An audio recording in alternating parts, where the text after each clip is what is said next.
Obono gini kama chozunu Imana chukwa koti womo Onyele miu Nyelu yumi What am I looking for? See my God, he don't bless me, yo. He give you me, give me you. Obun kife la chasha so Obun kife me chasha me. My baby, you know, say you go love me. Hey, yeah. I do go. I could go. When I call your name, Shakara for me. Oh, Roma. I will be your Romeo. You go be my Julie.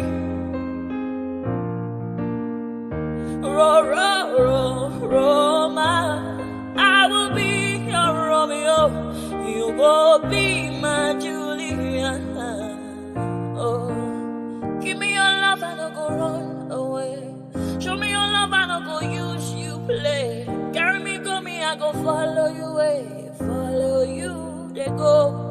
Maka Munagi, me and you. Okwa Munagi, my baby and me and you.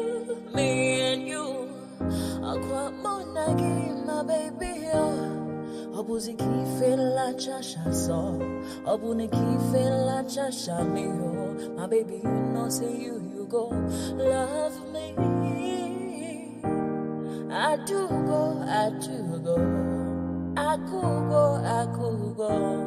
When I call your name, Shakara for me. Oh, Roma, I will be your Romeo. You go be my Julie. Yeah, Roma, I will be your Romeo. You will be my Julia. Oh, Roma, I will be your Romeo. You will be my Juliet. Roma, I will be your Romeo. You will be my Juliet. Obuzi kife la chasha so, Obuzi kife mi chasha me. My baby, you know, say you gon' love me. I do go. I could go. When I call you, Shakara for me. Roma, I will be your Romeo. You will be my Julia.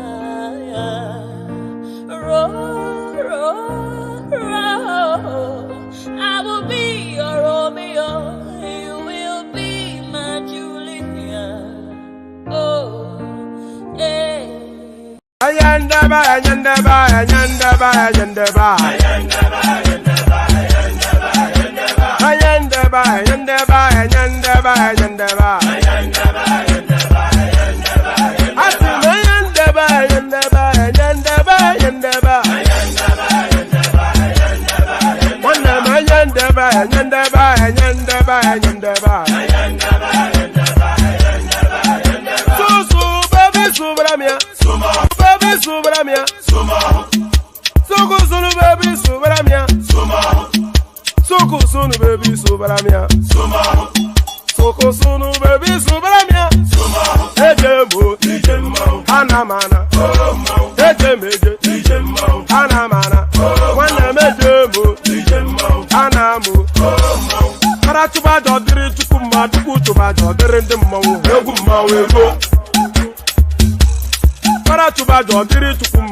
Obodo jisike n'ụbọchị eruona.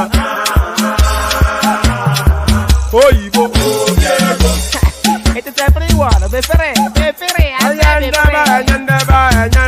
Ayandaba.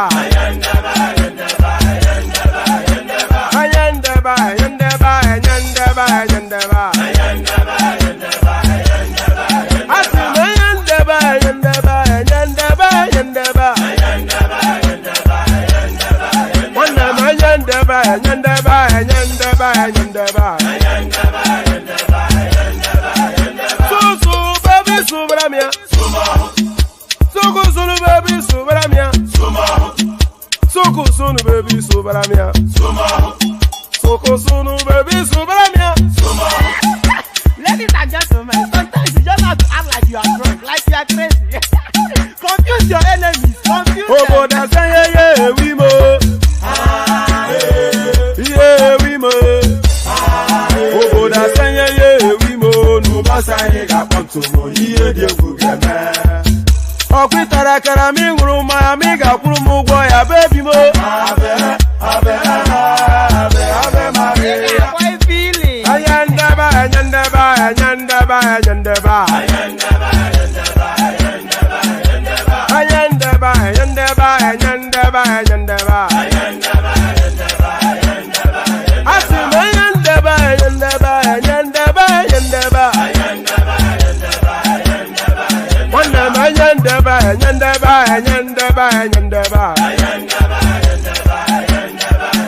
So baby subramia. Suku sunu baby subramia. Suku sunu baby subramia. Suku sunu baby subramia. After when they for your brand yourself when I knew since I was born, but now I am getting youth. I'm gonna move on, I'm gonna talk about.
Ẹ̀jẹ̀ mi ni ẹ kí n gbọ́, àkọ́bí ewé ayò, ewé tún léje, ìtún ló ní ọ̀tún ẹ̀ ṣe, ìfà ló ní kan fà ẹ̀ mọ́ra, àìbínú gbogbo àtàrẹ, gbogbo méjì ọkà bàbà, gbogbo mẹ́ta ọkà wáṣẹ́, orí ló túmọ̀ ẹnu, gbogbo ọ̀nà ní túmọ̀ ẹsẹ̀. Akọni ìmọ̀ tú ìmọ̀ ọjọ́, ìmọ̀ èmi ni wọn kì í dálẹ̀. Wọ́n bá lọ mẹ́lẹ́mọ́, wọ́n á fi jóye ẹlẹ́mọ́. Akọni wọ́n bá lọ gbé fèrè, wọ́n á fi jóye ẹlòkò. Bọ́ọ̀wọ̀ wọn bá tẹ̀lé, wọ́n á fi jóye aláre. Àwọn mẹ́tẹ̀ẹ̀ta parapọ̀. Wọ́n wá jọ ń pẹ́ mọ́, ẹ̀ẹ́mọ́ olóko jẹ. Wọ́n pa Akíntọ́lá ọmọ Ògún. Wọ́n pàdé Ìyọ̀dà ọmọ Àtàràbọ̀bà. Àkọ́bí wọ́n pàdé Ṣàtàdá dẹ ọmọ ọba Ìjẹ̀bú Mèrè. Aṣíwájú odò gbólùkẹrẹ, ajagun lólòdì ọ̀run. Tó bá ṣe pé tìyẹ, tó bá ṣe pé tìyẹ, lọ bá ń darí jọ wí. Àgbèrò mi kún gbọ́wọ́, ọ̀gọ́ ti ṣìgìdì bá gbé, àgétì ló máa ń gbé, àyàn ti ìlàyàn ewúrẹ́. Ọlọ́run dákun má padà lẹ́yìn ẹ̀, kó má gbàgbé ọ̀rọ̀ tẹ́. And there it is right there. I don't know quite why my lighting is acting up, but there it is right there. May God never depart from you. That's what that means in Yoruba language. So I cannot imagine a prayer more potent or powerful than that.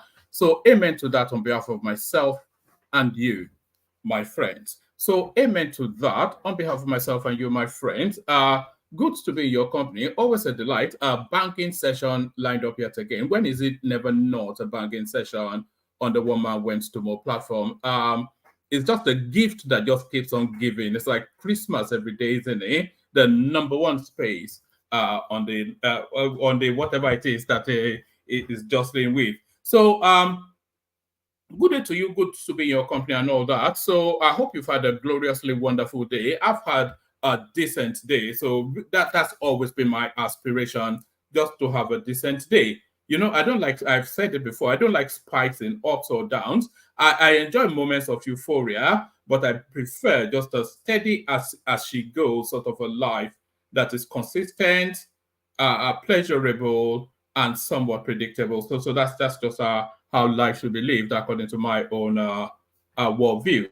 So according to my own worldview, so yeah, the usual protocol, click on the like button just as soon as you come in. I've explained endlessly all of the reasons why you should do that. So you know all of the reasons. So it is not just at your behest if you're going to carry it out or not. But certainly click on the like button just as soon as you come in, because it helps us go up the YouTube algorithm, and then it brings the platform to even more attention, and then the conversation gets even more enriched. So it's actually a selfish interest. It's not a selfless. It is in your own interest to click on the like button. An equal argument for the subscription button. The same argument applies. Click on like and click on subscribe, and then click on the hyperlink that says StreamYard. If you want to come and be an active combatant in the ebb and flow, the rapier weight that is the experience, then click on this hyperlink right here that says StreamYard. It will pop you into a studio space. Soon as I finish delivering the body of the talking points, I'll let you onto the screen, engage you in conversation. There's nothing, don't worry about the funky way that I speak, or don't worry, I speak in a multitude of inflections. So if you inflect in a particular way, I can pivot to where you are. So don't worry about all the highfalutin and whatnot so don't worry about all that. Just hop on and enjoy the experience. Click on like, click on subscribe, click on that hyperlink that says StreamYard to be an active participant on the screen. And we want the screen filled up as soon as possible. It's always a tepid build up, and then we reach a crescendo, and then people are trying to come in, they're struggling to do that. So click on the hyperlink that says StreamYard, book your seat on the screen, settle down, have yourself a cup of whatever. I'll deliver the body of the talking points, and then the conversation ensues. So click on the hyperlink that says StreamYard, like, subscribe, click on the hyperlink that says StreamYard, and then follow the example of RD and click on the $ at the bottom of the YouTube screen, or whatever it is on whichever platform you are engaging with, and super chat towards the stream.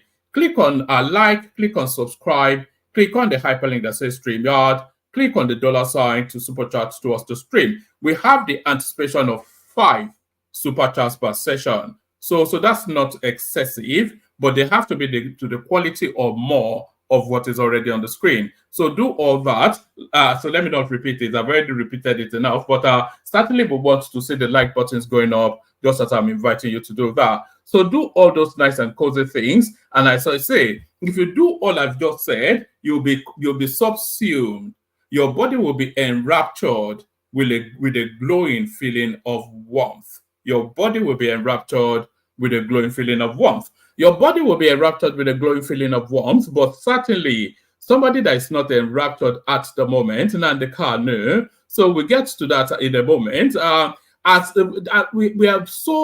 We're reticent always to go to the east, because we seem to spend a lot of the sessions in the east, but the eastern space is a space that just keeps on gifting to the headlines. If it's not Peter Obi, then it's Nande Kanu. So what can you do? You have to go with what is agitating the space. And what seems to be agitating the space at the moment is the Nande Kanu narrative. So certainly we'll spend some time with that. So we'll spend some time on that. And I'm not quite sure, this might not catch on with you, but it's certainly catching on with me. So now it's a couple of hours to the next day here on the 4th of July. the UK goes to the polls to elect a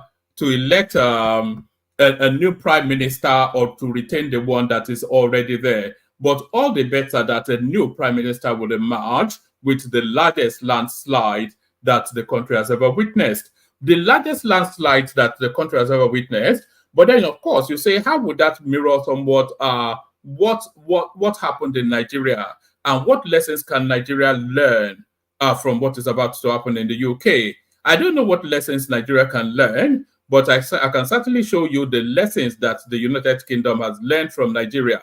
Vote buying, United Kingdom style. Do you want to see how votes are bought in the United Kingdom? Watch this.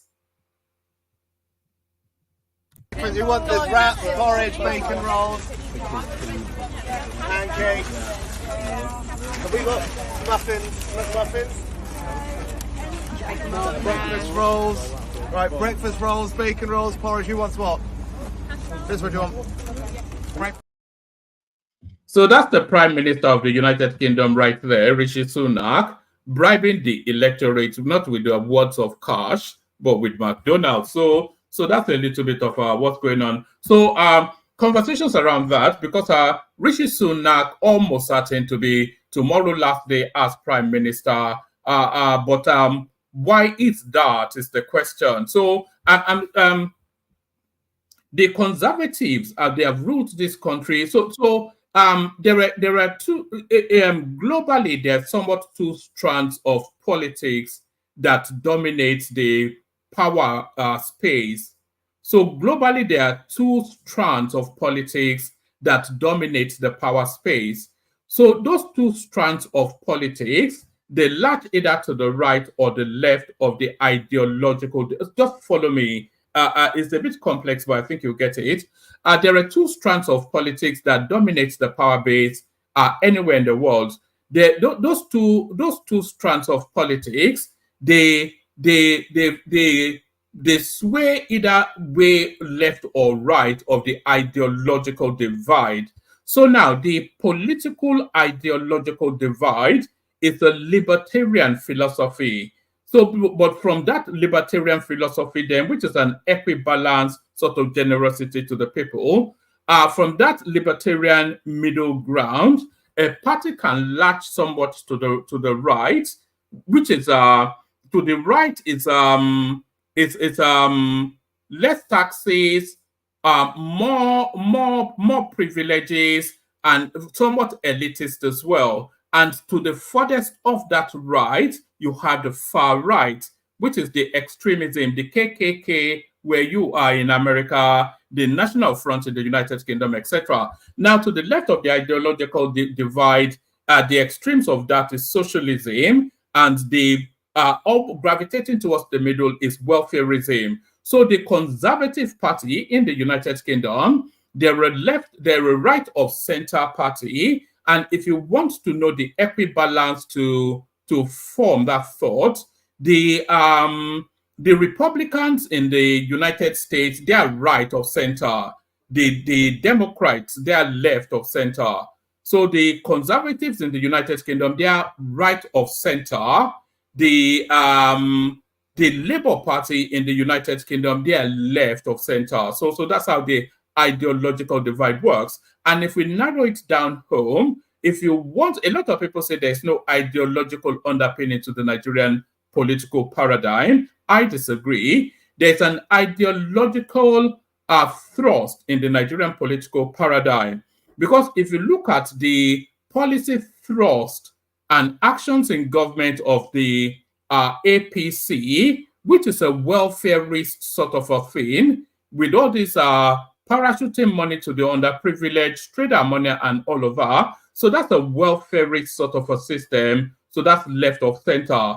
And the PDP, of course, you say that they're right. So that's the ideological divide. So the Conservative Party, they've had dominance of the United Kingdom. The last Labour Party prime minister we had was Tony Blair, and we've had a slew. We had Gordon Brown, we had David Cameron, we had Liz Truss, and then yes, was it Liz Truss that replaced David Cameron? And then we now have this our chappie right here, Rishi Sunak, bribing people with McDonald's. So the country has had a good a fed upness with that. And then if you add the element of race as well, because there's always an undercurrent of race within the United Kingdom space, then you see that the faith of Rishi Sunak is cast. So the faith of Rishi Sunak is cast, and then the verdict, then the hangman puts the noose round and puts him out of his misery tomorrow. So there it is, a bit of United Kingdom politics. So I'm not quite sure if that's your diet. I can see a couple of people bailing out already, but that goes on. So now let's go back home and then let's kick it off with this. And by the way, that super tax space still open. So somebody should join. Somebody should join RD in that space. So let's kick it off with this. Let's kick it off with this. Lagos, Ogun, Kano account for 23% of Nigeria's mobile subscription in Q1 2024. This is the National Bureau of Statistics bringing this to our attention. So that just speaks for a lot, because if you think that we have 36 states and only 3 states accounts for a quarter of internet, it says account for, yes, mobile subscription, that should say, then that just, what does that then speak to the rest of the country? I'm impressed and delighted to see Kano on the list. The latest telecommunications data released by the National Bureau of Statistics has revealed that 3 states, Lagos, Ogun, and Kano, account for 23% of the country's total active mobile subscription as of Q1 2024. According to the Bureau, total active mobile subscription in Nigeria at the end of the first quarter stood at 219 million. So that you know, that's just that's staggering statistics, you know. So that is a gold mine right there. So that's a gold mine right there. According to the Bureau, total active mobile subscription in Nigeria at the end of the first quarter stood at 219.3 million. So there are 219.3 million people with active phone accounts, subscriptions. So if you are able to access just a naira a day, if you are able to access 50 kobo, if you are able to access a naira a day from 10% of those people, then forget Dangote. According to the Bureau, total active mobile subscription in Nigeria at the end of the first quarter stood at 219.3 million, showing a 3.3% decline from 226 million reported in Q1 2023. The states emerged as top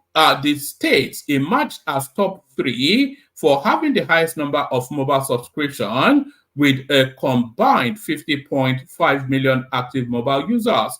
Lagos maintains lead, so infrastructure gap and all that. So that just let me just give you this one because it's in quotation marks. To bridge the infrastructure gap in the country, the Minister of Communications and Innovation and Digital, Dr. Bosun Tijani, recently announced the government's approval for the establishment of a special purpose vehicle for the delivery of an additional 90,000 kilometers of fiber optic cable to complement existing connectivity for universal access to the internet across Nigeria. So, you know, they talk about unemployment in Nigeria. If they are able to carry this out, then this opens up earning opportunities on a global scale to Nigerians. So this is very important. The government is not an employer, but the government is a facilitator of employment. They say infrastructures, the structures for employment should be there. So the structures for employment are not just the roads, and the structures for employment in this day and time that we live in, it's essentially electricity and internet connectivity. So if they can at least get that right, give the Nigerian people a fighting chance. So yes, To bridge the infrastructural gap in the country, the Minister of Communications, Innovation and Digital Economy, Dr. Bosun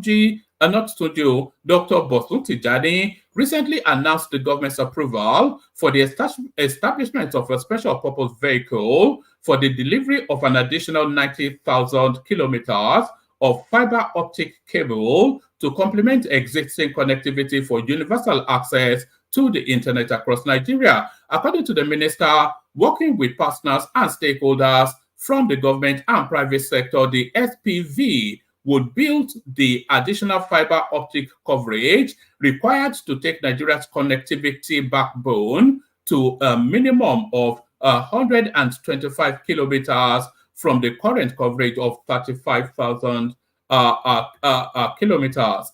Building on our existing work with the Broad Alliance, this increased connectivity will help plug the current non-consumption gap by connecting over 200,000 educational, healthcare, and social institutions, etc., etc. So there is that. But my takeaway is that 219 million Nigerians have mobile subscription. So if you don't know, if you are an entrepreneur, then that's the sort of data you would need. So there it is. So now let's not go to the headline piece. So let's go to the headline piece. 5 reasons many headline pieces, but this one, five reasons many are calling for release of Nnamdi Kanu from prison. So yes, I'll read you this and then I'll play you a clip afterwards.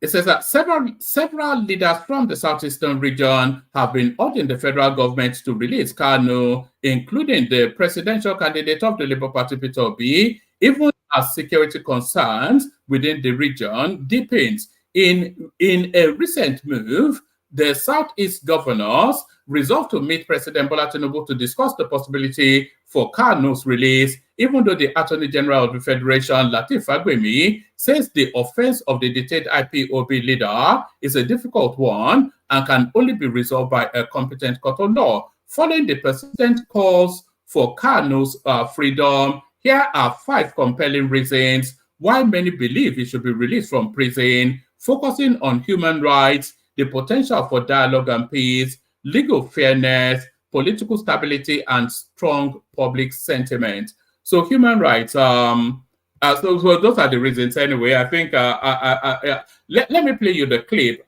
because it looks as though now there's sufficient enough movement now that we are suggesting that they may well release him, at least according to Senator Eyenaya Abaribe. So let's hear Eyenaya Abaribe speak to that space. Go beyond this. You can come back and listen. No, I think it's beyond. Because I was supposed to be at the back. Let's come back. Let's go back. Let's go back at the back. Are you okay? Yeah, sit back.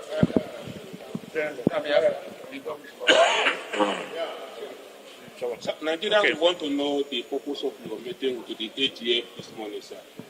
Yes, this is the members of the Southeast Senate Caucus, and we're here to see the Attorney General of the Federation and Minister of Justice on a very, very important matter to the people of the Southeast. It's the matter concerning Mazen Nnamdi Kanu and the continued legal wranglings concerning his incarceration. The Southeast Senate Caucus, just like the rest of the members of the Southeast, put the business leaders, the clergy, the political people, and everybody in the Southeast are all very worried about it, knowing that that has been the fulcrum, I would say, for what is going on in the Southeast regarding the insecurity. All the criminals and all the people going around causing mayhem in the Southeast have all said that it is because Mazen Nnamdi Kanu is being held. We know that this is not the truth. It's just that we have gotten to the point where people are now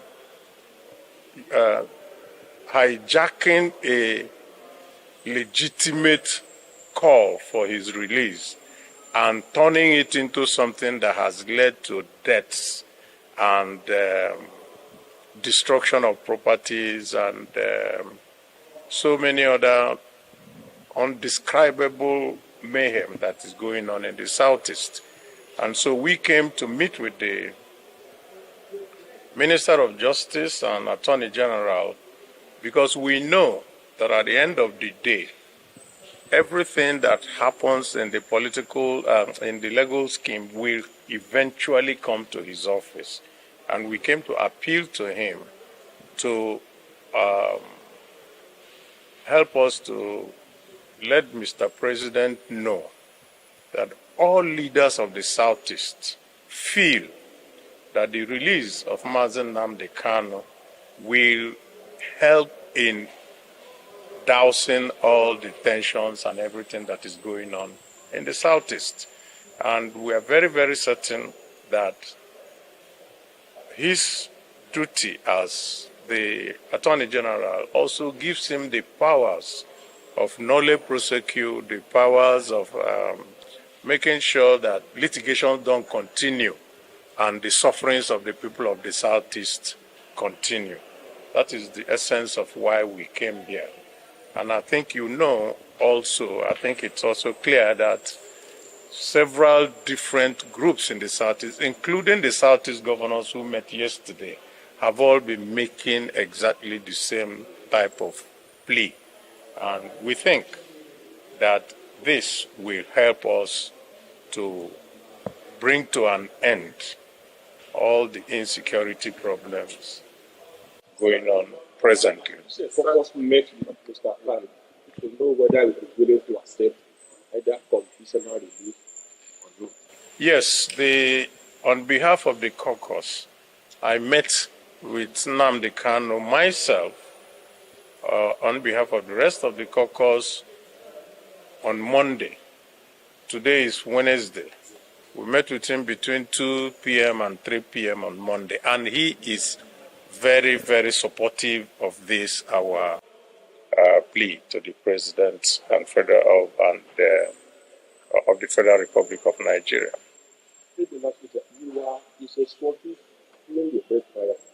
Yes.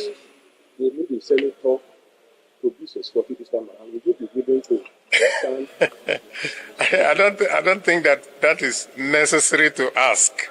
We came here on his behalf, and that tells you that any of our senators that you see, the 15 of us, by the way, the 15 of us signed this letter. A few of us are not here just for reasons of logistics and all that. Some are also not. But we all signed the letter, and you will also have a copy of the letters that we did. So any senator in the Southeast is very willing. The governors are willing. The business leaders are willing. The clergy, they are willing. So the traditional rulers are also willing. So I do not think that anything will stop us if it comes to that. And he has also assured me that he is ready to fulfill any conditions that are put that will lead to his early release. Sir, is there any... All right, that's the point I wanted to land it. He has also given the assurance to Senator Abaribe that is ready to fulfill all the conditions that will lead to his release. So there it is right there. But what would those conditions be is the thing. I have the anticipation that Nnamdi Kanu will be released before the end of the year because the pressure to release him is just too paramount, it's too intense, so it's very difficult to continue to hold on to him. But saying that he's ready to fulfill all the conditions, we all know the conditionality that the state is likely to put up. We all know the conditions that the state is likely to put up. But Nnamdi Kanu, would he buckle at that? is the question. Of course, they will want him either to publicly or in writing distance from Biafra and agitations. I think I think we all have the expectation that they will ask him to address that. So, and if he's imagine now the guy has been locked up for 3 years, so he's had enough time to sober up, and are we not saying the sobering of Nnamdi Kanu? So the anticipation then that he'll be released fairly soon. So anyway, let's leave that there. But let's leave that there and go on to something else. So we leave that there, go on to something else. Let's leave that there, go on to this. This portends good news. So you remember, of course, the students' loan thing has been tracked through, has been paced through the process for it now to be an active thing. Students have applied, beneficiaries have been identified, monies to be disbursed. So that's that. So another marquee item within the government's policy positioning is this credit facilitation thing. So it looks as though the birthing of that is just about to, is in the labor room now. TINUBU appoints Board of Consumer Credit Corporation. So it's boring news to you, but it's great news for the Nigerian person. President Bola Tinubu has approved the appointment of Uzoma Nwagba as the Managing Director and Chief Executive Officer of the Nigerian Consumer Credit Corporation, Credit Corp. Other key appointments, let's take that from top again. President Bola Tinubu has approved the appointment of Uzoma Nwagba as the Managing Director and Chief Executive Officer of the Nigerian Consumer Credit Corporation, Credit Corp.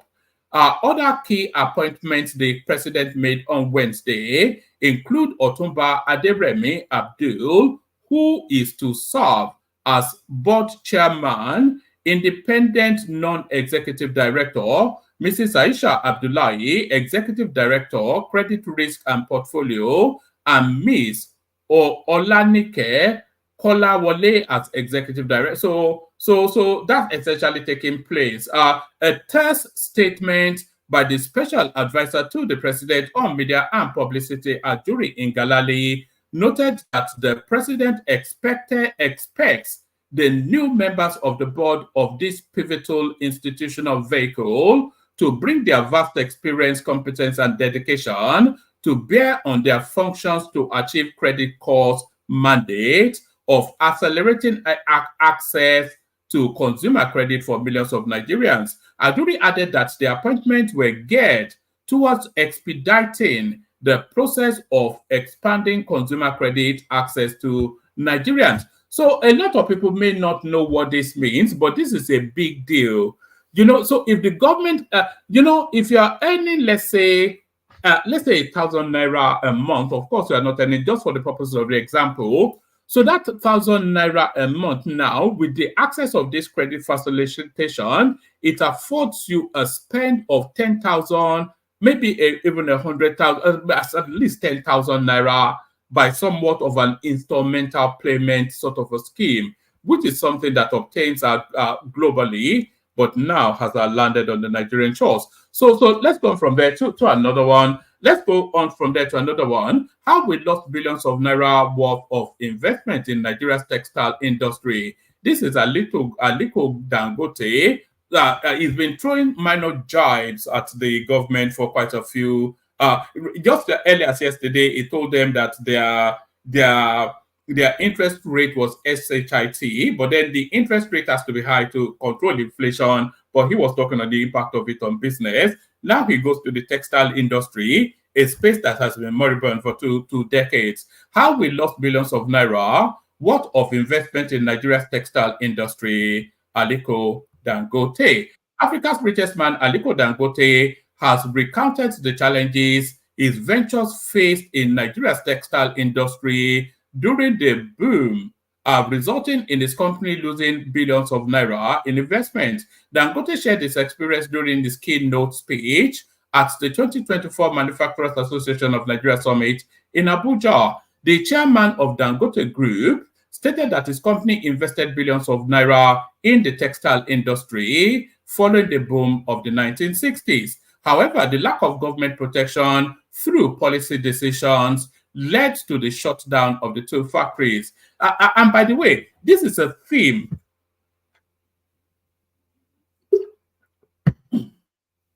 This is a theme that Dangote is fast evolving, because what is inviting them is that the government should wrap around some protectionist policies around manufacturing to insulate it from the vagaries of the sharp movements that we see within the Nigerian financial space or even policy-making space. So the assurances of a steady base is essentially what he's speaking to. And let me take it from the top again and speak through it. Africa's richest man, Aliko Dangote, has recounted the challenges his venture faced in Nigeria's textile industry during the boom era, resulting in his company losing billions of naira in investment. Dangote shared his experience during his keynote speech at the 2024 Manufacturers Association of Nigeria Summit in Abuja. The chairman of Dangote Group stated that his company invested billions of naira in the textile industry following the boom of the 1960s. However, the lack of government protection through policy decisions led to the shutdown of the two factories. Dangote mentioned that he had to sell his bank. I didn't even know he had a bank. Yeah. My goodness me, man. This guy, anyway.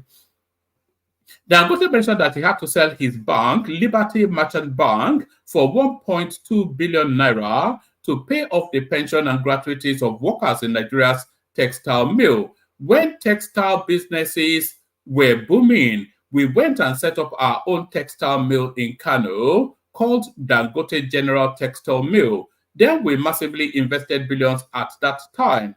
Billions at that time. I'm not quite sure billions was to spend at that time. It would have been millions because that was in the 60s. We also went and bought the foreign shareholder of Nigeria Textile Mill, which was a textile mill set up for the Western region by Chief Obafemi Awolowo. That was in 1960. That was 1960. At the end of the day, there was no government protection. We had to shut both factories down. In fact, we had to delay. The biggest challenge we had was with the Nigeria textile mill, because most of their workers had worked there for 20-25 years, so paying their pensions and gratuity was difficult. So that's Dangote going down memory lane. I think that's sufficient enough of that. I think that's more of a memory lane thing rather than a blame TINUBU thing. The second big news to come through the news cycle, before we go to the second big news, actually, before we go to the second big news, let me share with you this somewhat biggish news. So the Lagos Calabar Coastal Way, but that is not the only marquee project that the TINUBU administration is taking on. President Bola Tinubu is not here to joke. Kudos to Dave Umahi for the determination to pull off these high-ticket infrastructure projects simultaneously. This Lagos-Sokoto super highway project shows that the government is unrelenting, a smooth continuity from Buhari. So this is let me just play you this. Umahi, CON, cordially invites members of the public to Kebbi State. Time is 12. Line Ministries, Emirs, Royal Fathers, Professional. All right. So they're kicking off the Sokoto Badagry Expressway as well. So where they get the money for that, I don't quite know. So that's that. Yes. So the second big news to come out of the Nigerian space is it's the flooding in Lagos State. Lagos completely subsumed by water. So let's have a video capture of that. Yes, let's have a video capture of that. Which one should I'll play you two. It's only about a few seconds each. So yeah, I'll play you three actually.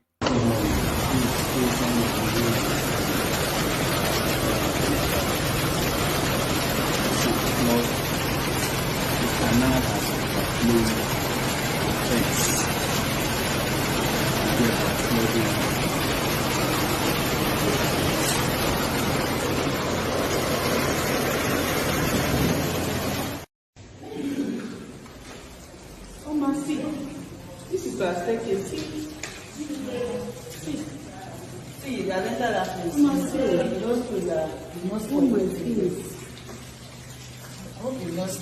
want the wrap, porridge, bacon rolls?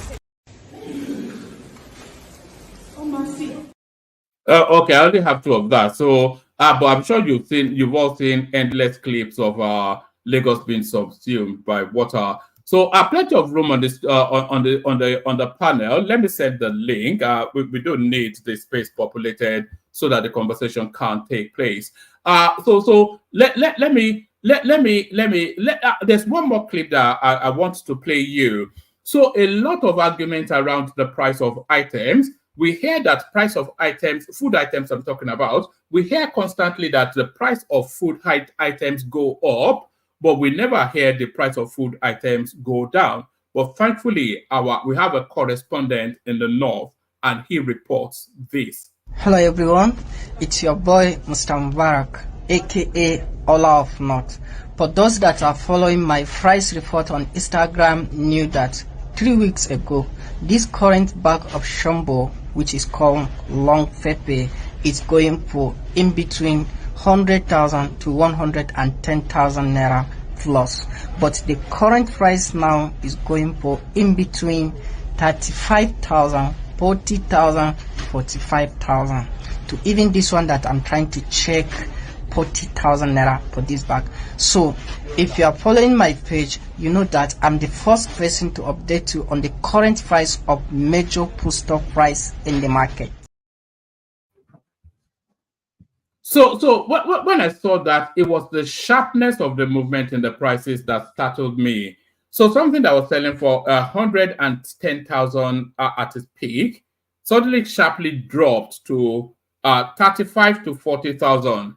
So imagine then that you are some sort of a trader, you bought it then at and this is why businesses are shutting down in Nigeria, by the way. Imagine that you are some sort of a trader, you bought it then at that 100,000 peak, only for then within a week or two, the price then drops to about 30, 40,000.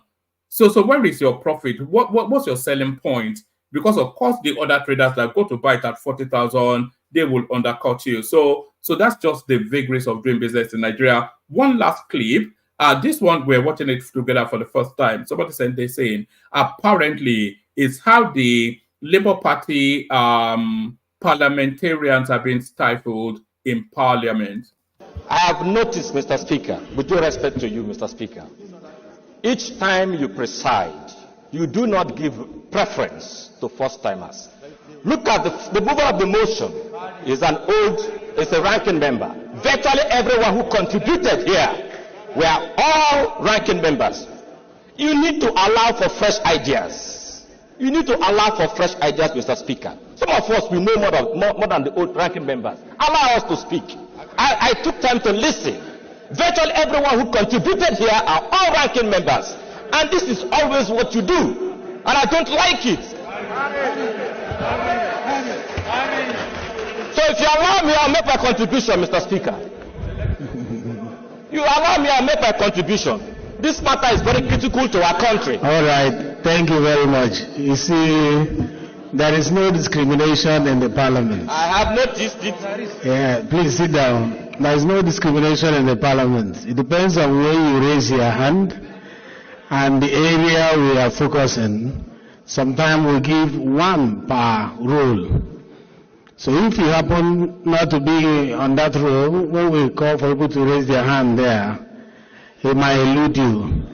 I was also once a first-time member. And I knew that I was not discriminated against.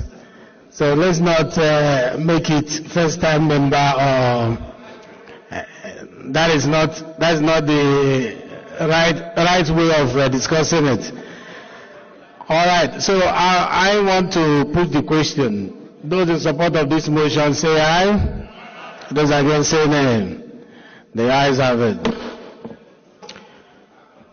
National security and intelligence.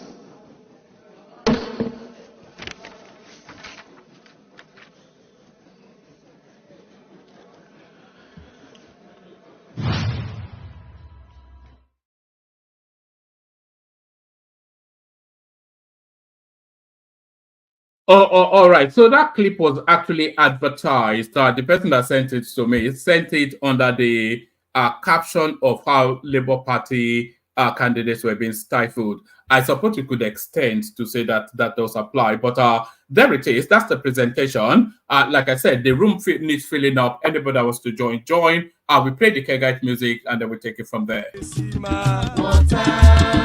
Only water, where they see ma. Water, only water, where they see ma.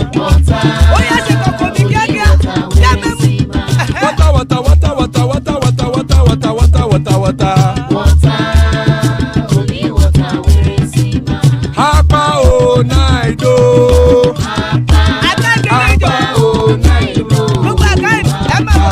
Hapa you don't come o.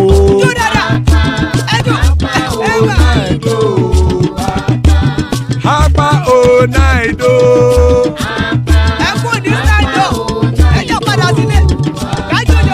Oro kẹ̀kẹ́ ẹlẹ́mù yé o.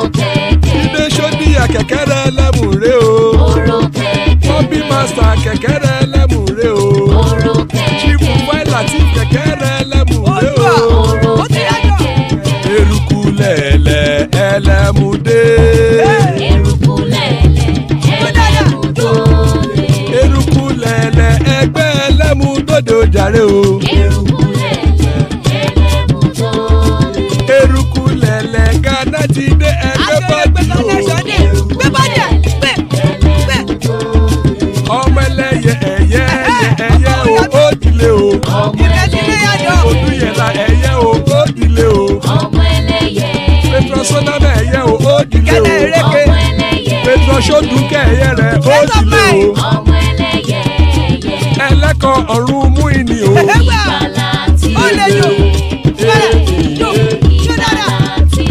Àkùkọ ọ̀run mẹ́kọ̀.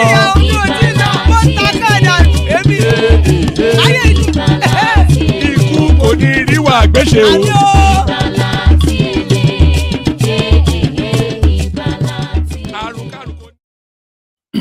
And there it is right there. Àkùkọ ọ̀run mẹ́kọ̀, the cockroach of the heavens don't crow yet. Iku Kodiriwagwecheme, death have nothing to do with us. So amen to that again on behalf of myself first, and of course you, my friends. So amen to that on behalf of myself and you, my friends.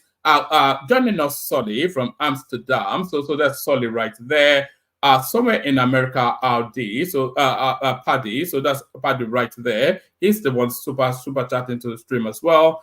King Gamemaker joins us somewhere in Canada. Ola also still in Canada. Joining us from Ojo, that's Ekene right there, and Isaac Black makes up the list. So that's the panel so far. Still plenty of room. Anybody wants to hop on. Good to have you, gentlemen. Let's kick it off with Solly. Solly, good to have you. Solly. Hello. Salam alaikum. Why are you telling me salam alaikum? Is that not a greeting? It means peace of Allah be unto you. Okay. Do you not want the peace of Allah to be unto you? You didn't even know what salam alaikum means. I'm okay. I'm okay. Yeah. Look at this guy. So what's happening? How have you been? Just chilling. What's happening in Holland anyway? You're also subsumed by the football, are you? No, I don't even care.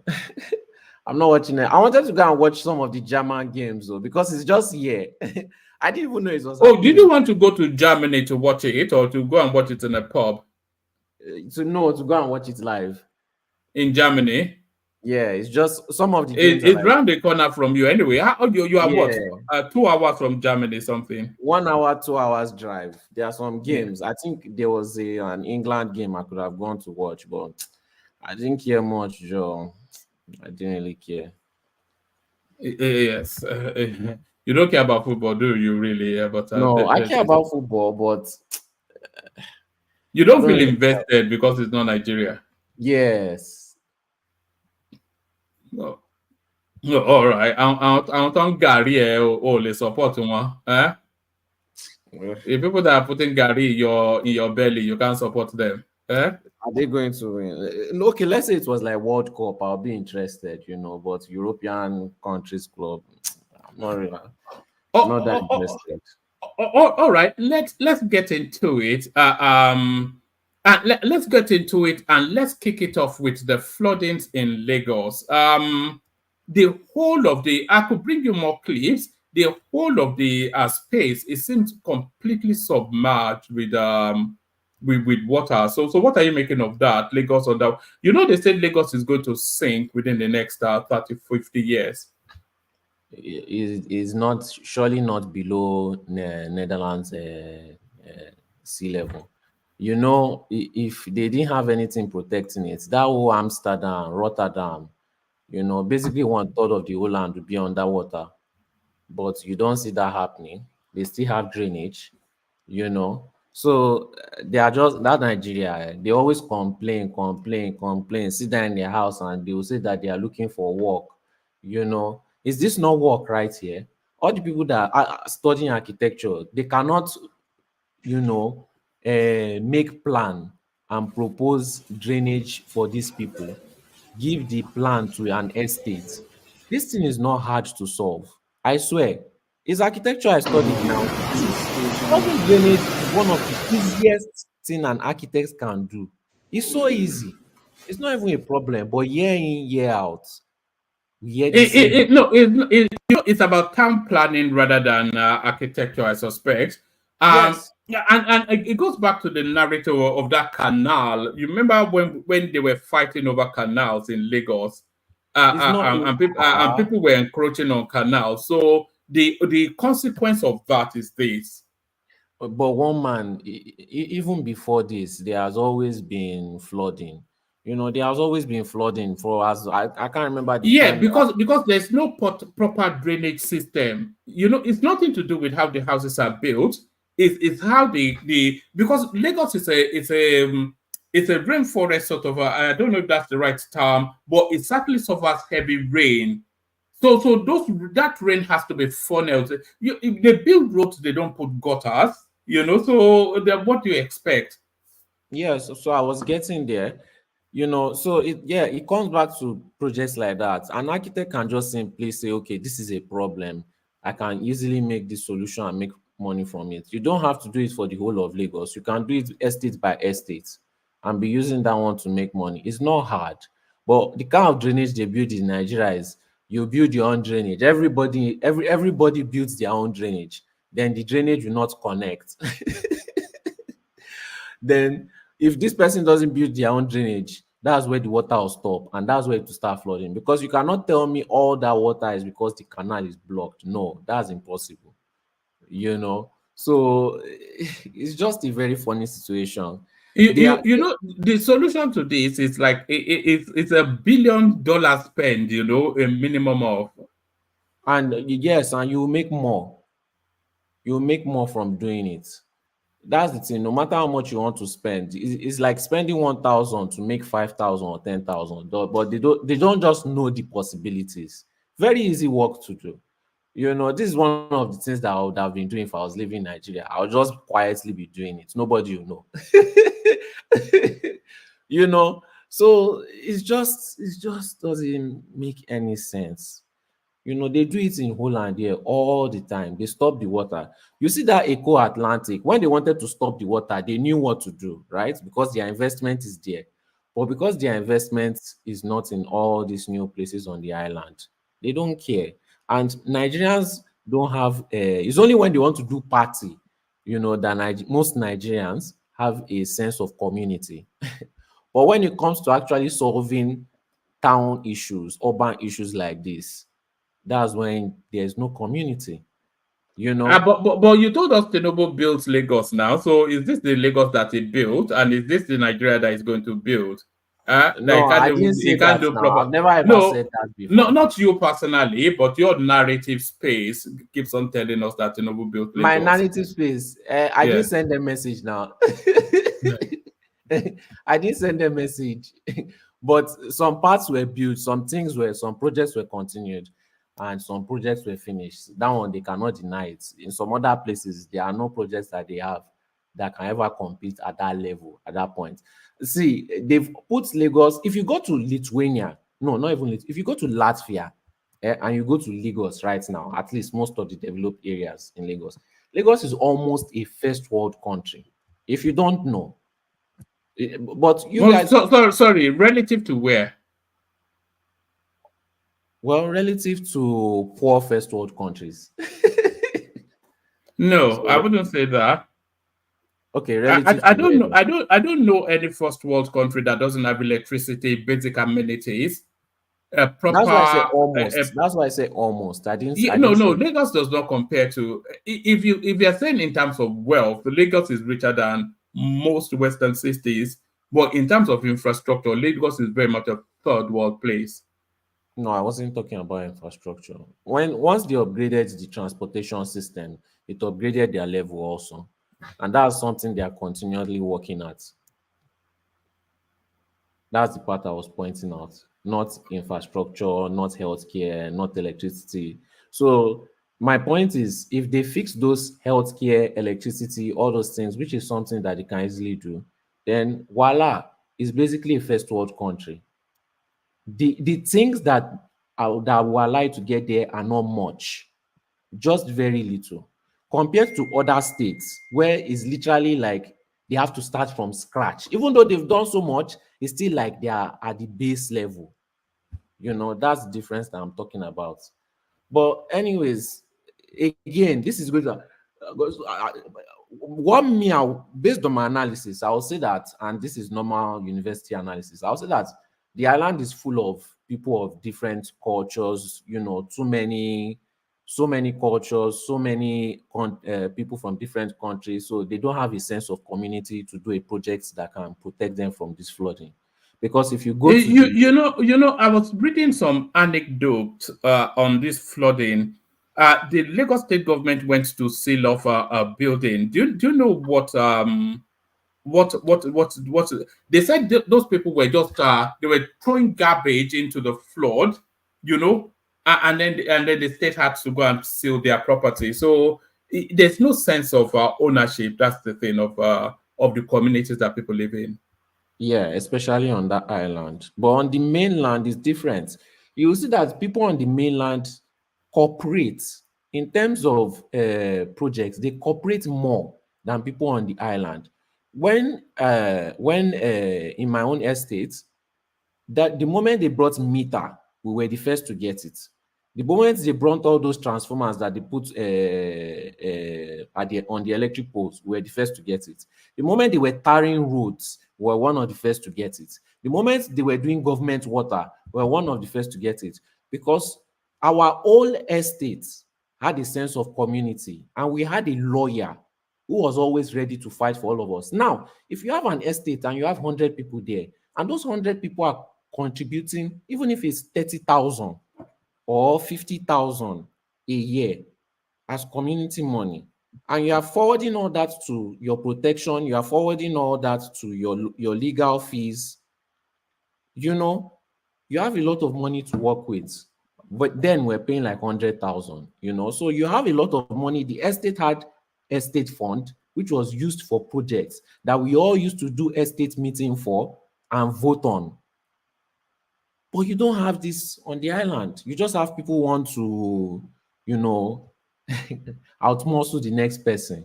So they're going to keep on suffering this over and over and over for a simple solution. All right. Let me take you to another conversational space so I can move the conversation around quickly. So I want you to be a bit just elegant with how you approach this one. So 5 reasons many are calling for the release of Nnamdi Kanu from prison. So that space spikes up again with Senator Abaribe telling us then that Nnamdi Kanu is now willing to accept a conditional release, is ready to abide by conditionalities that the government are going to impose. So it looks as though the release of Nnamdi Kanu is imminent, but that release, there's the argument that release, in spite of all of the atrocities that people level against him, that release, it best serves the interest of the country more than it's continuing incarceration. So how are you positioned then on the imminent release of Nnamdi Kanu? The East has been far more peaceful since its incarceration. So I don't. What does that even mean? When the East has been what? What did you say? One man, I think we the have East all has been peaceful. Wait, I said the East has been more peaceful since his incarceration.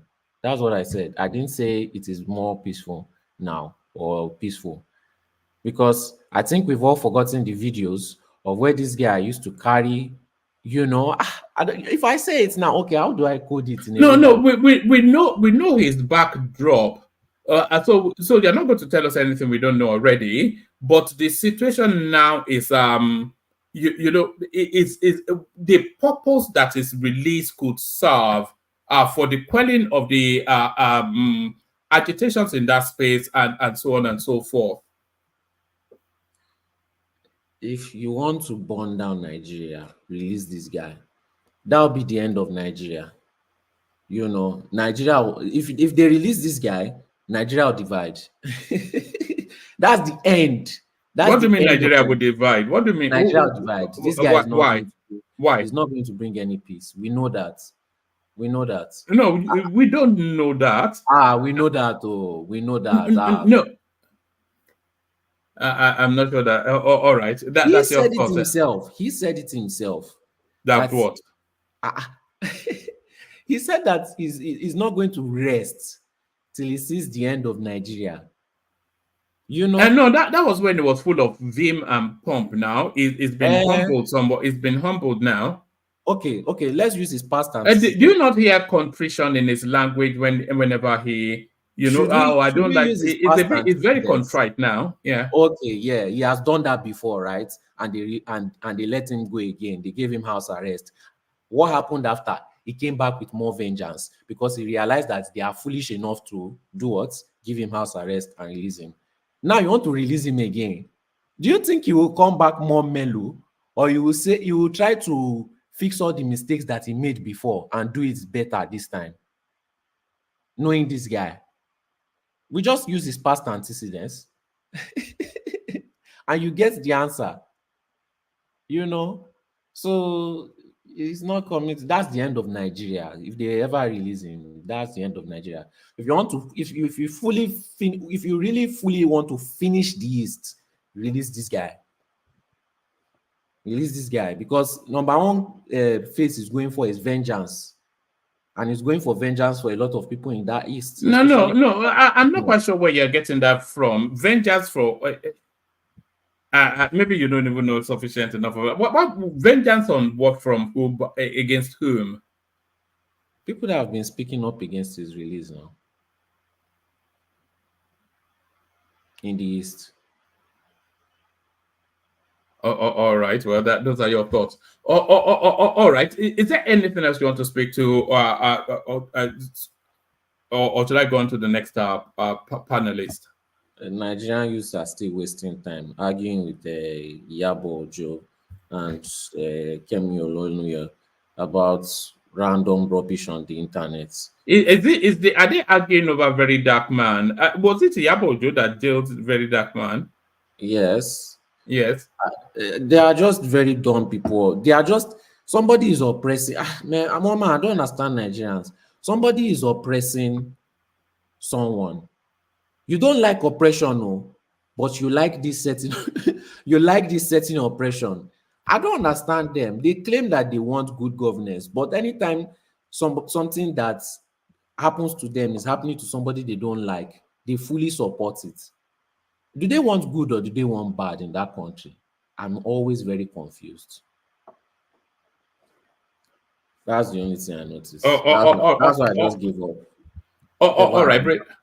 They don't learn. All right, brilliant. Stay there, Solly. We'll loop around to you in a moment. We're going to do 5 minutes monologues, 5-7 minutes monologues, just to whip around the platform. We'll kick off the 5 minutes just for editorial reasons. We'll kick off the 5 minutes with Pansart, and then we go from Pansat to Paddy, then Emeka, I etc. was here before Pansat now. Yes, yeah, I know you were. That's why I said for editorial reasons.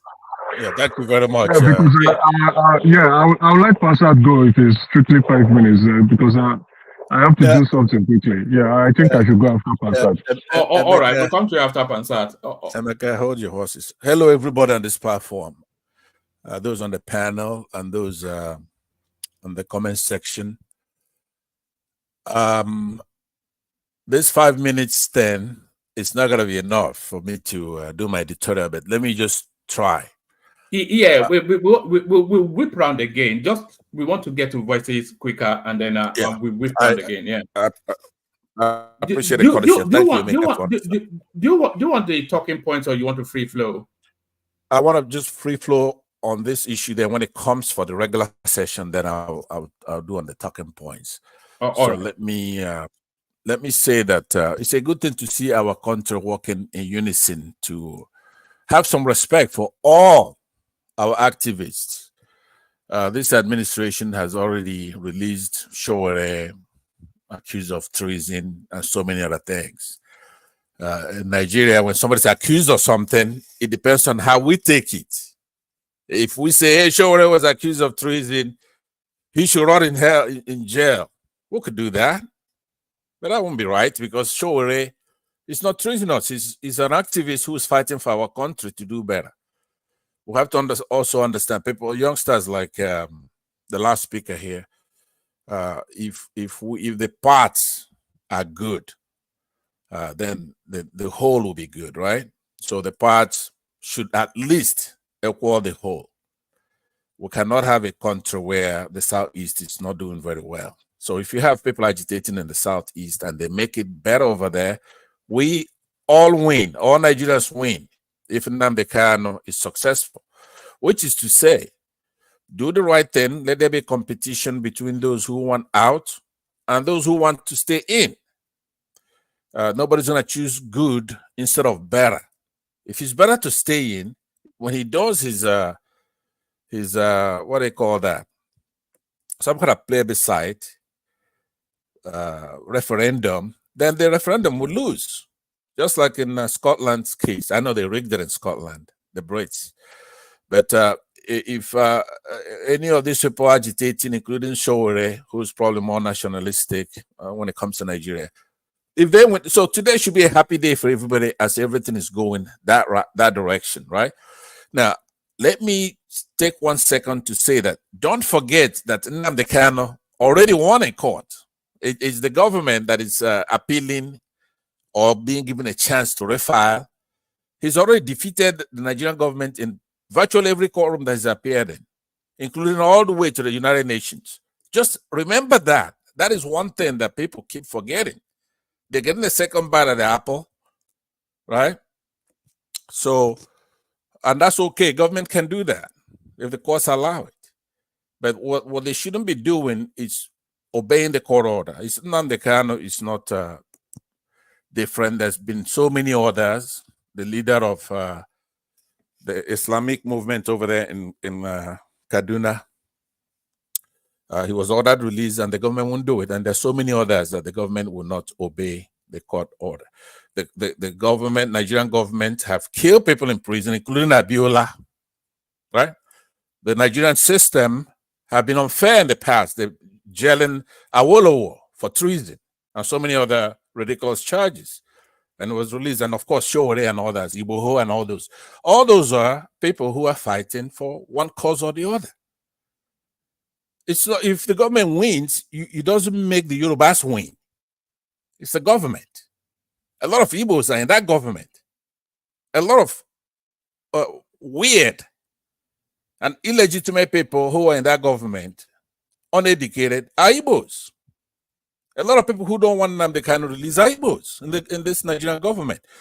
So there are some people who come online, like on this platform and others, to be fair, to look for hubris, retribution, to humiliate the Igbos by, like scoundrels, hiding under the Nigerian government, as if the government belongs to them. No, it's our government.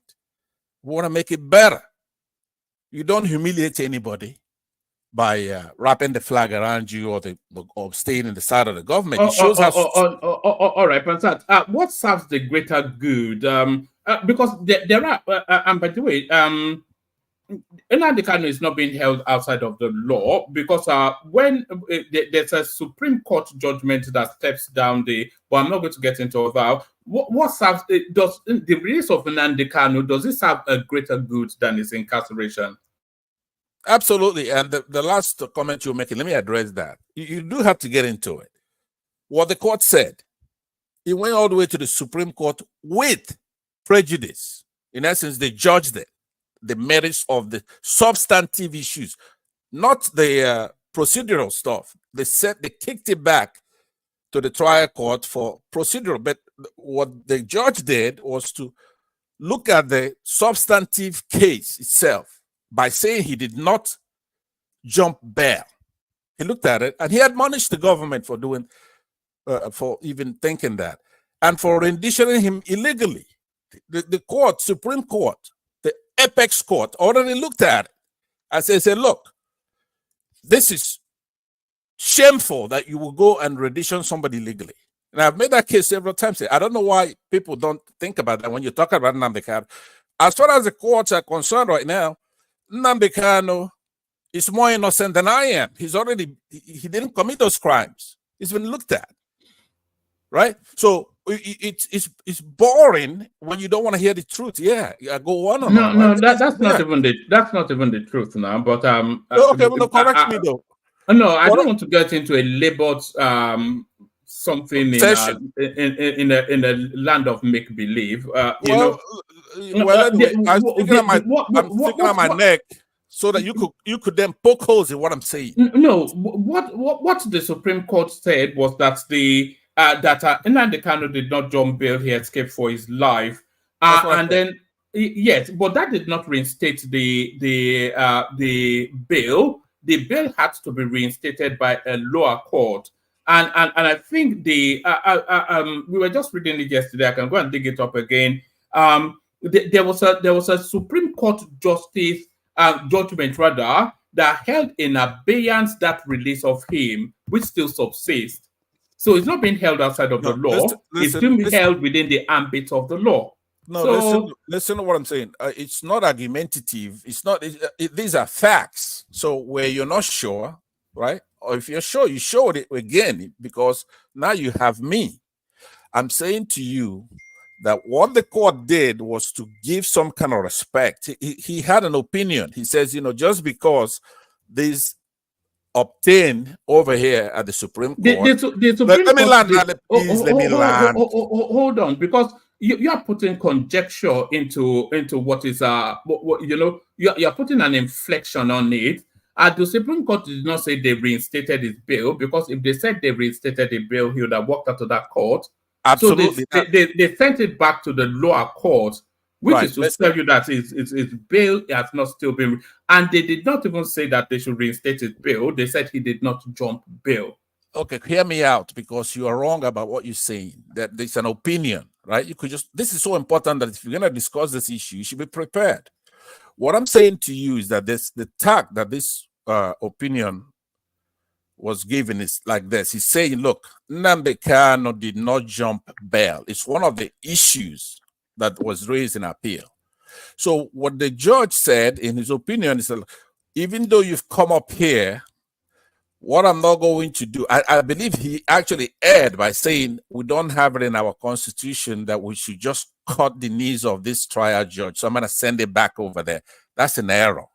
The Supreme Court has not only the right to make those kind of determinations, right?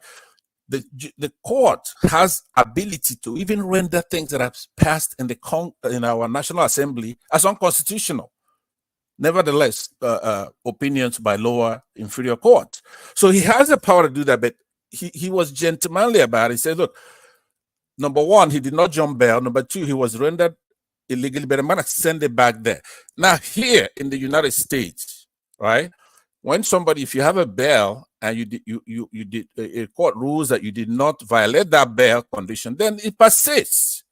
So now this judge that he sent it back. The federal court judge is saying, okay, you two go and talk about it and resolve this issue outside of courtroom drama, right? They also sent it back to continue his trial, the Supreme Court. No, the Supreme Court sent it back, not to continue the trial, but sent it back to that judge. No, they said nevertheless. They admonished the government for renditioning him, but they said nevertheless he should go back and continue his trial. That was what they said. Right. It's a matter of semantics. What I'm saying is sent it's it not back. a matter of semantics. It's a matter of. Would you relax? You don't have you could give your opinion, right? But no. Don't tell me what happened. I'm telling you what happened, and you have a different opinion for what happened. So now we can resolve it by fact checking it.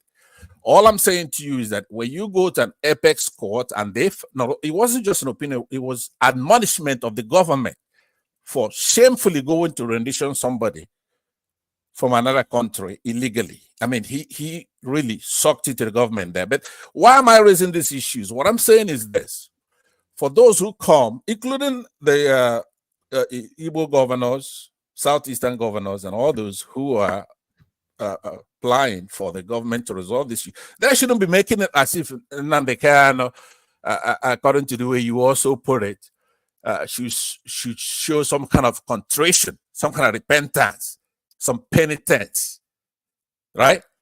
To be apologetic, a hand dog, to be sheepish or rueful.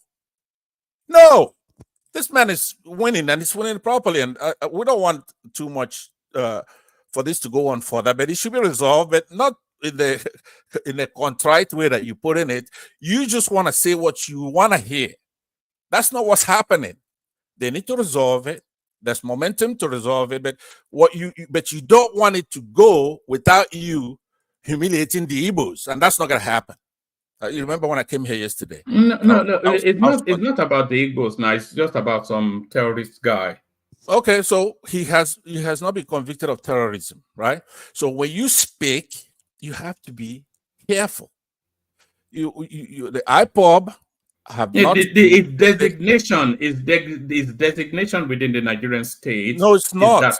The recent ruling, or as a matter of fact, you could be sued for what you're saying now, because those lawyers have already warned you that the latest courtroom drama and opinion says that IPOB is not a terrorist organization, period. And that anybody who keeps saying that will be sued. Now, you don't have any money. Can you let them live in your community? Excuse me. And I'm an IPOB. Why would they live in my community? So what I'm saying to you is that you, being a young man, you don't have any money. You say nobody wants to sue you because of a nuisance value. You don't have any money. But stop saying that IPOB is a terrorist organization. They're not.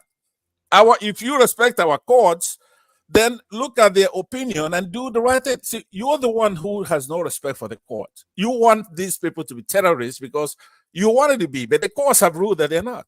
The courts ruled what's my stake in wanting them to be terrorists? I'd rather they were not terrorists. You want to humiliate. And not only for you now, yours is a sad case because ordinarily you're a jolly guy, right? You're not really that tough guy that you try to present here, but you don't want to lose your supporters who want you to suck it to the Igbos, right? So I'm telling you, no, please, we don't want to do the Igbos, man. We're just talking about Nnamdi Kanu. Okay, fine. I will give you that. I saw you today at Niger Watch, and you came over there. You were contrite. I wasn't contrite. I was my usual self. Okay, then. All right. So what I'm saying though, be truthful and honest in what you're saying. Nnamdi Kanu has won in the courts. Now the judge has ordered both sides to go and resolve this thing politically. So there's a political movement afoot, right? We should encourage that. But that's Nnamdi Kanu. That's not me, right? We do have to have that country do the right thing. If they don't do the right thing, what Nnamdi Kanu wants, it's a small potatoes to the right thing that needs to be done in that country. So let me say this. I know my time is gone. Let me say, one man, the Kenyans are doing some activities. You have basically ignored it because you know it's infectious. No. We can touch on it after we whipped round. But All right. There are images coming out of Kenya that's showing us that it's not quite only. It's never easy. Yeah, it's never easy. They no, they're just breaking into shops and looting. Essentially, is what they're doing there. So, but I will condemn that. That's not right. Okay. Yes, that's usually how it spirals, and then they'll declare a curfew, and then they roll the troops out. It's a well-worn path. Emeka, you're up next. Emekos, we don't necessarily want to be the focus on Kanu. There's flooding in Lagos. There's data coming out about subscription to mobile spaces, all of those things. But Emeka, you're up next. Free flow. No worries. Good evening, everyone. I'll touch on the Kanu, and definitely the reason why. You see, I'm terribly embarrassed or ashamed with the Southeast governor. When the signs are so obvious that the government is negotiating with Nnamdi Kanu and putting terms and conditions in place, then you see the opportunists, the politicians, but that's what politicians are, you understand? They would always want to wait at the finish line. They are moving to grab the credit, Abi. That is what they wouldn't want to do, right? Where were they when this man was incarcerated, right? If the view was to release him, you understand? They were literally all quiet.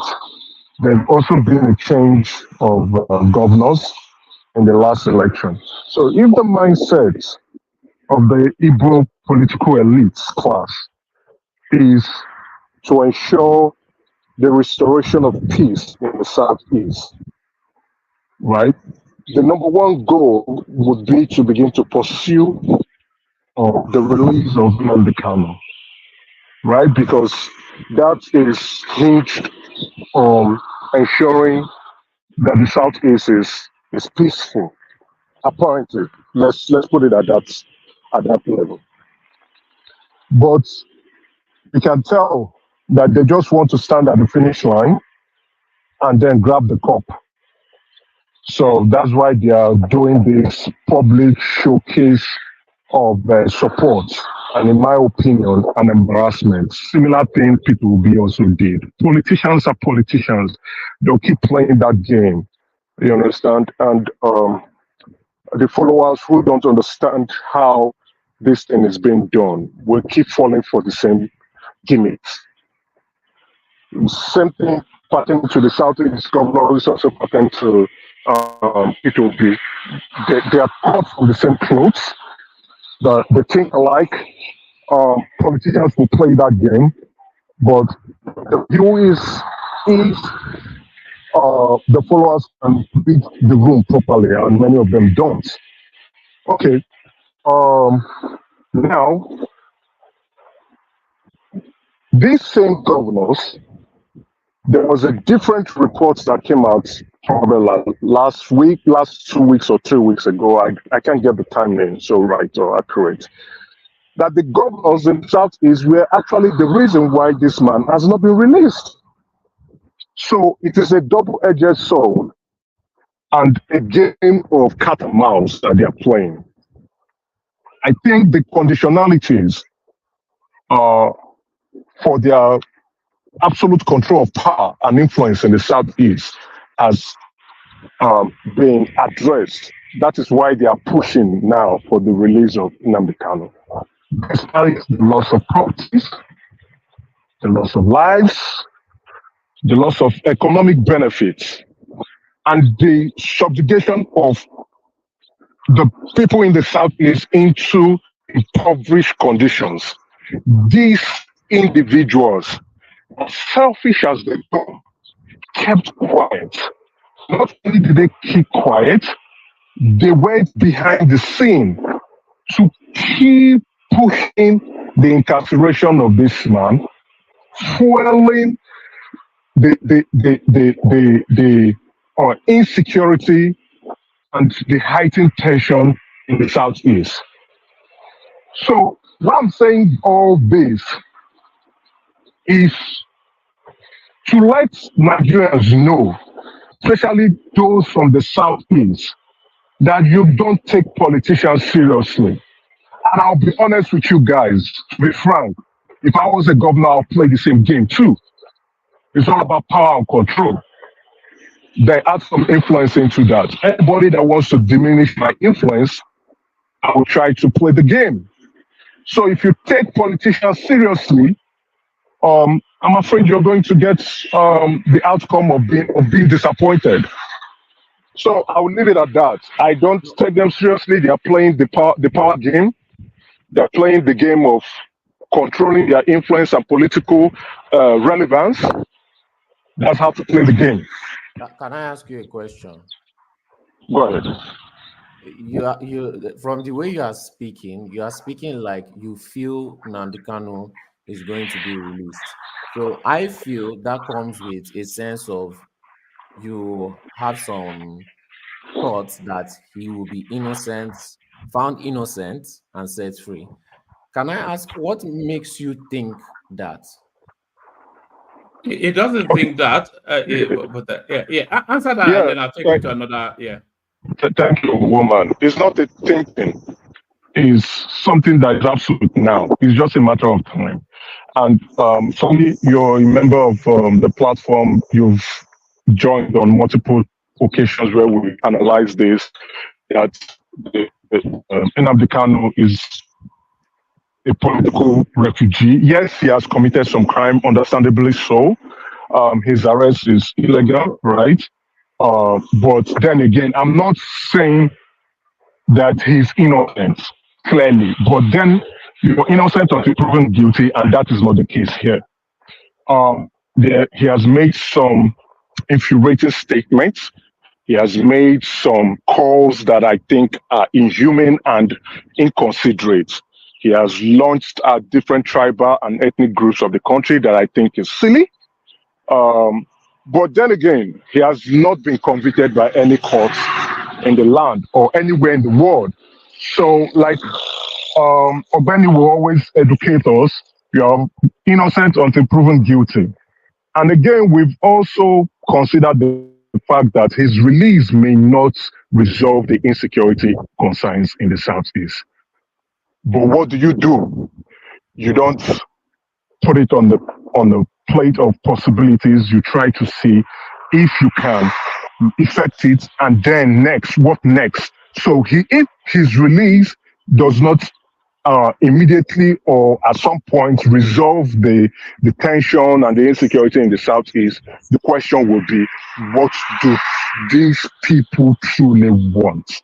Okay? Then the next line of action would come into play. But would Nnamdi Kanu be released? Definitely. Let's read the room. The signs are there. Is that something you could bet money? Emeka, I want to add something because it's just a clarity. Is that something you could put money on? Hold on for Ola, sorry. Yeah, Ola. So the clarification is this. If we are talking of illegal repatriation, there is illegal. Other than that, his arrest in Nigeria for the crime committed was not illegal. That's just the point. And I've seen that it seems that the people too misunderstand. This is my own understanding too, that court ruling that repatriation of Kanu from Kenya is illegal, that they should release him there. And I find it that people think the federal government, the court in Nigeria, has actually freed Kanu. So two different things. So I think his case is so complicated. So his arrest, was very illegal. I agree, right? It's a complicated matter. But in the first place, you cannot solve an illegal situation using an illegal means. He was arrested in a different jurisdiction and brought to Nigeria, or was kidnapped, not arrested. He was kidnapped and then brought to Nigerian border and arrested. So that kidnapping is a crime already. Let's call a spade, to be fair. I'm not saying Nnamdi Kanu does not have a case to answer. He does have a case to answer. So again, our government, and likewise other governments in the world, should not should not be engaging in illegalities. So kidnapping Nnamdi Kanu from Kenya is a crime. They're bringing him to the Nigerian border where you think he has a case to answer. Definitely, he does have a case to answer, but you would only wait for him to step his foot on Nigerian soil. But let's remember that he was fleeing for his life. Those who went against him was the Nigerian military, that's the soldiers, the Nigerian army. Nigerian army does not have the power to arrest civilians. So they were going to his house, not to arrest him. So if it was the police, it is only the police that has the ability to effect an arrest. So if the military... sorry, let him make a bit. If the military is going into someone's residence, right? Be rest assured they are going there to kill you. Let's call a spade a spade. So the military don't go to people's houses, especially civilians, but to effect an arrest. So I don't know why the military was going to his house. If the military felt he has a case to answer, they could have written a petition to the police. The police, not just only the police, the justice minister, bringing it to his attention, and his arrest will be effected. So let's look at it clearly Emeka, I've often said all they needed to do is to send one single police vehicle to go and take him to the station. Definitely. And then if he resists that, then it becomes a different matter. So they didn't even afford that. They just sent a battalion to go and shoot up his house. So let's be fair to him. Yes, Nnamdi Kanu has not conducted himself in the proper light. But to be fair to him, what were the military going there to do? Were they expected, if you see the military coming to your house and you see over a platoons of army coming to your place, what do you think a reasonable individual will do if they have the opportunity? Flee for your life. No, you run away. If they are not a criminal, why are they fleeing? No, stop it, sorry, please. Hold on, please. Emeka, this issue has been litigated up to the Supreme Court, and they have given an opinion. But the Supreme Court, Passad, has given a ruling on this. They condemned the Nigerian government on their illegal acts. But yet again, they still say, hold on. Illegal acts, hold on. But yet again, they said, Nnamdi Kanu still has a case to answer. Let the Nigerian government route it through the court system. But the one thing now is, hold on, could you just hold on 1 minute? Hold on. No, I'm saying to you that solely making that inquiry from you. Pansas, you don't need to shout at me. Pansas, is disrespectful. Yes, you don't need to shout at me. Okay, I heard you. I would have allowed you. Please don't do it again next time. The way to stop somebody from shouting at you is for you to. Don't do it again next time, please. All right. Sorry, Emeka, round off that space. I want to. Did you just cut me off while I'm in the middle of my sentence? I did. Yes. Emeka, round go to hell. Go to hell. That go to hell is a bit passe. You did it to rid of. So think of these things. I think the negotiation going on behind the scene, you could see that the government is trying to look for ways to address the concerns. The signs are there. I know Solly was saying if I could put money on the release of Nnamdi Kanu. Unfortunately, Solly, I'm not a betting man. But if I were a betting man, yes, I'll put money on the release of Nnamdi Kanu. It is a matter of when, not whether he will be released. It is when would he be released. He's going to be released, definitely. All right. Let me move on to the flooding in Lagos. I just want to ask one man a question. No. I want to move on. One man. Let me just ask you this question. We have to get to other voices. No, I just need clarification. All right. Ask and then Okay, because I keep on hearing he was kidnapped in Kenya. Is it not Kenyan government that gave him to Nigerians? Or you can also say that Hush Puppy 2 was kidnapped because they have no extradition. It wasn't given. We don't know that for fact. There's a suspicion that there would have been collaborations by agents. That hold on, you asked the question. There's a suspicion that there would have been collaborations with agents either of the Kenyan government or shadowy agents. So Nigeria could not have gone and snatched him without some sort of involvement of a Kenyan space. But we can't say categorically that the Kenya gave him to Nigeria. So that refutes every argument that he was kidnapped. So what is illegal about him being in a Nigerian court then? No, it was all right. Let Emeka just carry on. It was rendition. It was rendition. Yeah. The Supreme Court, the highest court in the land, has ruled on the matter. I think the government is. In short, a lot of things has overtaken that circumstances. So I don't know why we are still going back on the debate again. Maybe just because we wanted to provide more context. But the ruled, government is negotiating. So I think we're basically moving forward on this. Now to Lagos floor then. Now when we see Tokunbo going out with his plans of trying to address flooding and trying to see how to ensure the flow of the waterways and the canals. You see, we castigated him. We threw out all forms of agenda towards him and his ministry. I mean, his commission. We called him names. Why the man was citing concerns. We know Lagos is on the water basin. We know flooding. I used to live in Lekki. It was a consistent concern. The waters, when it rains, the water would definitely the water will flood the place. And if your car is not so good enough, and you know Lekki is where that's high middle class earners and the rich lives, you see their Benzes being packed up.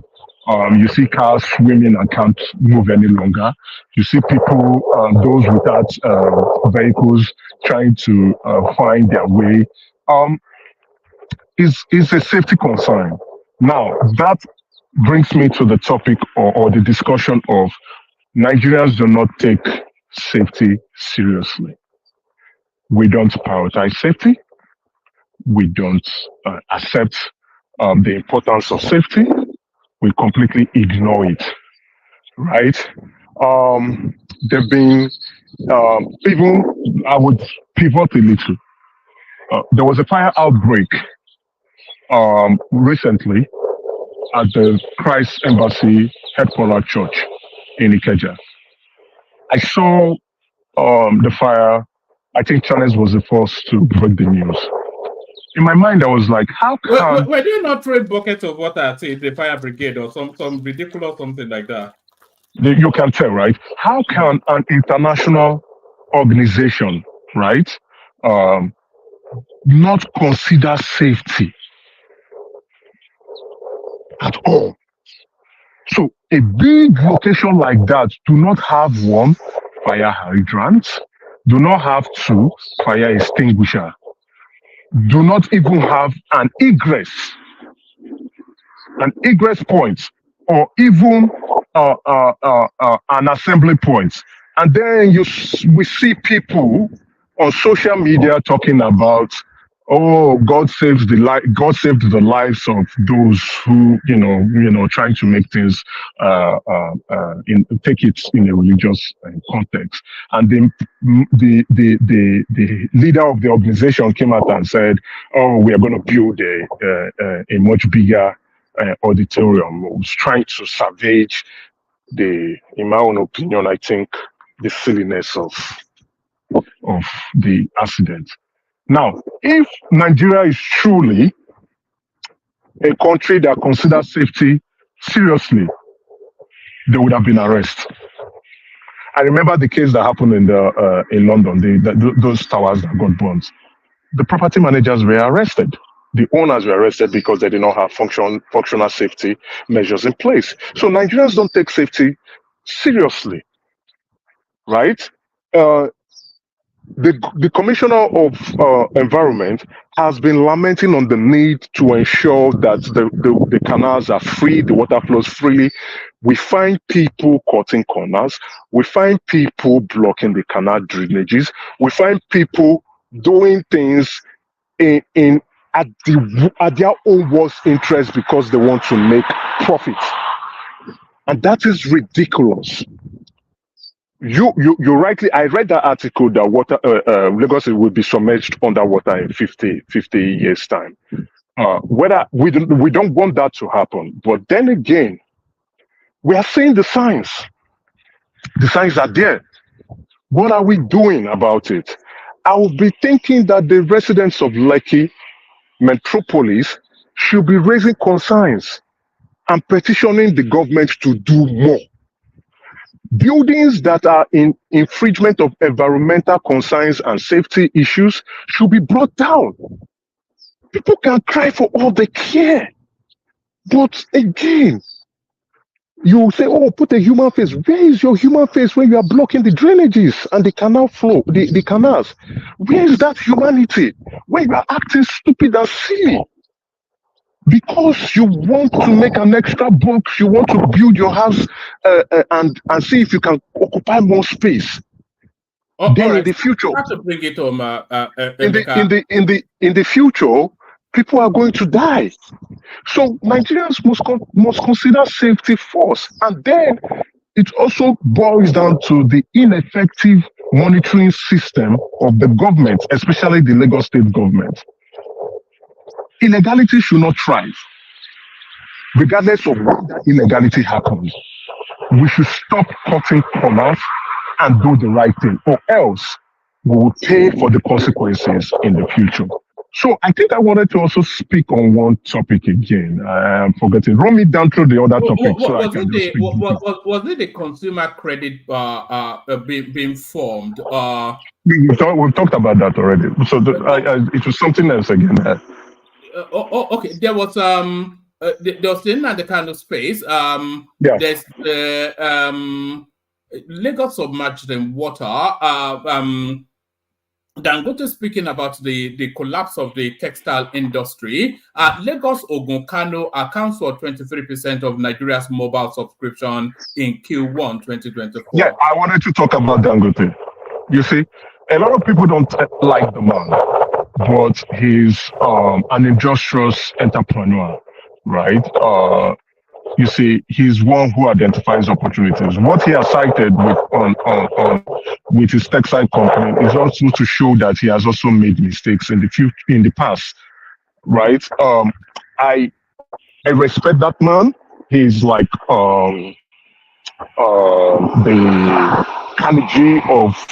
Andrew Carnegie of Nigeria, the John D. Rockefeller of Nigeria, the pioneer of African business. Not pioneer, rather the resilient figure of African business. You could call him a monopolist, but he's a capitalist. And capitalists would always want to take up opportunities when they see one. So now there's something he's doing that I really like. I think his conversation, he's probably having some internal conversations with the president. You can tell that he's now going into steel manufacturing. After we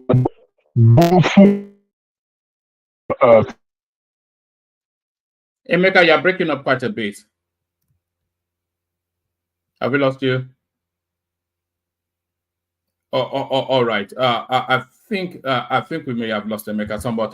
So thank you, Emeka. That he was right. Hello. We lost you for a moment.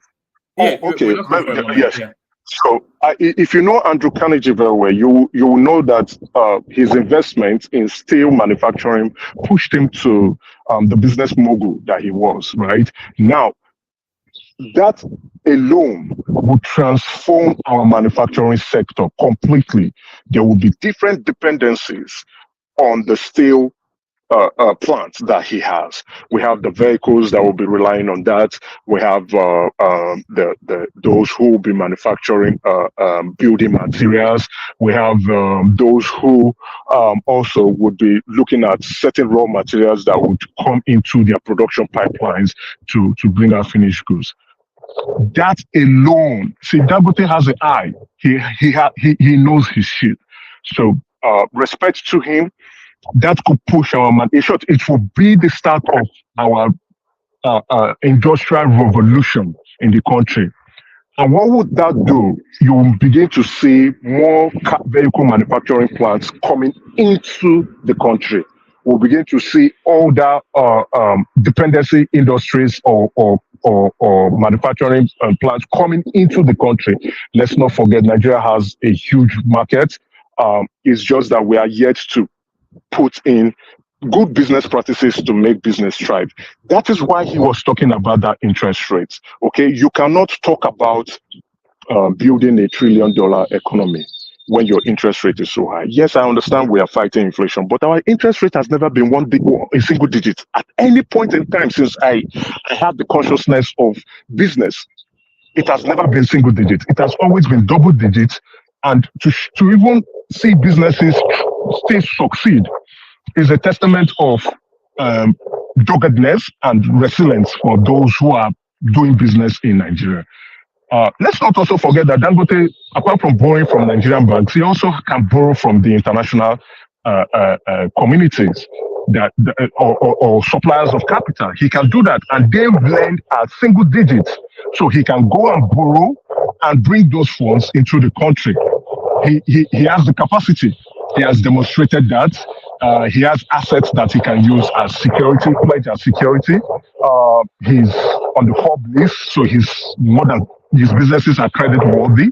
And he's listed on the Nigerian Stock Exchange, so definitely that's a very good prop for providers of capital, because they can actually look at his financial statements and annual report, and they will make great decisions based on that. So if the president, through the Minister of Trade as well as the Minister all right, of Finance, bring it home, Emeka. We're struggling to hear you because of the background noise, but bring it home, and then if the president, through the Minister of Trade and Finance, is really serious about moving us to $1 trillion GDP, they should be looking at ways to see how to reduce the interest rates, the cost of finance in that country.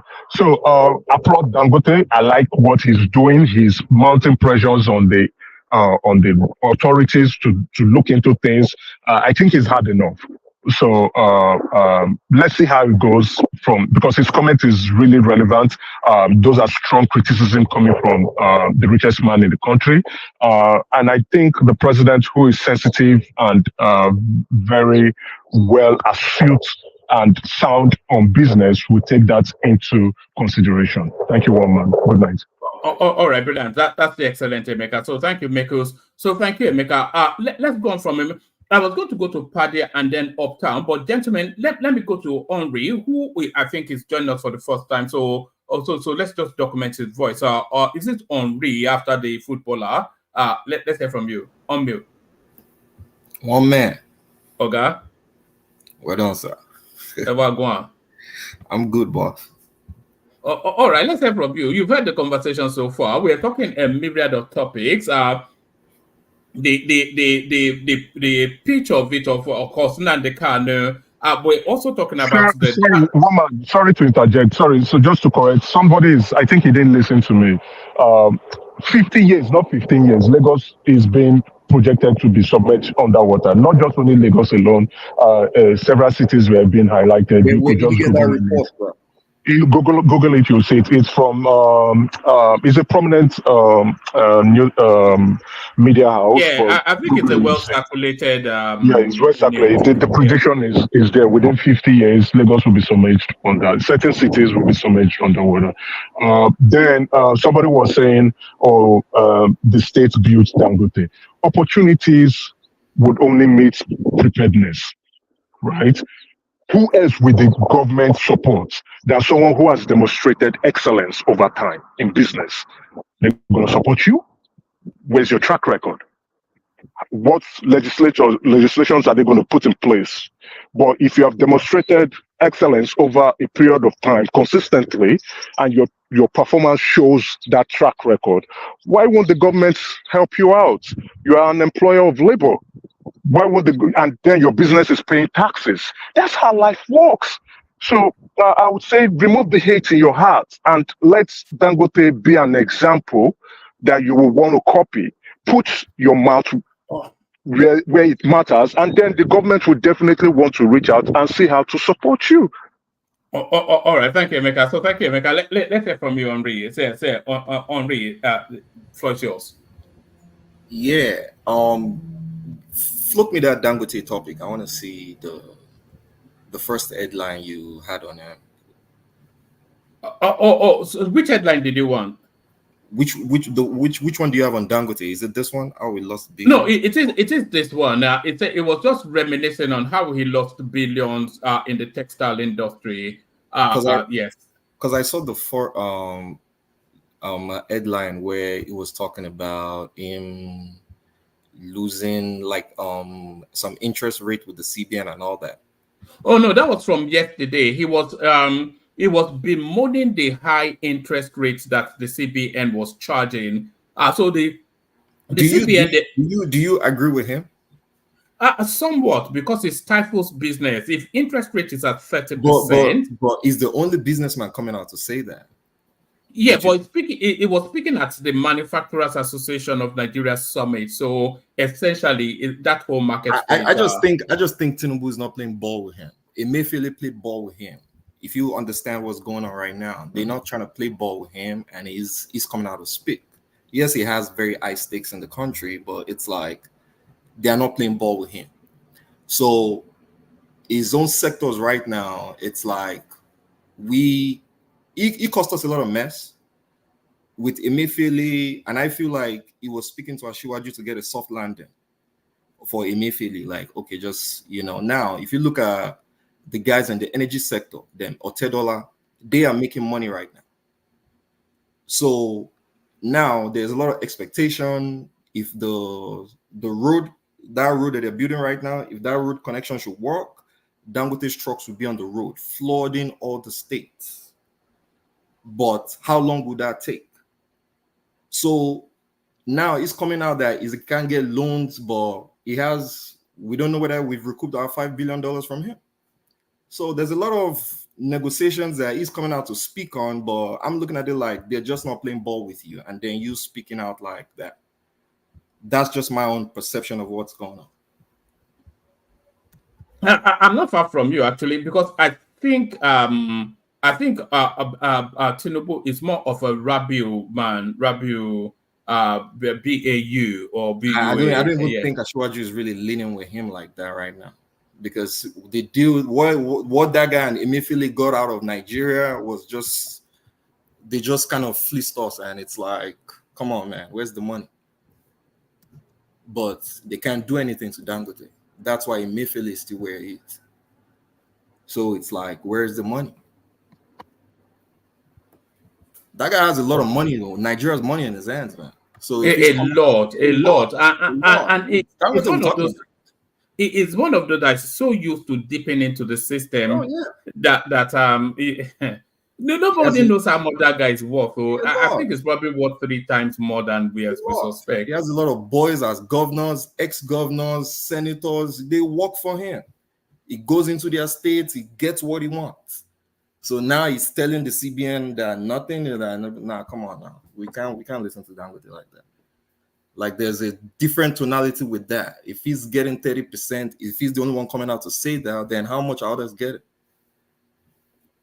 No, that's not a Dangote price. So it's a policy position. They heightened up the interest rate that's there. So it's a policy position, not what they are. It's not especially towards him. That's fair. If that's what the country wants to do, that's fair. But I just don't feel that he should come out and start making statements like that at this point. Like, not after what he did with Emefiele. No. Not from Dangote.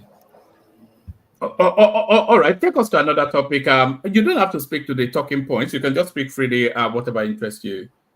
No, I'm with you. Float me some topics. Float me some headlines. Yeah. So we were within the Kanu'S space, and its release, of course, it looks as though almost starting to be out before Christmas, and we're speculating then that does that serve the greater good in terms of dousing the tensions in the southeast.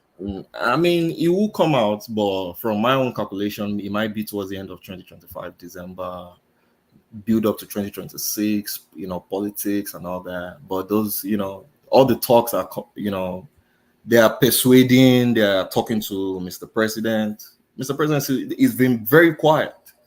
His mode of operation, we love it, but we don't understand it.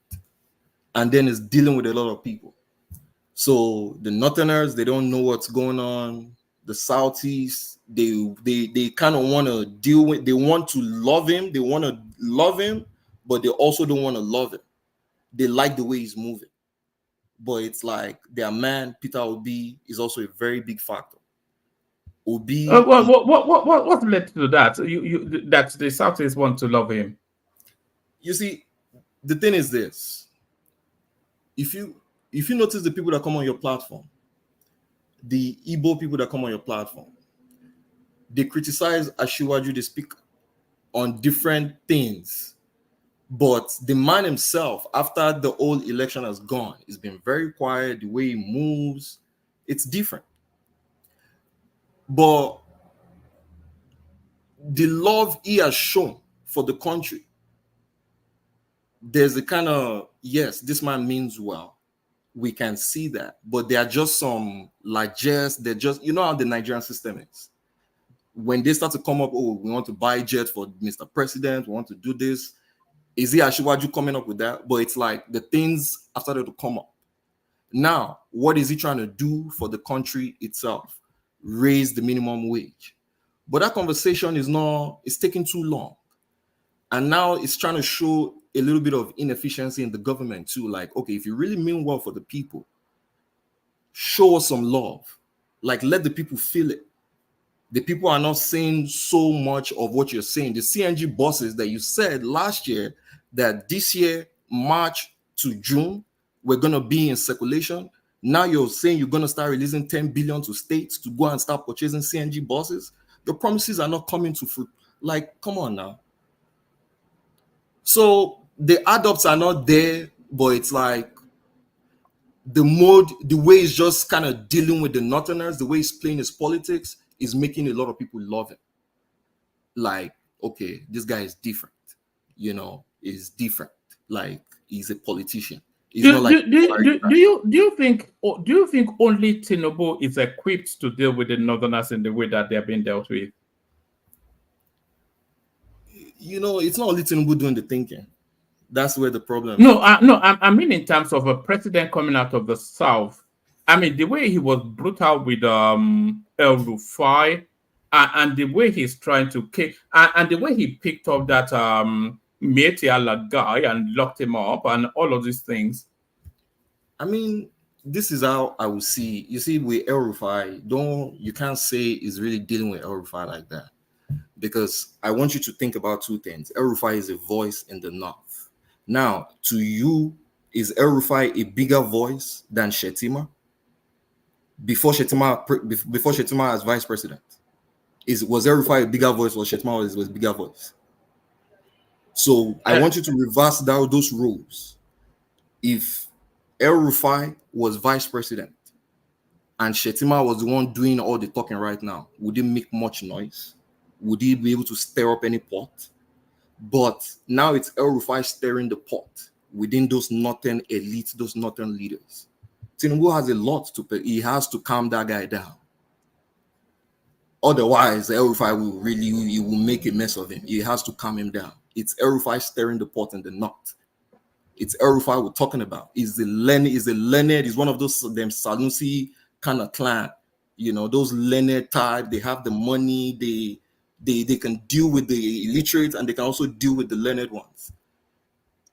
Yes, he might have a very tough, because of that Kaduna South, the Christian side of they might not really, but that's not how the North play their politics. It's the Muslim, they are radical with it. And if they come after Tinubu, if I don't know, but do you think they are coming after Tinubu already? What we're seeing coming out of Borno State? There's a kind of calculation that I'm trying to see, but I don't want to see it like that. Now, if Obi can hold that vote from the Southeast steady, if he can get a little bit of support, and then El-Rufai can stir up something from the North, I don't know what that calculation might be. But if El-Rufai can pull 4 million as Obi's VP, and Obi can pull that same structure, you get what I mean? If Obi can still hold steady, Tinubu has a big problem. If that calculation should work for them. Are you saying El-Rufai is more influential than the current governor in Kaduna? Is that what you're insinuating? Are you insinuating that El-Rufai is now more influential than the current governor of Kaduna? Who's the current governor of Kaduna? Ubasani? Yep. Ubasani a household name in the North? Henri, that permutation that you are making, what people are actually permutating is an Obi Kwakwanso ticket. That is the one that can really strain the Tinubu space. Obi being the head, Kwakwanso being the tail. I think Kwakwanso's ego is too big to go for Obi's VP. I think you will have to settle that ego now with the politics we have in play.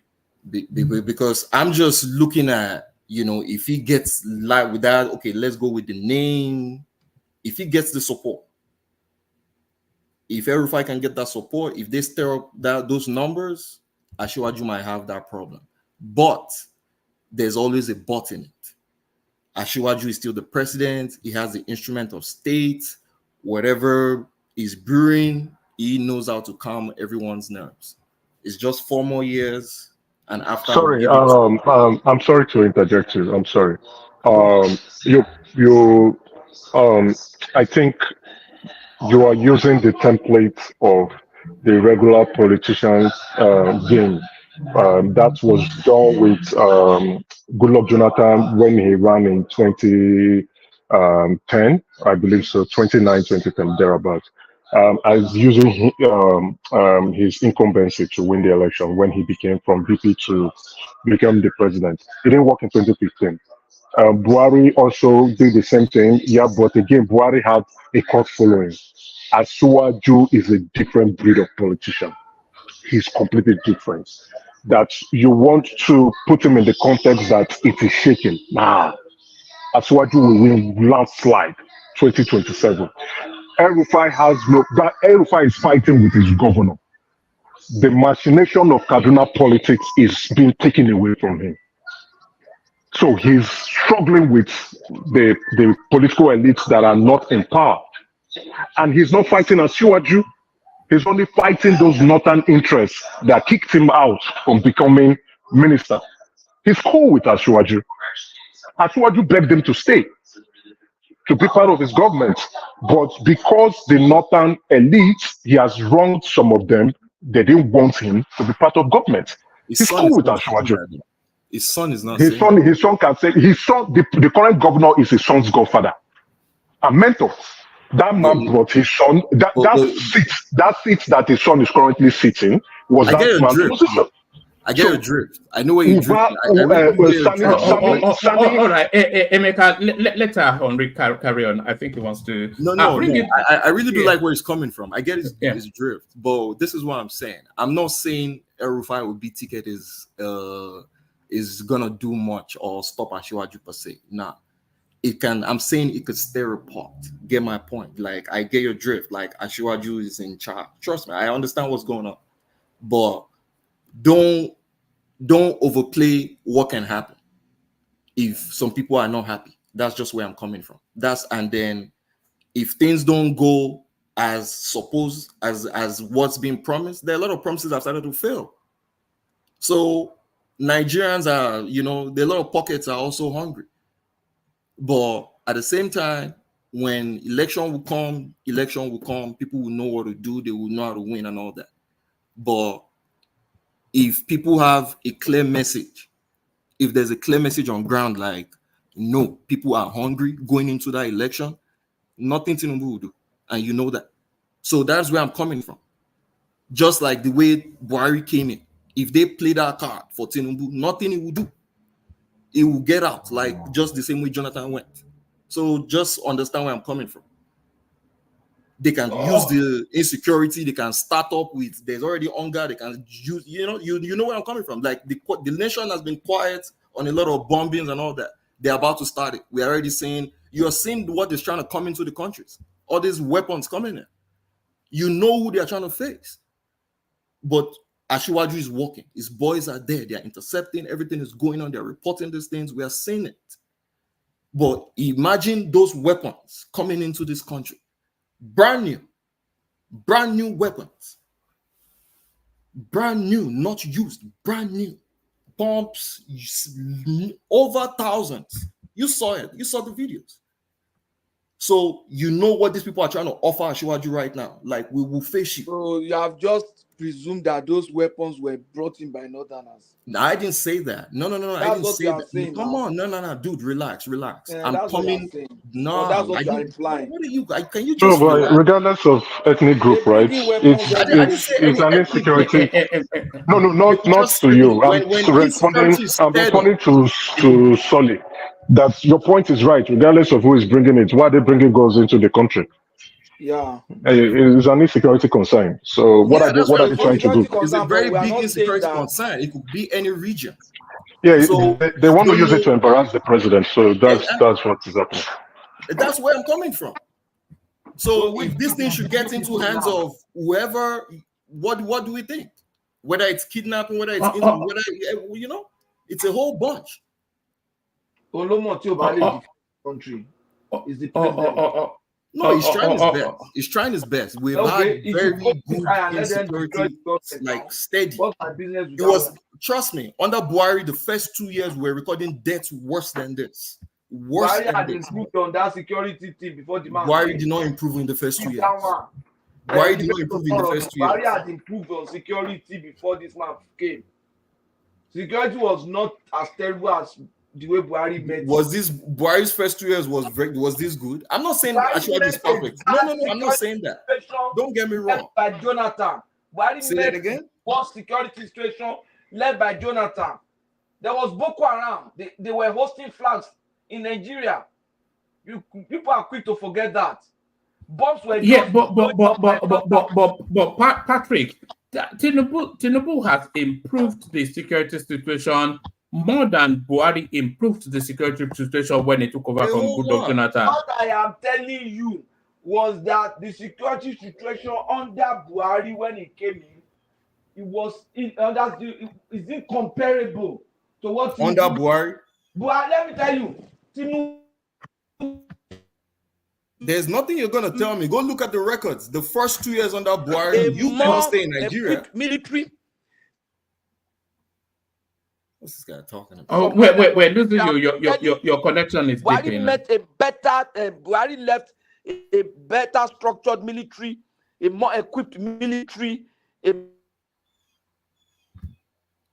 Patrick, you are breaking off. But Henri, bring it home, and then we're going to Paddy. Just wrap it up in a couple more minutes. I bet not talk Buhari. I mean, I feel like Kanu would be out, and like I said, it's more of a political calculation towards 2026, but I don't know. Something might happen before the end of this year, but from my own permutations, is most likely towards the end of 2025 or early towards 2025. Like 2025, the end of that, 2025, then he will settle with his family. But towards the end of this year, there would be a lot of clear signs like, yes, it would be released. Because the Attorney General has to okay, I think he has said something about it, but now he has to really give in the word, or I've sent Mr. President on this, and then, the leaders from the other side, they would have the discussions and whatever solutions they will resolve into, and then the man will be set free. But it's all been a right. while. All right. Yeah, land it, and then we're going to Paddy. I'm good, man. To the next one. To the next All right, topic. brilliant. All right, brilliant. So that's Henri, a new voice on the platform. So thank you, Henri. Let's go on from you to Paddy. Hopefully, it's still there. Paddy. Hi, what man? Yeah, good to hear you. You know, you have a BT textured voice, Babati textured voice. You, Babati, and Prince Daddy are separated at birth. Awesome. All right. Let me start with the chaff. I want to filter the chaff from the wheat. The chaff news to be is the Nnamdi Kanu one. I think for me that's like the most inconsequential news to me as a person. I'm not a fan of that space. Also, I think I'm even losing my fandom for these politicians and activists or presidential aspirants or whatever who are now coming out to rally, quote unquote, around MNK. And the reason I'm saying so is what that means to me is not the camaraderie that they're trying to project. I think it's more of an endorsement of what that guy represents, and it's not a good endorsement. All it takes is for anyone to just go back and listen to the rhetorics that this person has spewed over the years and the kind of animosity and angst and reason. In fact, the texture of the landscape that we're expressing today is part of what he has birthed. You know, this is someone who tries to jump on every little opportunity to denigrate the country. And then if you listen to very many people who come from that side, who will identify with him, you know, and the way they speak about the country, the way they speak of the country, the way they even treat the country and people, the other denizens who are not in their space, it's despicable. So when we have, you know, esteemed senators and governors and, you know, people of dignitary who are now coming out to say, free the guy, like the guy's just some random guy who was walking on the street and they were just kidnapped and captured by SARS or some military, and Nigerian government just want to just keep, you know, put someone just because, you know, they want to bully. I mean, that's not the case. This particular person has done more chaos even to that region, even to their finances, even to the security there, to the stability. There's so many lives that were lost from his rhetorics. So are you saying that those lives do not matter? So to me, that's the chaff. It's ridiculous that people are coming out and trying to say release him like he's some martyr, he's done some valor, some things of splendor. It's ridiculous. Maybe well, but to each his own. But what about the unrest in the southeast? Do you not think it relates will impact on that? He's even before he got kidnapped, he has started this. And to me, I think it just speaks more of the listeners. They can shut down those militia forces. They can shut down those. They're not even asking the government to say, give us more people to help us make peace. They're not setting our policies. They're asking to release the guy to come and do it again. Are they saying that this guy will come out and suddenly he's going to become the saint? He's going to become a catechist? He's going to go back to, he's going to become a monk? He's going to come back and double down. He's done it over. I mean, he's going to come back and raise his hands and, you know, like Jude Bellingham. And so, you know, and say, look, I'm back. They're going to make statues of him. They're going to exalt him. He's going to be revered. He's going to jail and he's going to come back and speak. This guy will say, even it was not some months ago, he lambasted, said, who is that person who would speak when I speak? This was recently. So you get me? So he's gonna go back and double down. He's not coming from a space where I go, I've learned my lesson, you know, I'm going to become a better person, you know, I'm gonna denounce and renounce all my no. He's gonna come back and say, yes, I've faced the Nigerian government, and then they cowered, they bow down to me. All these guys are doing it for their own greeds. But what he represents. So what are you suggesting that, the way forward on his case? Well, what's your suggestion? My suggestion is an expedited judgment, however it is, something where we know we can hold him by, If the Nigerian government have something tangible, they should just judge this guy and let him know that he's going to go to jail for 5 years or 3 years or 10 years, and then whatever time he has spent previously. The punishment for it's a capital punishment that the crime that is accused of is not a jail term. I think it's a capital punishment. We don't need those kind of people in our environment. The chaos he has caused, it's almost as though we're trying to we've forgotten so soon where this guy came from. We're forgetting so soon how he started. We're forgetting so soon the divide that he has caused. We're forgetting so soon the impact of how he's brainwashed people to think that the entire country is against them. This was something that he said over and over and over. Nigeria is against you. Nigeria is against you. And now people now believe that the country is against them. He's not going to come out and be like, okay, I was wrong. He would never say so. So it's almost like if we are thinking about the person and forgetting the consequences. It's almost as though we're like, you know what, just let's allow the dog go outside. But this dog has caused rabies. People have been beaten. People have been smitten. There is a pandemic going on. There's a mindset that his freedom would only amplify.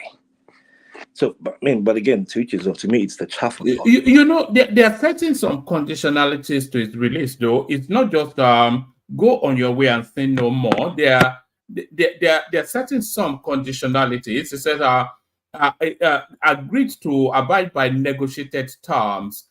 So I'm not quite sure what those negotiated terms are, but it will wrap around his a good conduct sort of thing. Yeah.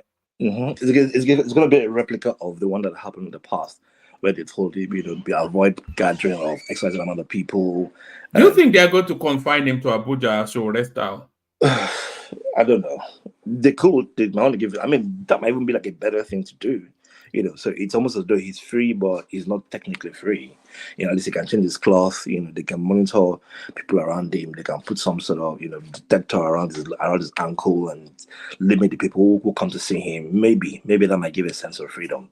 But here's the thing: even if he's within Abuja, he's still not free until he steps his legs, feet on that land. But the funny part: it's been a long time that guy stepped his feet in that territory. But he's causing far much more chaos. And look at that. And here's the thing: even if you shut this guy down, there's another one in Finland who is even doing something crazy. And if that one goes again, another person is ready to take it up again. It's become a movement. This is what we condemned in Boko Haram. This is what we condemned in Al Qaeda. This is something happening right before us. Other people do these things and then they shut them almost at the very, very beginning. We've allowed these things to fester for too long. And it's deep rooted into how people's implicit biases, people's bigotry, people's tribalism that's it. You can't. I mean, I'm sure everyone understands where I'm coming from, but to each his own. Everyone still feels like his freedom is really going to do so much more. There'll be calm and peace. There was calm and peace when it started. There was no chaos going on when it started. I mean, Masobat ended. Ralph Wanzurike has been shut down. So he just definitely did the same thing all over again. He saw a gap, he saw an opportunity, and then he filled it up. And then that's what's birthing this movement. In fact, as far as I'm concerned, the half of maybe 60% of the obedient movement was part of this particular guy's rhetoric. That is actually the support movement that birthed that's a movement to spike up as much as it did. Anyone can want to deny it, but we know. So just one person has caused so much chaos. One person has filtered what the country has decided to suppress. One person has taken everybody back to 1967 all over again. From UK, eating money, wearing Fendi. And I'm not saying because it is some region. If this person were also from my own region, I would say the same thing. If I'm sure someone from my region can't even be given this much opportunity, he will have been shut down long ago.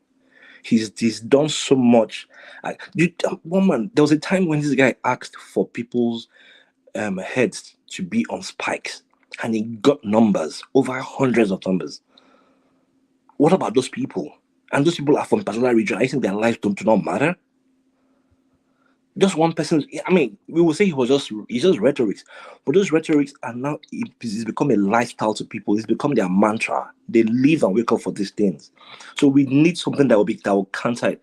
What I feel these people should have been doing is to find someone who can speak against what that guy has said and clear the minds of people and say, look, you people are not marginalized. You people are loved by the country. You people are thriving. You people can become presidents. You people can become senators. You people can do everything you want to do. We've moved further away from 1967 to 1970 for us to be going back because somebody wants to make some money off this thing. Simon Epa is milk is fleecing this ideology. It's making money. They even have a Biafra coin. People are donating money in there. So two people who want to just live good lives. I think they even have a cryptocurrency. The Biafra coin. So they are cashing out. So it's not a movement from love, from a place of love. It's a movement from an opportunity that he saw. The same person who started this movement for his own opportunity. When Ojukwu started this whole thing, Ojukwu was a young boy. He was in his 20s and late 20s and early 30s. Changed the mindset of everybody, caused chaos, came back to the same country, ran for presidency, ran for VP, ran campaigns like nothing ever happened. Took people's money, changed their mindset like nothing ever happened. Ojukwu left. Ralph Mazurike came, did the same thing again too. Did with so much we could do with Masob. We okay, fine. That one ended. Now the Kanu'S start all over again. Now the Kanu'S still alive. We know that. Now there's this Simon Epa there. We don't need single people who would change the mindset of people because they tell it. No, we need everybody to feel like equal players in a country and then enjoy. Those who know, the rich amongst them do not care about this guy. But it's the part of them that feel there must be this camaraderie. We must support one of us. He's one of us. But those people that hide, I don't know one of yours. That's where I come from, man. I want to move to the next topic. All right, take us to the Lagos flooding. Lagos underwater at the moment. All right, yeah. So the Lagos thing is, I think one thing that people tend to all forget more is that Lagos is about 6 feet above sea level, from 0 to 6 feet above sea level, just about 2 meters high from sea level. Lagos is not a highland. Lagos is less of an interland. Lagos is a lagoon surrounded. In fact, the name itself is the reason why it's called Lagos. So many cracked of islands that has been dredged over time. And whatever happens today is a torrential rain that happens every year. We know that there's always this spike of rain that happens in Lagos from April through September. And then the peak period of those rains is always between June and July of every year. But this particular one I felt today is a torrential rain. And this is probably like an effect from the monsoon season that usually happens. And during monsoon, there's always a very high wind pattern, that will come in from the West African monsoon. And that is what's causing this. I think one of the successes of this particular rain is that even though the tides came, it was able to settle in a very quick period. I think within about 2-3 hours, very many, not all, but very many of the places where this flood at the reason has started settling in. The ban of styrofoams has definitely helped. So we are seeing those floods, but we are seeing less death on the flood. This is probably the first time in a long time that there'll be this kind of torrential flood in Lagos, that we won't see so much of filth and death on the roads. And I think it just makes case for those who probably know how Lagos was structured, Sakra, 1958, 1960, very early Lagos, they were always using the natural pathways for water, from Ogun River all the way to Atlantic Ocean, to all the lagoons that we have in there. But those places now has now been filled with people who are trying to own properties. The Lekki never had to deal with those floods because Lekki was just a lagoon of its own. Festac and Tinkan, all those places were just serious lagoons. But now they are residentials, and there are people who build material, who don't just build homes. They build homes and then leave their building materials as debris. So their sand, their gravels are clogging the drainages. They don't build right drainages, and when the government try to work to stop them or happen on them, again we start crying again. Oh, it's because we are from Zafara. They don't want Zafara. Lagos State came out today that they are going to intensify the demolition. Oh yes, I think I saw that tweet from the commissioner of works. He doubled down, like we will do this because they have to, because here's the thing: they need the water to just flow through. So the tides will always rise, but it needs to flow through. And if it's not flowing through, in fact, there was another thing again that I also observed. So how because of the haggardness and stubbornness of Nigerians who would always cross roads. We've built roads with so very high dividers in between, and those dividers don't have proper pathways to flow. So you find a 4-lane road or a 6-lane road, 3 on each side, that is flawed on one side, all the way to divide, all the way to the huge barricade of concrete divider, and then the other side is free. So it means that all it means that they need to expand the gutters in between those road dividers so that water can flow through. And those very many happen in the highlands, so in places like Songot High, in Alimosho local government, those are things that happen in those areas. But areas like Ojo, like Lekki, Surulere, those ones are canals and lagoons that have been narrowed down. In fact, the state is even doing too much. They are compromising too much. So many canals that have been narrowed down and allow people to build stores and build homes and build estates and expanded. We now have slimmer canals. And you can't compare a place where the water, the tides, is coming from an ocean. This is Atlantic Ocean, though. The Atlantic Ocean has the highest tide, especially in periods like this where we are almost at an equator with the moon. So the moon is pulling high tides. We are having the monsoon weather coming all the way from India, blowing high winds. This is definitely going to happen. We know it happens every June, July, August in Lagos. It's not a new thing. But again, because this is the first time that I'll see very many of that water without the debris, I think it's some sort of progress. The next thing we need to now start doing is we probably need to start seeing how we can reinforce building our homes with higher German floors. So if you're building your home on the island, you shouldn't be building your home with a regular 4 feet tall. You should go higher.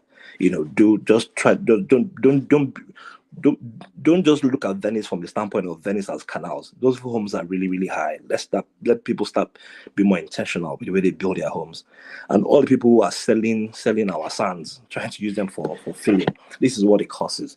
So they go dredge the canals, go dredge sands in the canals, sell all the sands to for profit.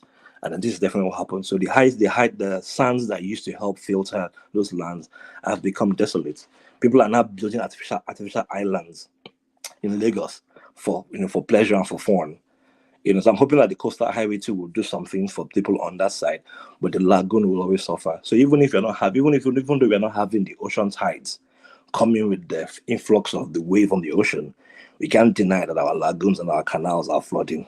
And I would hope that Lagosians themselves too will become more accountable to their own community and stop getting their roots dirty. And when you see somebody say something, when you see any community that they're building houses and those homes will affect you when it rains, and you find out this estate agent is building a home where their home should not be, call it out. When you see an X on the building, when they put the red Lagos State X on the building, and you see them walking again at night, call it out. Don't just look away, because those things will affect you at the end of the day. And I think that's one thing. Lagosians keep blaming the government, or the government allowed them. No, you also saw them. You saw them building those homes. You saw them bringing trucks to build their homes there. You didn't see anything. Then when your Mercedes start packing up, or when your homes start flooding, you start blaming the government for a community that you live in. So I think people also who live in Lagos also need to start becoming the watchdogs of their own community, and sure nobody's building wrong houses, and sure nobody's putting anything in the drainages. When you see anyone, call them out, tag the commissioners on Twitter. They're very responsive. They'll come to those houses and they will demolish those houses.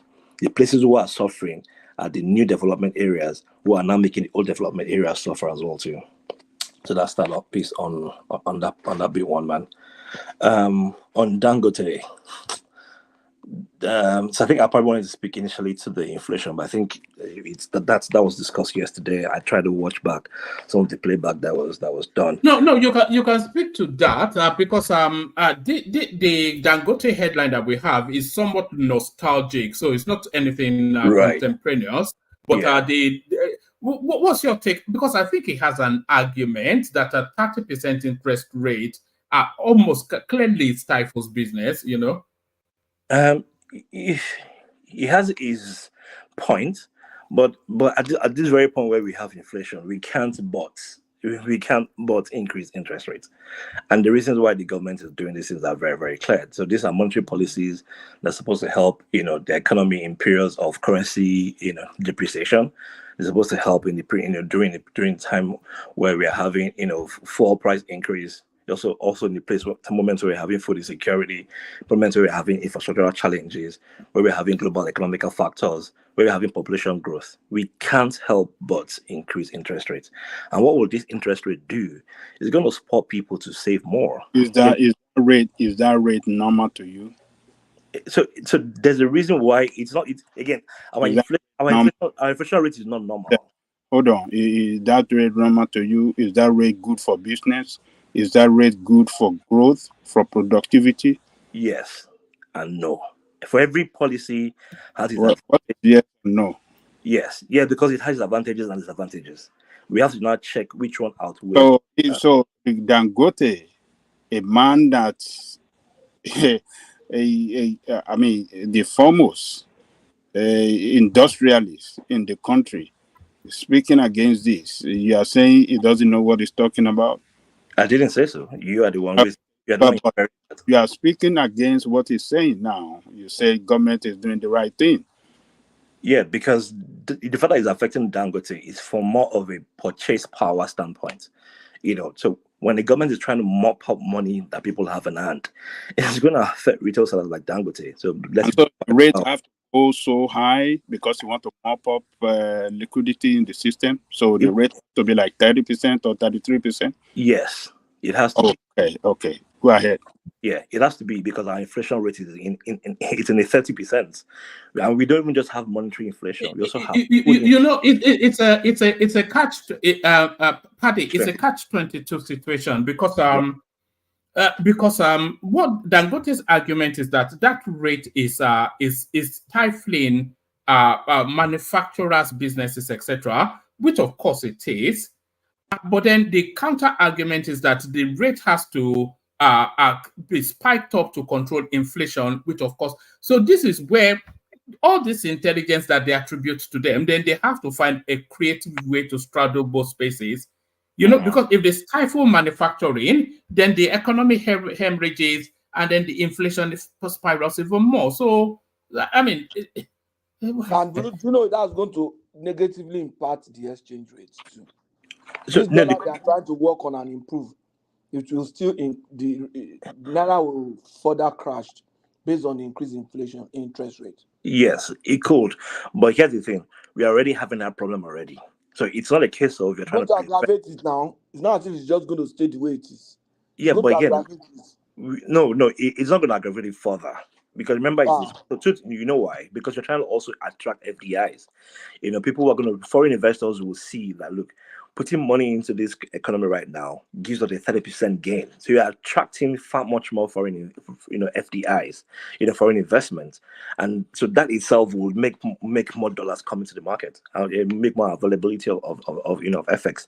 And once that happens, your currency starts to become somewhat stable. And then so that is the purported part of the power reason why this is happening. So we're not killing one for the other. There's supposed to be a counter reaction as well too. We're also hoping that more people want to be able to mop out their money rather than just keep purchasing, right? And also reduce food, food inflation. More people might want to save in their money. So let's put it like this: I have 30,000 naira. Ataleko has 30,000 naira. One man has 50,000 naira, and we all want to buy pepper. So because we all have more money, just for the same product, we are willing to pay higher for that product. But now if all of us realize that, look, if I put half of my money into the bank, I can get 30% profit. So that means we have less money to buy. So because we have less money to buy, because we are getting more money while saving our funds, it automatically reduces the cost of the food in the market because we have less money fighting for the amount of food that we have. So they didn't just bring it up because they just wanted to just inconvenience people. But here's how does it affect Dangote or manufacturers? It means that there are fewer people who have spending power in the market. And what's the fiscal policy towards this? They're trying to bring in a consumer policy where people can actually use consumer loans to buy these things. So they're not just letting it go simply because they are bringing other counter policies. So I mean that I don't need to use my full 30,000 naira to spend like most Nigerians do. I can now buy on credit. So that way I can save more money in the bank. I can have a higher interest whilst I'm saving. My money can grow, faster than almost any economy within the world. And then sorry, apologies, Paddy. Uptown, click on mute and unmute. Your device is not connecting. Click on mute and unmute. Sorry, Karen, Paddy. Right. Yeah. So I think that's the surface level argument of what we're trying to solve in there. Again, it also doesn't take away the fact that we are having other conflicts. We're having climate change. It doesn't take away the other reasons why, the other negative reasons as well too. There's also going to be like fuel price increase. So it's not taking away all the negativities. But I think right now, based on the way that we are, based on the things that we're complaining about, we need to be able to attract people to have reasons to save their money and invest their money within the economy. We have to mop out the amount of cash that liquid cash that we have within that system, and it's going to reduce the key problems that people have today. We have food inflation. We haven't had food inflation in a very long time. I mean, the one man shared a video the other time of a basket of pepper that went from 100 to about 35,000 in a space of 3 weeks. But why did it go to 100? Because there are more people who were willing to pay for that, pay at that 100,000. So at that 100,000, whilst we were complaining that the food is expensive, people were still able to buy the food. So that means there's more money in the hands of people. The money is not growing anything. They're not consuming that money. So what the government is saying is, don't consume your money. Put your money in the bank, invest your money, and we'll give you 30%, quote unquote, interest rates on your savings. Whilst so the little money you have, you're able to buy something, and when you need to buy something in bulk, you can take credits for it. The government will pay on your behalf. So there's no liquid cash. It's just more transactional digital money, and everyone is fine. So let's look at that. This is supposed to solve a bigger problem than it's supposed to cause chaos. Hold on. You see, all this thing you are saying, I don't even get it. So for a businessman that want to borrow loan with its interest rate, how do you think that you can put that loan to use that will generate a good return for him? How do you think that a farmer will borrow at this rate? And you think, how will business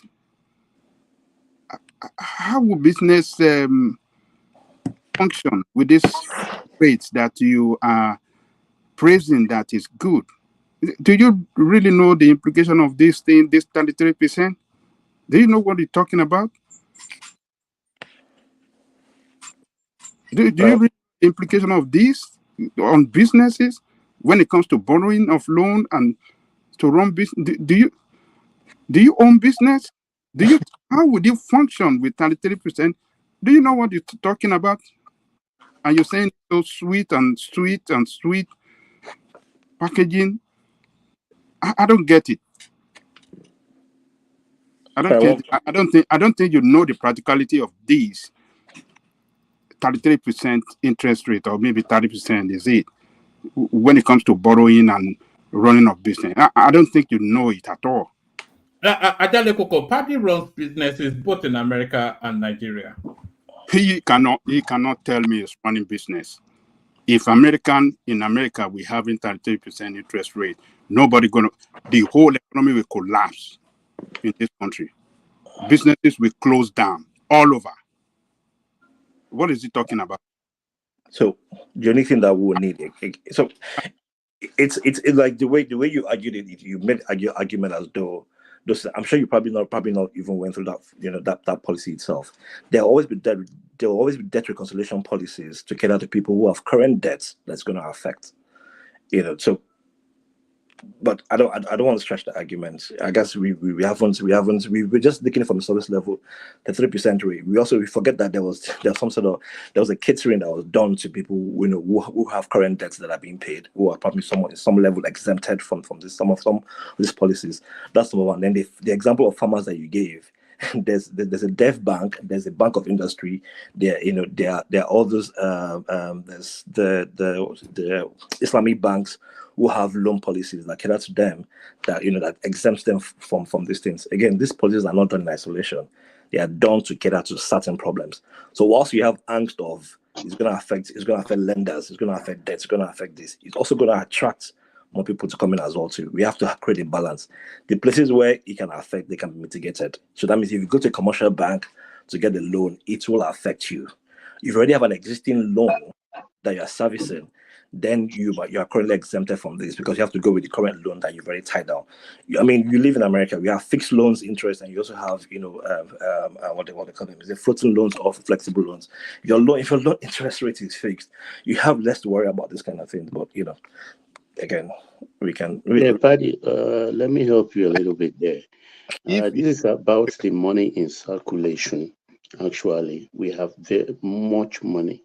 I think as of this week, we have about 3.9 trillion naira in circulation. That's about $2.7 billion. Last year, this time, we had in circulation just 1.7. Just 1.7. And even then, that 1.7 translated into 1.2 billion. So this policy is a double-edged sword in the sense that we have to curb inflation one way or the other. It's very important, particularly the food inflation.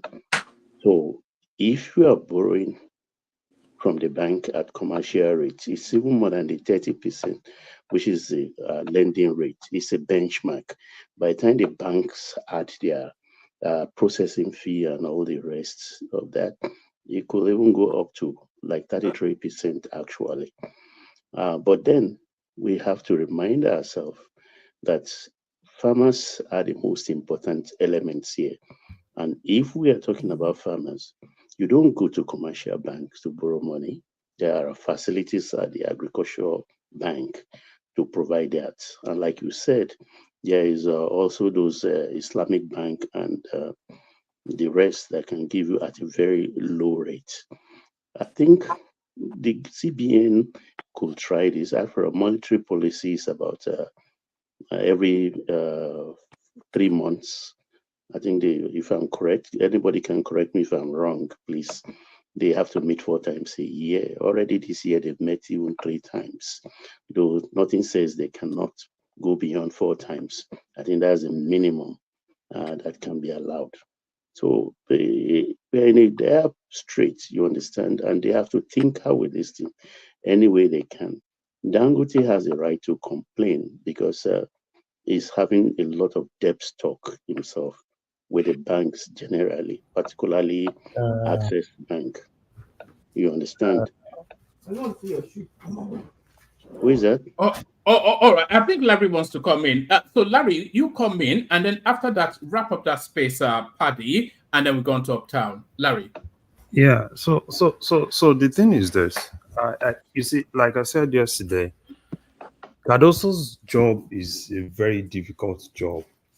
And I understand what Cardoso is doing. He has said it. He said he's going to go to using conventional economics. But the problem is this. Using conventional economics makes you put everything, around ceteris paribus. You want to keep every other constant. And in an ideal situation, if it's actually an ideal country where a lot of the sector is more within the formal sector, if you increase interest rates, you are expecting that it's going to help inflation come down and it's going to encourage savings. But the problem with Nigeria is that most of Nigeria's economy is not really within that formal sector, right? That's why in order to curb inflation, you are not just looking at the monetary tools. Most of the other, most of the key work now, Cardoso can do whatever he wants to do. He's just trying to see a way to kind of like get things done. But we've always said it here on this platform. There are a whole lot of things that still need to be done within the fiscal sector. I know they've started 1 or 2 things, right? Which I expect them to have actually done then. Because if you want to fight something, it's two edges of the sword.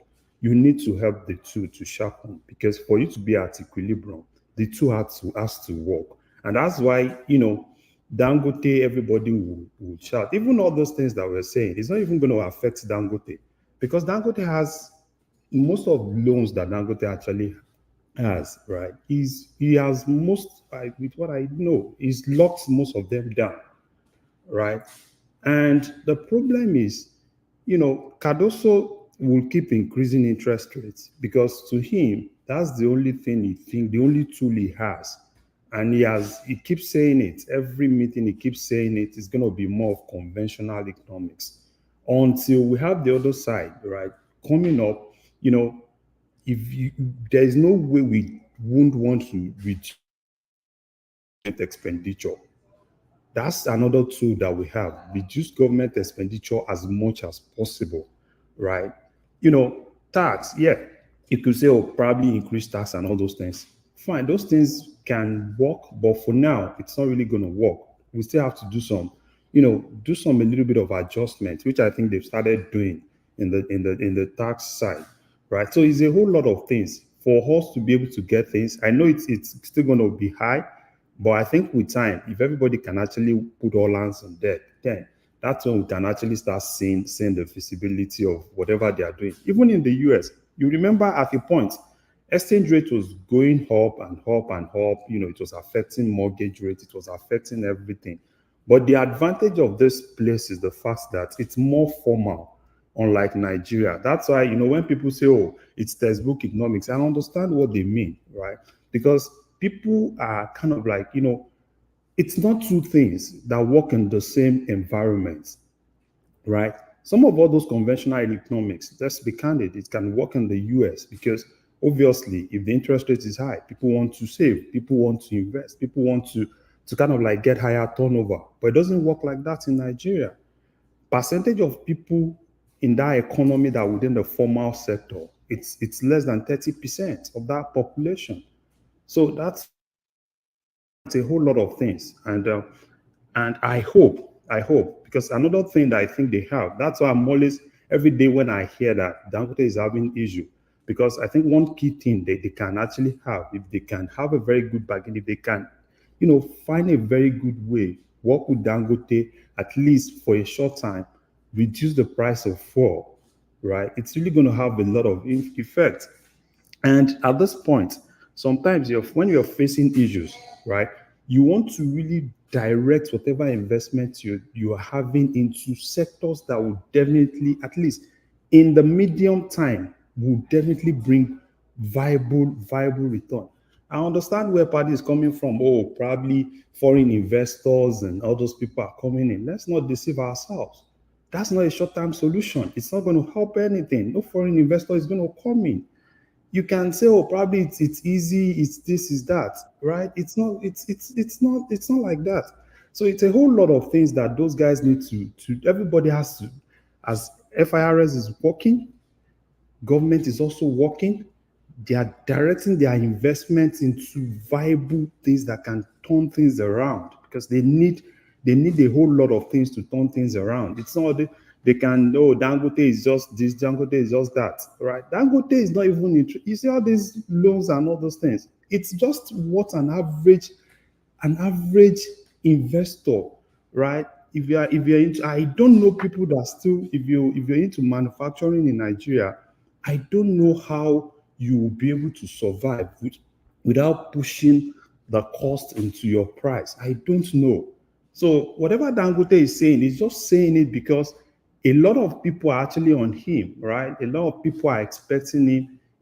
Everybody's waiting. Okay, what is Dangote going to do with petrol price and all those things? So it's a whole lot of things. That's why you see Dangote coming out and kind of like speaking out what an average manufacturer, average, investor is actually facing. So it's a whole lot of things. So I understand. Everybody, it's textbook economics. Dangote has, Cardoso has always said it, that is only focusing on conventional economics. Yeah, so let's just see how it goes. Hopefully they can, at least in 1 year, hopefully we can actually start getting things a little bit down. That's my expectation though.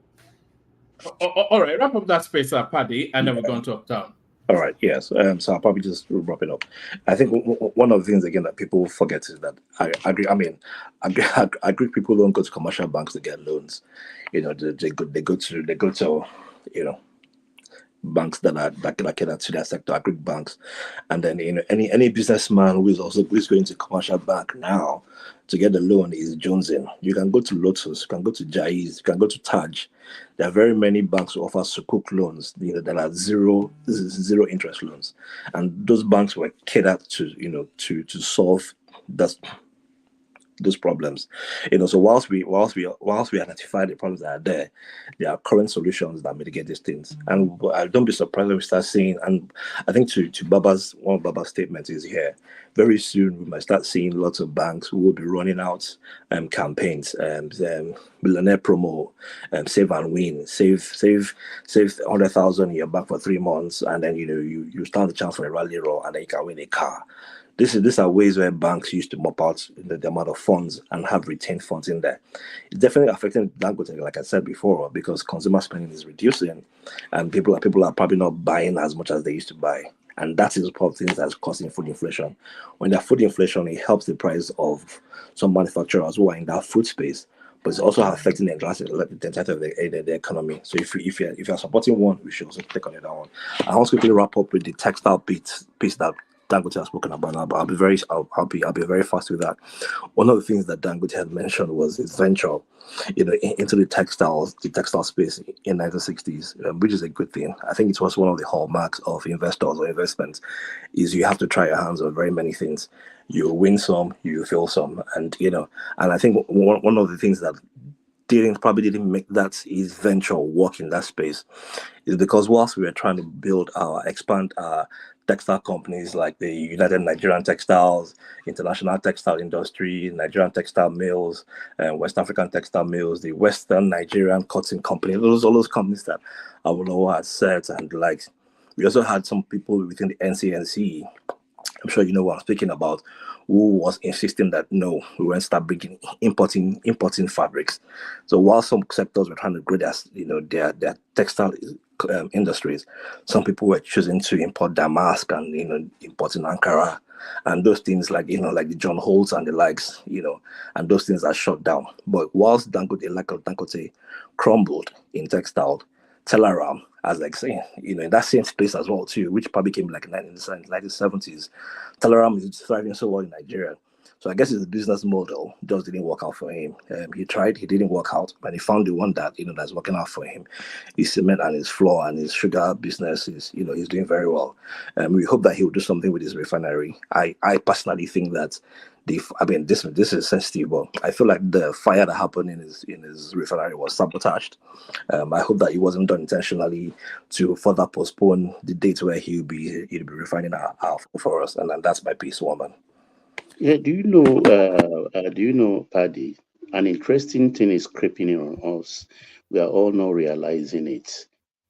Imports is going down. Very unattractive. Import is really going down. And we are having trade surpluses with a lot of countries right now. And to me, that's a good thing. That is one of the things this economic climb is giving birth to. So we are forced now to look inward, whether we like it or not. I agree with you, so Papa. The container economy is really going down. So everybody with deep pocket, who is an importer, so what is replacing that? Manufacturing. Manufacturing has to replace. Wait. Let me land. Can I land, please? Manufacturing has to replace it. So any importer with deep pocket, because people like Erisco is making a kill from his tomato business right now, because all those that are disturbing him cannot compete with him anymore. Dangote has revived his tomato paste farms and factory in Kano. So a lot of people are into a lot of things. So it's going to take time. I'm not saying overnight or immediately, but if we continue at this trajectory and stay the course, I think we are going back to the boom era of the Adebowale Electronics, of the lot of those factories in Ijebu, the eleganzas of like Ayekbe, and all the rest. So this is coming. So that's what I'm saying is creeping on us. To your point, Baba, before I hand over the mic to one man, I think this was the renaissance that we've had. We had our best years were the years where we were manufacturing. Importation is one of the things that has sent Nigeria to the doldrums that we have. One of the countries that we try to, or the countries that we pride the most, the big tiger country, 4 tiger countries, is manufacturing. Singapore, China, Indonesia, South Korea, Malaysia, Thailand. These people started. They also had the same problem that we had. They too were importing, in crazy droves. When they started looking in, China literally shut their door to importation. And look at how far. Remember when we were buying fake Chinese products? This is something that we can do. What is Abba doing? What is Ogun State doing? This is places that are set for. We understand that there will be inconveniences at the moment, but we're also leaving gap for local investments who are willing to start their manufacturing companies in Nigeria. The other day, I saw a company in Ikorodu that's already coupling EV vehicles in Ikorodu, assembling EV vehicles in Ikorodu. The consumer taste of Nigerians is already moving from buying Mercedes and gradually buying Mercedes and Fords and and the likes. We're starting to consume locally assembled cars because they're not looking good. And you don't have to use bulk money to buy that. You can get a credit loan to buy those cars. It might seem like it's a difficulty, but give this country, half a decade, and we'll start seeing that part of that trajectory. We can't be asking for the things we've been asking for over these years that want Nigeria to grow, and we can't also, whilst prioritizing our importation over when we can manufacture the things we ready. Remember the eras when we used to get angry about how we're importing toothpick when we can do those things locally. That's my point, one man. All right, brilliant, excellent. Uptown, you're up next. Uptown, the homie. Look at that. Yeah. I thought we lost you to sleep. I mean, are you not the one that is meant to be energetic? You're meant to be the young buck. Oh man, are you kidding me? This is night now. The rest of the country is sleeping. The rest of the country. Tell us what's going on in Lagos. What's the flood situation? You can because you are the epicenter of it. What's going on there? It's probably one of the worst I've seen in a. I can't remember. I don't think I've seen bigger one. I don't think I've seen a bigger one.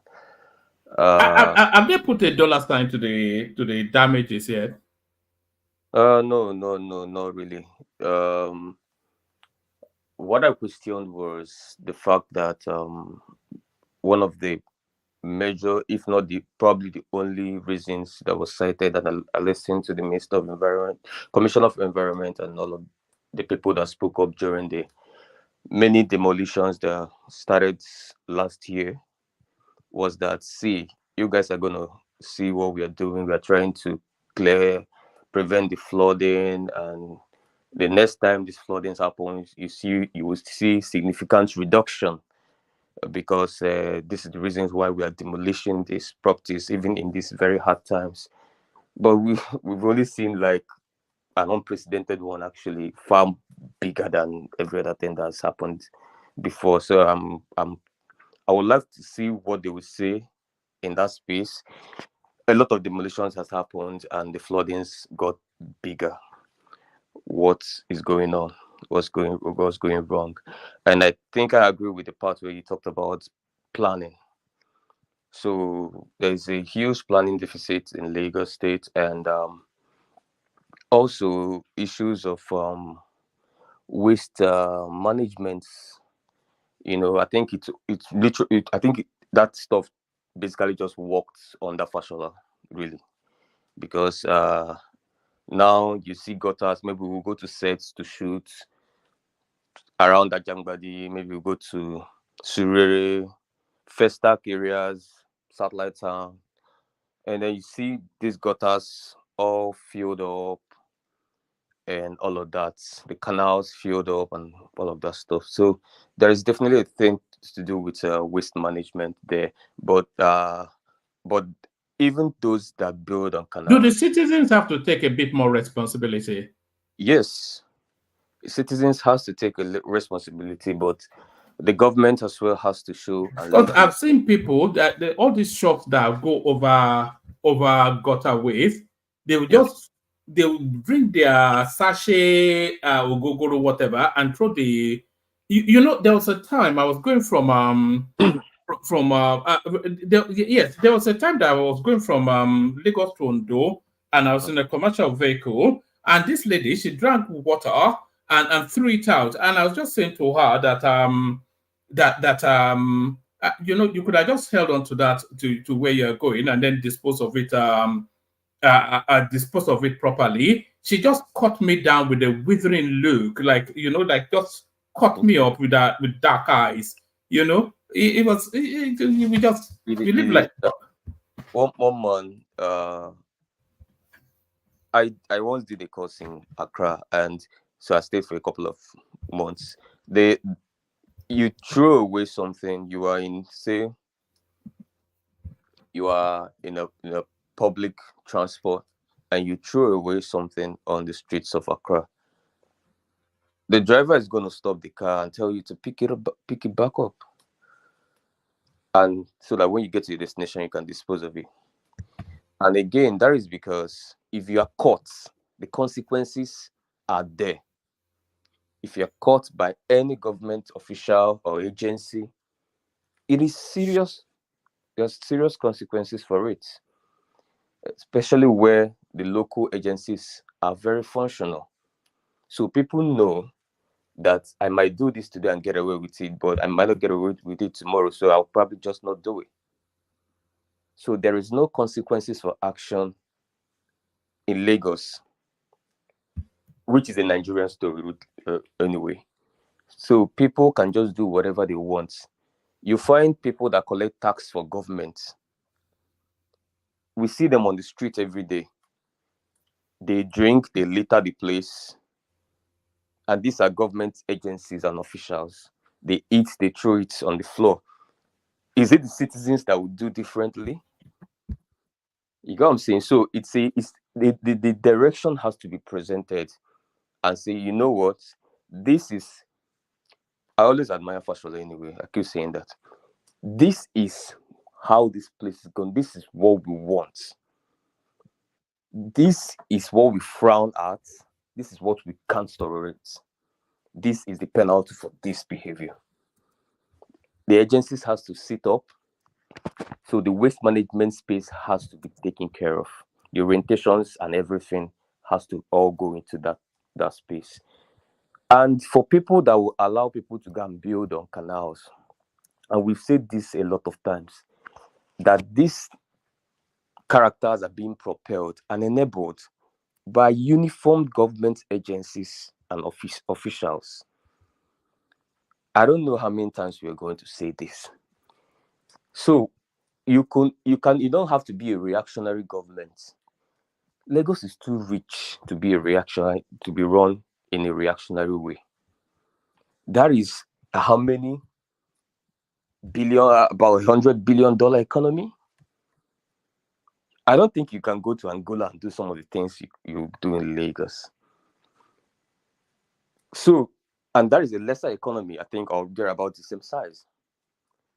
So the performance, that's why when some of us come and say, you know what, we feel if you put the money available to the Lagos state government and the functions of the Lagos state government in terms of providing infrastructure, providing the needed leadership and all of that, it is not at par, like it's not measurable.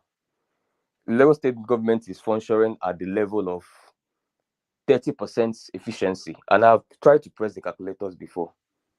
And I've tried to compare it with other spaces, even countries that has the same level of resources. So the government has to stand up and say, sorry, Uptown. How did you arrive at that? So you are estimating the economy of Lagos at I think Larry wants to come in. Yeah, Larry. No. No, I just want to come on, say what you want to say.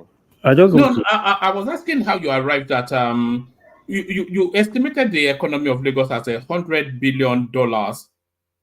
Is that what you said? Yeah, the last time I took a look at probably And your extrapolation and projection is that the function is at 30%. The efficiency, like it's an engineering. I'm using it as an engineering term. Efficiency, like if it's an engine is run at an efficiency, it's like capacity versus productivity. Capacity productivity. Are you suggesting that the money is being mismanaged, corruptly purloined? Yes, it is. It is the only reason why. So those are $200,000 wristwatches on someone who has to come from somewhere. Well, maybe we know where it's coming from. I think the guy is really into watches. I've seen like 4 now and counting. I think it's a watch. Uptown, why don't you factor in the landmass of Lagos side by side with the population of Lagos? Yeah. Lagos at 23 million, far above Togo, Benin Republic combined, and a little bit below a whole larger landmark like Ghana, which is 33 million, and so on and so forth. So can you factor those things in, please? Yes, they are factored in. In fact, the population of Lagos is a blessing to it. If you check the population quality, because it's one thing to talk about population and then another thing to talk about the population quality, like the quality of that human capital in that space. You find out that it's one of the best qualities of Nigerians that is converged in that space. In fact, when you talk about the richest 1% in Nigeria, like the elements we see at Adekunle Abi. Huh? Like the elements we see at Adekunle and Moshe, those are the top end. No, those ones are that's still there. That I mean, Lagos we have it all. I mean, you find you know what Baba said to you is the point. Lagos is a tiny little speck of a geographical space, and 23 million people in that space. The servicing of them, even that's a huge spend. No. One man, I will tell you why it's not. When you come to Lagos, or even you come to this Etiosa and all that, the average Lagosian, at least even in this space now, takes care of their electricity massively. They take care of their security. A lot of them, you have to drive some level of luxury cars, like you must have AC because you don't want to rob on traffic. Trust me, you are driving in Lagos, you are not safe if your windows are down. Anybody in Lagos can testify to what I'm saying. You take care of your security, the estate, everything, security is on you, the electricity is on you. Water system in Lagos is terrible, in capital letters. You have to spend a lot to take care of your water. I know a friend who is a celebrity who till today, I'm not going to mention his name. I know how much they spend on bottled water and pure water to bathe a celebrity, to shower. So, but because the human beings there, a lot of them has some level of capacity. So the middle class has a huge middle class space.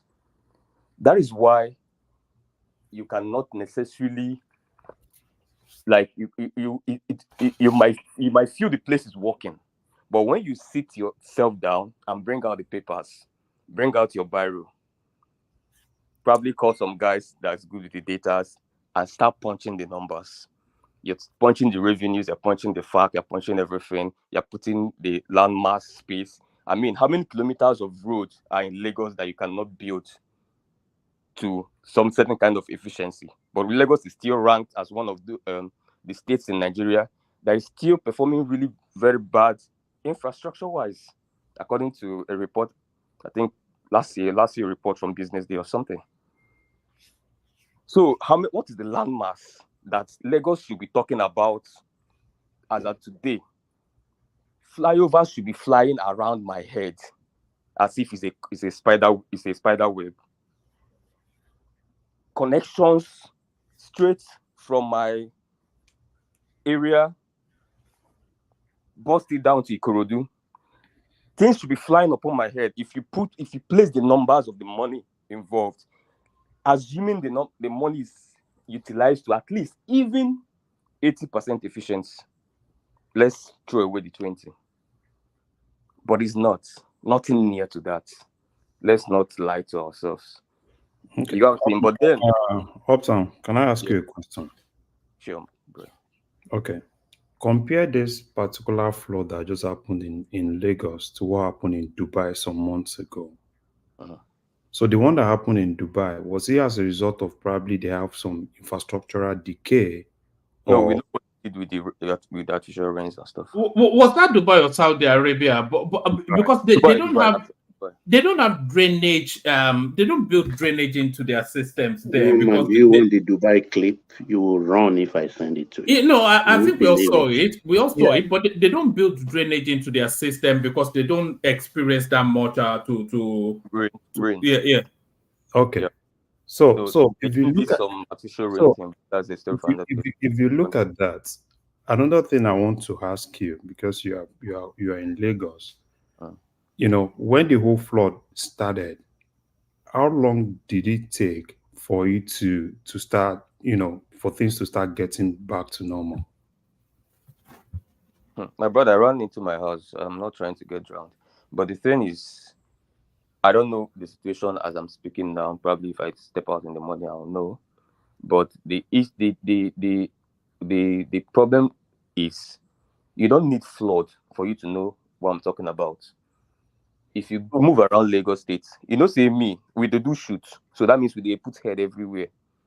So I can comfortably tell you I'm putting head places that maybe I might not live in that place on a normal good day, but I've probably done shoots there. So I see the conditions of some of the infrastructures. When you step out the island and you go to certain areas, you're wondering, this is Lagos, guy. Okay. And then because you know the numbers of the money in your head, which a lot of people there don't know, you are wondering, you're trying to equal it, and it's not adding up. Yeah, you know why I asked you about the time? You know, now in terms of flood, right? It's a normal thing. Sure. Natural disasters happen, right?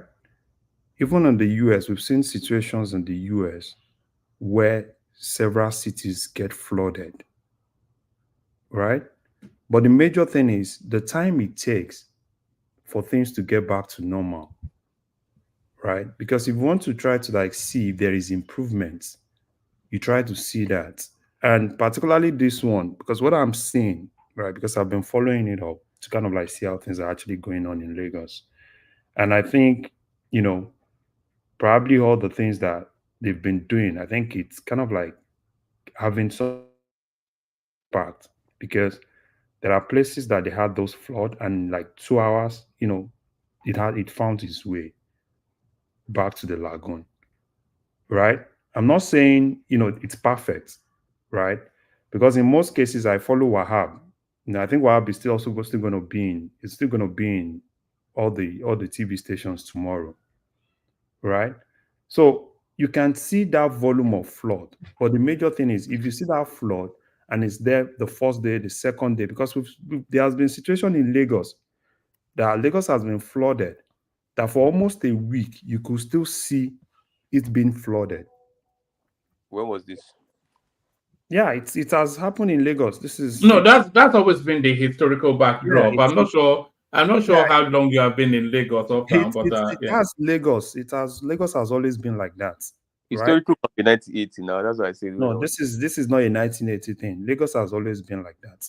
So what I'm trying to flooding, you're talking about a flooding persisting for weeks. So I just yeah, wanted for you can see flood in Lagos that can actually take up to a week, right?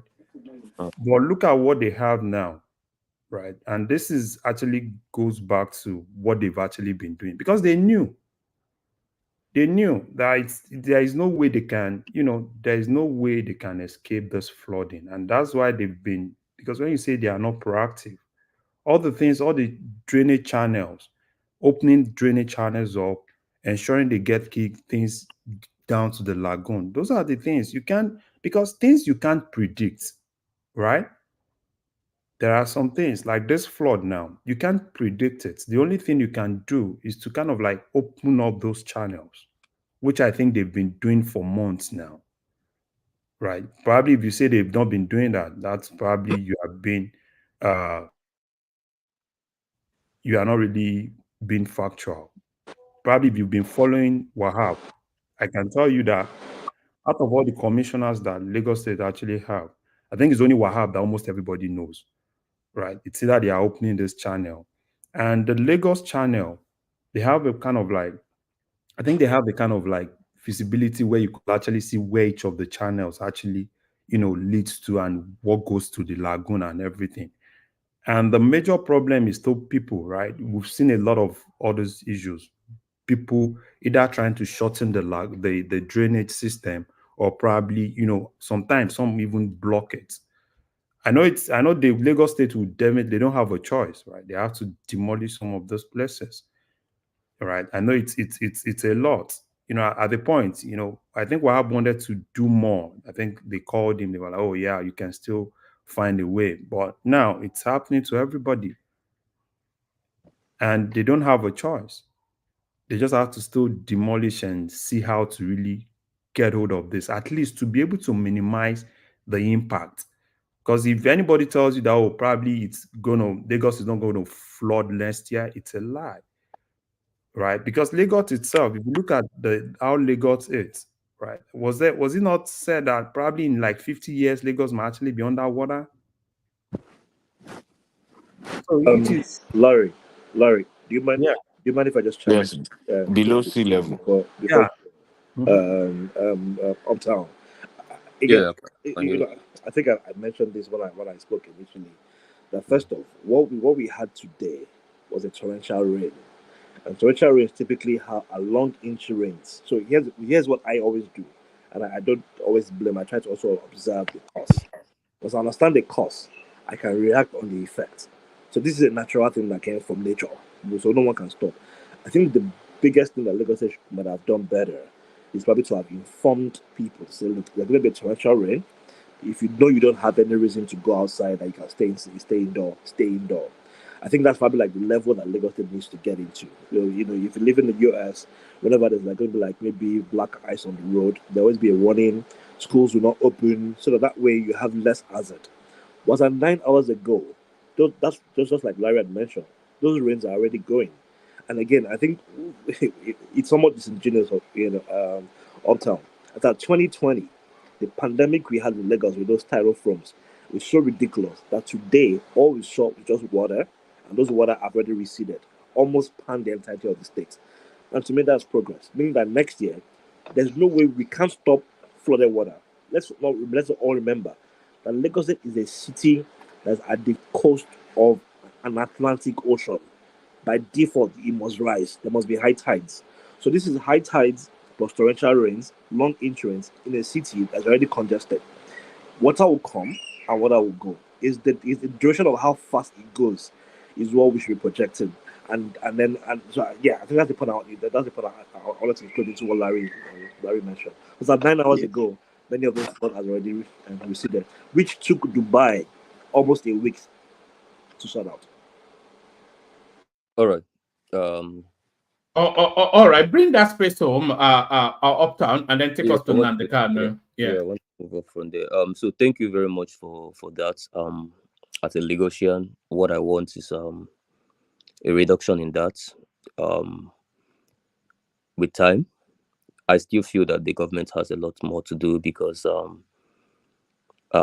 if you go to the Eco-Atlantic axis, those places floodings there has reduced drastically, and you can see that a lot of work was put in that space, probably because there's a lot of interest in those corridors.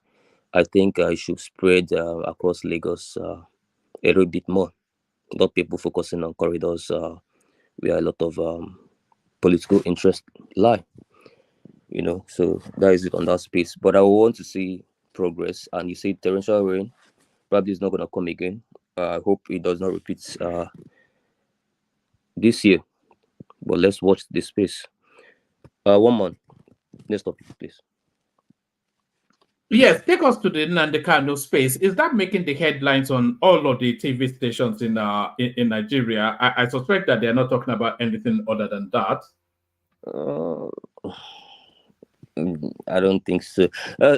Well, I've not been on TV for the past 24 hours, probably, but I think it's just a continuation of the conversations we've had a couple of days, for some days now. But there's been spiking activities though, Yes, because it yes, looks as though now there's a real possibility, even probably a probability that it will be released within the next, I won't say few weeks, but certainly within the next 3 months, because it's being compliant, yeah. and the noise seems to be getting under the skin of the government. So they should just remove him as a narrative, but send him to the east and let them deal with him. So it doesn't have to be in Exactly. Abuja. Yeah, There's yeah. one. Just get rid of him, and don't get rid of him by buying him, or just let him go, and There is something a senator said. I watched him say. I think it's a very big point for that.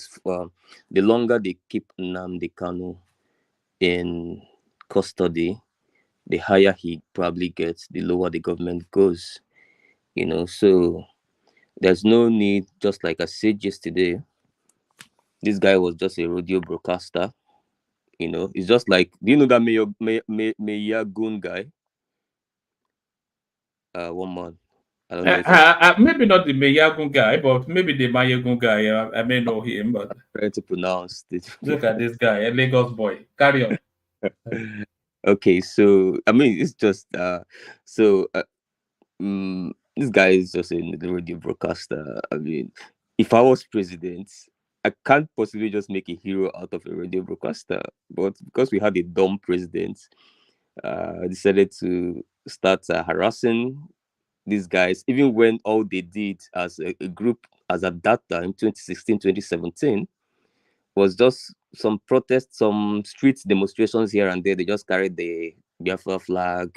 They go sometimes on a crusade and go back to their homes, and the guy goes back to his room. Buhari turned him into the entity that he is, no doubt Yeah, about it. He mismanaged that place because he knows nothing other than to just mismanaged. get the guns out and go and shoot them, Yeah. So that's the point I keep making, that some people keep misunderstanding. That is why it takes a lot of wisdom to be a leader. That's why anytime we talk about leadership, you refer to King Solomon in the Bible, which is what did he ask God? He didn't ask God for money or whatever it is. I am a king, just give me wisdom. And then every other thing followed. You know what I'm saying? So he mismanaged the space. He turned the radio broadcaster to some kind of guy now, making front of headlines, newspapers, and all that. Governors are gathering to discuss about him, and goodness. But I mean, the guy was speaking to real issues, just like I said yesterday. One man, Buhari, kind of made him go gaga, and then he probably also lost his emotional intelligence and played into the hands of that, and then everything went down the drain from that. Probably 2019, maybe after his first arrest. I think some of the crusaders were also shot by the Nigerian army and all of that, made worse by the invasion of the Fulani herdsmen, and the governors of that time were doing absolutely nothing about it. He also waded in, probably lost control of his ESN, got hijacked by political interest. Criminals also decided to take advantage of it. Everything went messed up. But that does not take away the fact that the original idea, which is what even propelled him, still remains. Until you handle those ideas, somebody else will still come there. So let's release this guy, let him go, meet his family, then let's start speaking to ourselves as a country, so that another person will not. And immediately release him. Even the guy in Finland, he's already dead. Like, sorry, what did I say? You buy, like, in terms of relevance here, just by releasing this guy, Simon Ekpa is gone. I mean, I'm sure everybody in the platform really desperately wants him gone, including, I think, probably on that list, number one is one man. you know, the cross dressers, you see. So he's gonna be done, you know. So there's a lot to gain. The security is going to improve in Southeast as well, and then we forge on from that space. Yeah, so he should be released. For my brother Emeka that came to the platform and started talking down on the governors and Peter Obi and every other person. I mean, the question I'm going to ask Emeka, is there any voice of reason in Nigeria that hold on, Upton. He wasn't actually talking down on Peter Obi, but did Emeka not have a point? Because what Emeka was saying is that at the 11th hour, when all the dogs are aligned and it looks as though the release of Nnamdi Kanu is imminent, suddenly they line astride, saying that they're going to speak to TINUBU. So now when Nnamdi Kanu gets released, they don't want to cut a slice of that glory. That's what Emeka was here. No, one man, even if I'm TINUBU today and I want to release Nnamdi Kanu, if I am a wise president, I will want the leaders of his region to be part of it, to take part of it, because they are the people that would help to calm things down after he has left. These are diplomatic processes. That is number one. But even to talk about what Emeka said, is not completely true, if you want to be objective. Since Soludo came to Anambra State, I think Soludo has even paid him a private visit in the DSS custody sometime last 2 years. I think he did that twice, didn't he? Twice. Yes, twice actually. Without any fear of saying, oh my God, I might have political whatever in the future. And Soludo is not even his home governor. If memory serves, it's from Abia State, isn't it, Nnamdi Kanu? In fact, I know that his home governor was one of the biggest champions of his incarceration. He was one of those that championed the fact that, hey, Buhari proscribed this guy, terrorist. We know them, those sets, that's Ikbazo sets, Ugwani sets, those sets, they were one of those that collaborated with Buhari and destroyed and made this man a hero. Very clueless set of governors at the time, with a clueless president at the center. Soludo came, he started trying to attack that space, he visited twice. He didn't even say they might call me IPOB apologist or anything, but he knew that that is how it's done diplomatically. But you could see that he was almost alone at the time, because Umahi was unwilling to support him, even though Umahi was the chairman of the Southeastern Governors Forum, because of whatever political interest he has in it. Ugwani was unwilling to support Soludo, so he was always alone on that. Probably I hope is just here and there, not sure and all that. But now there's a renewed vibe now that new sets of governors came in. Obviously, most of them had to go through election litigations. So all they had was this year. The OT guy came on board, smart guy. The smart chap in Enugu came on board. You know, the young guy in Ebonyi came on board. These guys were more it's kind of modern leaders here. And they synced with Soludo, the renewed whatever it is. This is the third time they are meeting. I think the second time they met, Nnamdi Kanu was also part of the discussion on the table. But again, the another point to make is that one of the things that even made it this thing was because of the last outing in the courts, the kind of body languages the judges gave, suggesting a political solution to the parties. So it's natural that at this point, if these governors have seen that, okay, because it get as the case go there for court at the time, and you guys started pressuring as a regional group of governors, people might be like, okay, what's going on? This case is all hot on the court. What are you guys doing? Are you guys terrorists, apologists, and all that? But they waited till the court gave a body language of, hey, guys, settle out of court, do a political settlement. And they keyed into that to back up and say, we too, we are in for that. What are we going? What are the terms of condition and all that, which is perfectly normal. So I don't know where Emeka's whatever was coming from. Obviously, it's not coming from a point of objectivity, but that's what happened. Also, Peter Obi and first of all, this is not the first time Peter Obi is calling for his release. He's called for his release in 2017. He's called for his release in 2017. This is the second time he's calling for it. Do you think Peter Obi should stay out of that space? Well, he has always stayed out of that space. I know. I even know what Sheung had to go through in that 2017 Channels interview to even get him to speak on that space. You know, Peter Obi has always tried to stay off traditional Southeastern things. He's always been like that, even as a governor.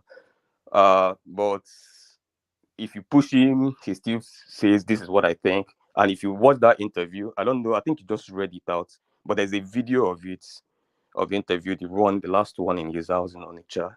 He was asked the question about Nnamdi Kanu. He said, "Man, I already said during my campaign too that I'm gonna release him. You cannot shoot ideas with a gun. It's still gonna end in diplomacy, and that's what I'm gonna do. And I feel that's what the government of the day should do too.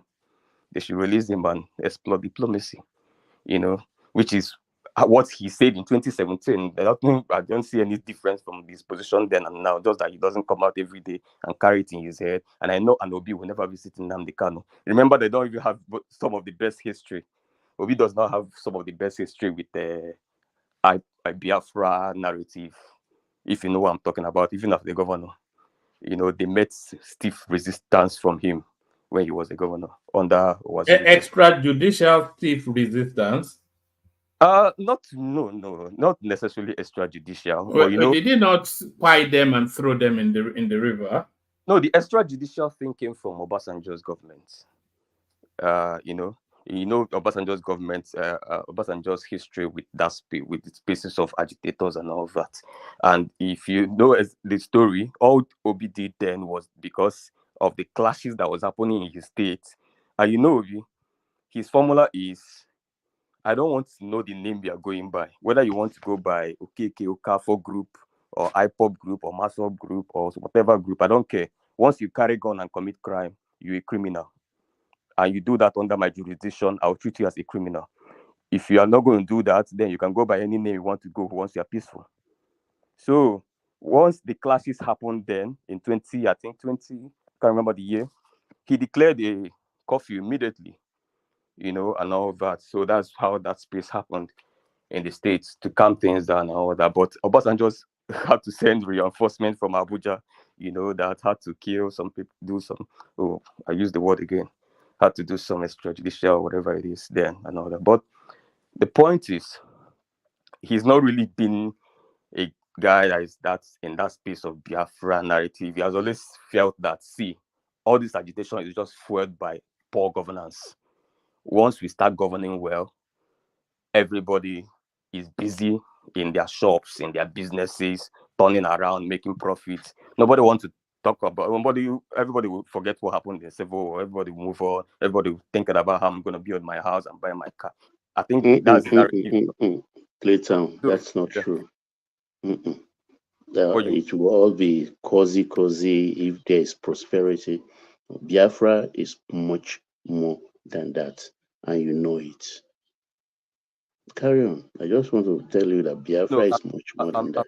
You could have your ideology about Biafra, which some people do. My dad has his own. I disagree with him because I have my own version, which is a little bit more tilted towards Obi's narrative. My dad has a different one. We always go back to back on that space. But for me, I feel agitations around the world, whether Biafra or whatever agitations for whatever, it might be there. The sentiments might be there, but the triggers are usually things that has to do with prosperity, productivity, inclusion, especially the feeling of it. It might not necessarily be included, but at least you feel like you are. It could be even an illusion, but it's there in existence. And the feeling of justice, some level of justice, it must not really be so perfect justice or whatever, but at least some level, there's some effort being seen at, hey, we want to build an inclusive place. We are all stakeholders and all that. All of these things calm it down. It's almost like you have the malaria, whatever, in your blood. You always have it if you're a Nigerian, yeah? But you might spend all your life without getting sick, yeah? Because there's no trigger for it. So nobody's saying that the sentiments, they may be there. People might live and die with it, which it dilutes over generations. Because I don't think I wake up and thinking about Biafra because I didn't go through Civil War. I don't even know the details. And if I don't know it, is it my son that will know it? So as generations you are an Araiko, so I will categorize it. But let me bring you to this observation. Maybe you are not looking in that direction. Uguachi, the House of Rep member, who is Kanu is his constituent. He is the one spearheading the House of Rep group that is spearheading the release, because there are many groups now. He went to Buhari a couple of days back, and wasn't it yesterday? You say? I think it was yesterday I saw the report. He went to Buhari. Have you ever thought that what's Buhari's own in this? That is one. Two, Buhari told him, like I've had Buhari said before, that look, Nnamdi Kanu is lucky that he could have easily eliminated him. That's what he said it. He said it before, that they can eliminate him in Kenya. But he didn't do it. Do you think he should have? Do you think he should have? No, I don't support extrajudicial. I don't think that. I don't support that. But what I'm saying is that they went, and there's another group of Igbo leaders that also went to Buhari. We have a sitting president. Why have they opened another road to Katsina in this regard? What's your observation about that? I suspect. Oh, okay, carry on. But I have a theory as well. I suspect that because Buhari did the heavy lifting. You know, Nnamdi Kanu is, to all intents and purposes, a Buhari prisoner. Yes, of Buhari as well. Yeah, yes, but more so is a Buhari captee. You know, so I suspect that because if Buhari wants him released, then TINUBU will just say, okay, go.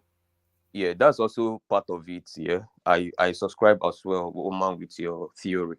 I mean, just in addition to that, I also think it has something to do with sentiments in the north here. So it shouldn't be something like, hey, I am the Southern, I just came. Buhari feel this guy should be a prisoner who is a northerner, and I just feel like, oh yeah, I'm now the powerful guy. I'm just gonna release him out there and all that. So maybe it's all part of the whole thing. Yeah, let's at least this guy that almost, let me use the woman's word, owns the prisoner. Yeah, let's just get a buy-in from him as well.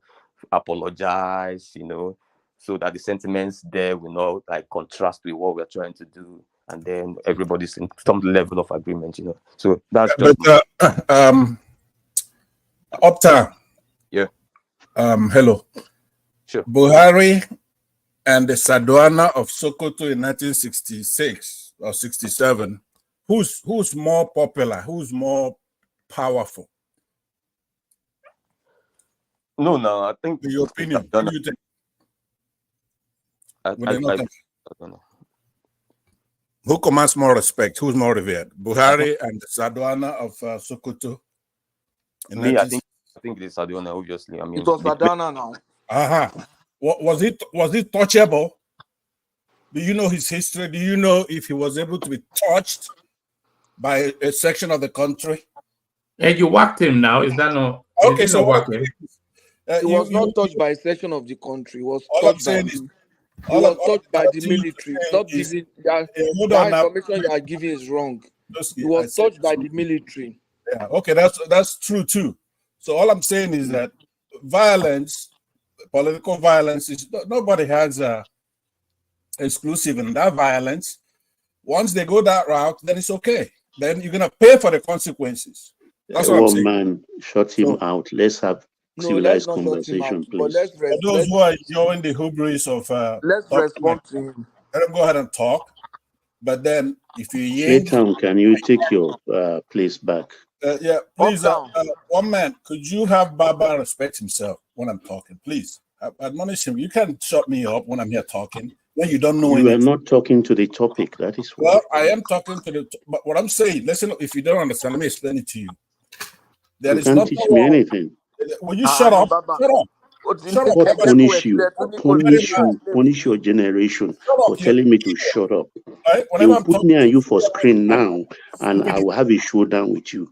You are getting into my trap.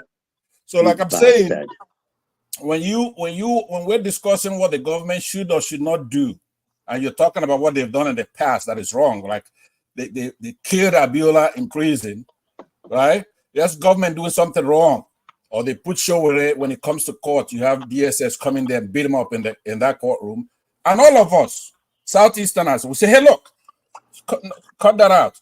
So, but when the government is doing it to one of our people, you have the temerity to come here and laughing and giggling and giving them support. Government's been wrong. For example, Awolowo, do you know how he was convicted of all kinds of treasonous offenses? And we released him from that prison. So I don't want to be upset. So, but if you keep needling me because you have this Igbo Lagosian that wants to please you, and you keep insulting our people by side remarks, then I'm gonna get back at you once it's my turn. I'm gonna make sure that I deal with you when it's my turn. Thank you. You're too small. Pansa, you're a fucking idiot, man. You're not dealing with anybody, so don't be coming here talking all that Exactly. rubbish. It is a nobody, And you're stupid Nnamdi Kanu. melancholia. You can't be comparing Nnamdi Kanu to Abiola and all these people. Nnamdi Kanu is a fucking terrorist, okay? So don't come here with all this rambling bullshit, Who's man. supposed to be That's the locked same up, way that chained. stupid Kanu was running his mouth. Now he's begging. His stupid headers are now begging for him to be released. Talk about Awolowo. Who born you? From village to America. You don't even know anywhere in Nigeria.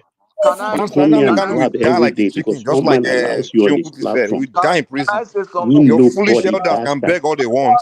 The guy will die in prison. You abusing I Awolowo beg you, and there's yesterday. nothing Very uncivilized bloody idiot. cowards like Pansa will do about it. You sit in San Francisco and keep rebel razzling on the internet like a fucking bitch. That's what you do. That's your worst.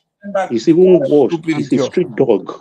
One man, can I chip in When something? they let you keep insulting our people, you only Fuck you and your people, you stupid motherfucker. Bastard. Sorry, can I speak? All right, let's bring it down a bit. I only stepped away for a moment. I want to say something. Yeah, Patrick, yeah. Yeah, we thank you, one man, for this platform. We really appreciate. I believe that nobody should be shut down, no matter how that person holds an opinion that is contrary to you, no matter how you think that the person insults your leader or insults your people or insults. No, let's put all that aside. We want to have arguments that are meaningful. So nobody knows anybody. Even they insult me, no go touch me. So nobody should feel that the other person insulting him or insulting. If somebody insults Awolowo, that's okay now. You say if you have a position, It's not okay for me. and then you can't Because silence I will him. not abuse Zeke or anybody. It's not in my place to do that. Can't silence Awolowo is him. dead and gone. Awolowo. You can't bring him into a Awolowo conversation that doesn't concern him. That's the This point. guy plucks things from the air. I'm still talking. Awolowo is a dead man now. This person talking is a living man. A living dog is better than a dead lion. So leave that. Awolowo is gone. He has done his own time. What is your point? What is your point there? A dead Awolowo is better than A living 1,000 dog is better Pansats. than a dead lion. A living man living on the street is better than the dead. A living dog in Maybe African to is you, better not than to me. me. Better than you. But this is what I'm saying. He should be allowed. I don't know Pansat. He takes position that is different from our own. He has his own. He has motivations. All of us have that. So it should not be silenced. Let's talk and share ideas. And who is silencing who? We are all expressing ourselves. The point is that you people are not able to hold or stand people that have opinions that are contrary to yours. That's what I'm saying. No, that's not true. What the hell are we you are saying? talking something Isn't it contemporary, that's coming here current, and attacking it's people? That's reversing. what I'm saying. Did you correct Pansat Pansat? always come with an opinion. Wait, hold on. Did you correct Pansat when he's attacking other people? I wonder. This guy, Patoski, you don't make sense sometimes. I don't even understand where you don't know what We're you're talking smoking or something something. current and You don't make contemporary, sense. and it's always It's bringing typical the of you guys North on and South things South. like that When into Igbo it. man is attacking people, you don't have problem with it. About But when Igbo, people grab Hausa, at them, you got this problems. guy is talking. Pansat is the one attacking people for their opinion. When people give it back to him, we are telling us that we shouldn't give. We are stopping I him. know. What is your problem? I'm saying that. Did you correct everybody Pansat when he should be insulted allowed. Baba? Did you say anything to Pansat when he insulted Baba? No, I wasn't listening. Oh, but you I are correcting just Baba joined now. for responding to Pansat. I'm saying nobody should be shut down.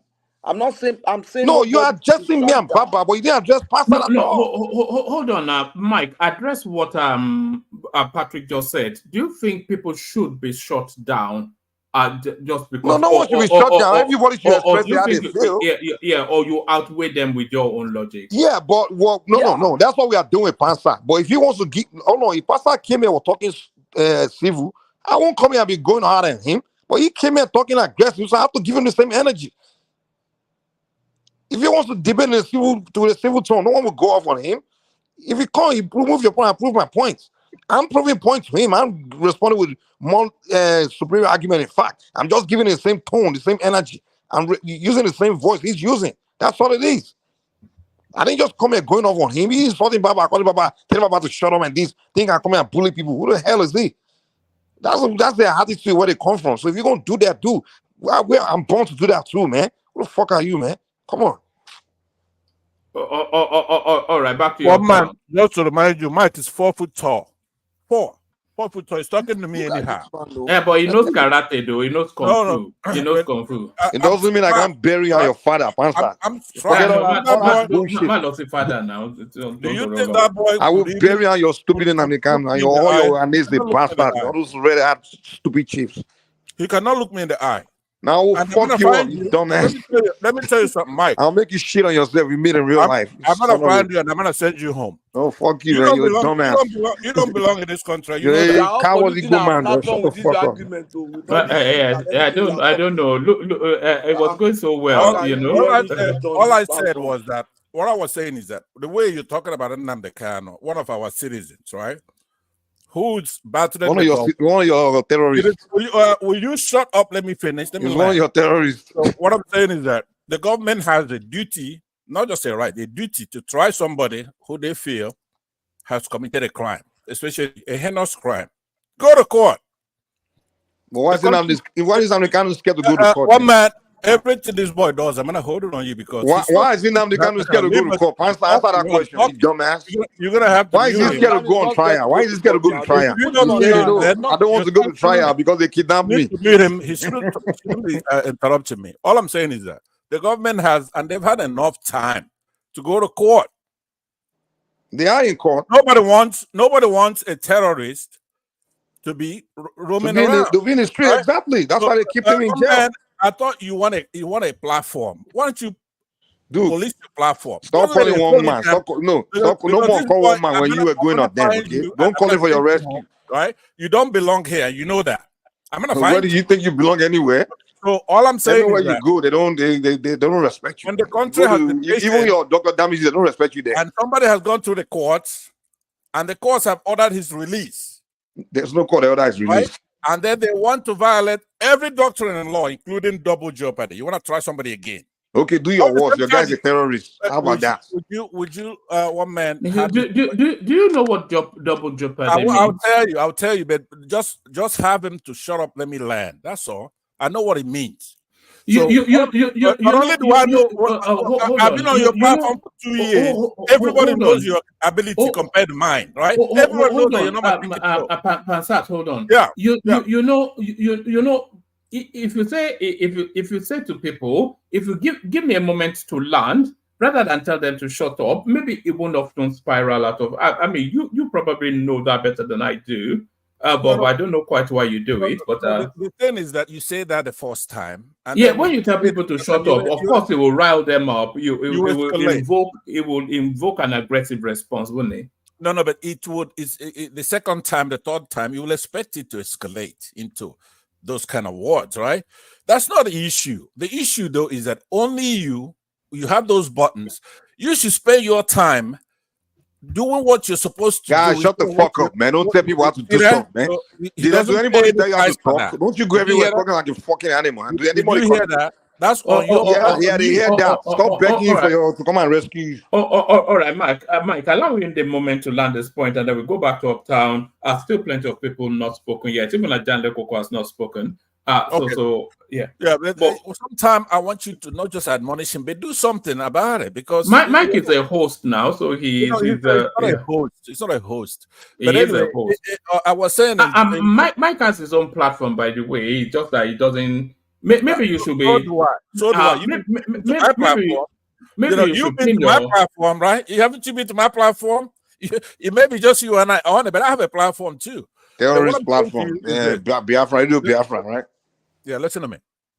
One man, you said, just for in case you do know double jeopardy. I doubt if you do, but in case you do know, there are others who don't know. So let me tell you what it is.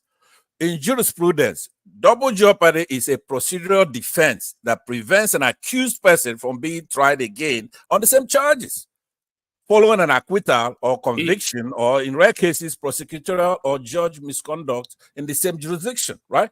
So it doesn't apply in this instance, then, does it? It absolutely does. He's been to court, and the judge, an arbiter, looks at the case, whether they threw it out, whatever they did to it, that particular defendant is free to walk away. But the government can then come back, hold them over. In the case of Nigeria, hold them over for months. Yeah, do your worst now. Do your worst. What are you going to do about it? Come on, son. Well, I'm going to tell you what we're going to do about it. You know, they can't say we turn Nigeria to Somalia. One man. Do your worst. Nothing. There's nothing you guys will do. You hyper criminals. You admonished him the first time. So what do? You have to at least send him to the back. Let me land so that you can then. No, it's here to take over. So is the after? I don't care. His crew are waiting for me to leave so that they can. You will take over. You run away with your tail between your legs. Is to do the right thing, police the. You don't have this. A host does not determine true or false. You could never be able to do that, and that's where your power comes in: true or false. You should be able to make the right choices, wrong choices, good choices, and all that. But true and false, you don't have exclusivity to that. So, like I'm saying, before we deviate into this nonsense, when we're talking about Nnamdi Kanu, a lot of people we're calm, we're collected. Our guy Nnamdi Kanu is going through the system. That's what he chose to do. He wants to be, like, for example, when he came here, I was there. Came here, he's talking about going to fight. These people are not worth fighting for. I told him that myself.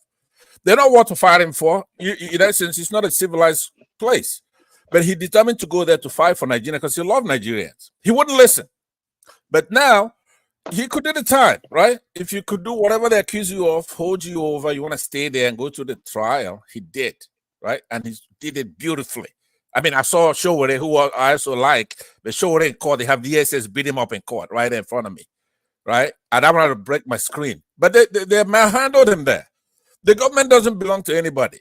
Now they kind of went through the whole thing. It's looking good. Doing his thing, going through the trials of an activist like Mandela and others who've come before him. So now all we're saying is if a court rules, the country should obey the court order. Now, all the Yorubas who come and they say, hey, make sure he does this before you release him, and talking nonsense, right? We're used to that already. We're used to Yorubas doing that. But listen to what I'm saying. It doesn't prevent us from releasing your people when they caught you with your pants up your ass, like Awolowo. We release them. Showore, Ojukwu, George Ojukwu, release him. Go home, son. Get the hell out of here. And he left. So Igbos, we're not looking at all that nuisance activity by the Yorubas, especially on this platform. Because how could you want somebody who's already been through trial? We stood it.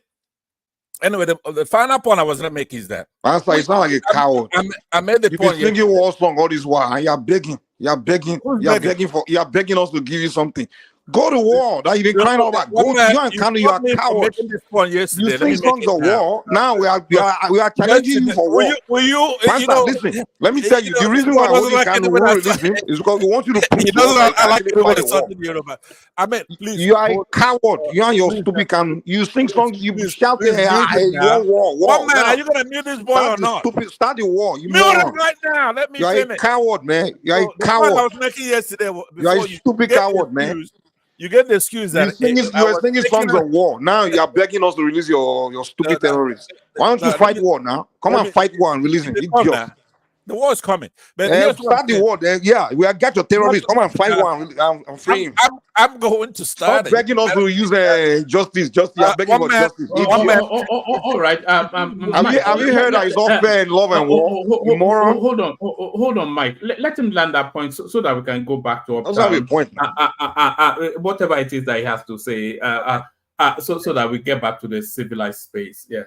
Thank you. I'm not happy with the fact that you didn't remove him, but what can I do? It's your platform. All I'm saying, that's a point I was going to make yesterday, and you sensed it because you're a very clever guy. And you said, no, please don't make that point. It's just going to hurt my platform. Everyone's going to quit me here. Yorubas are going to be gone from here. Please don't make that point, you said. So I said, okay, I'm going to leave your platform. But let me make it now in this interjection. See, most Nigerians are stupid, right? You could see on this platform. They don't think beyond their nose. Critical thinking. Who do you think is holding Nnamdi Kanu there? That's why Africans were just sitting there like idiots. This is a much bigger thing. Let's go for this idiot, man. This idiot doesn't have sense. One I was making yesterday. Just talk around circle, man. Go back to who was talking earlier, man. Did you hear that boy call me Nyamere, right? Yeah, Nyamere fool. That's who you are, man. No, Mike, please. No, Mike. No, now. Don't do that.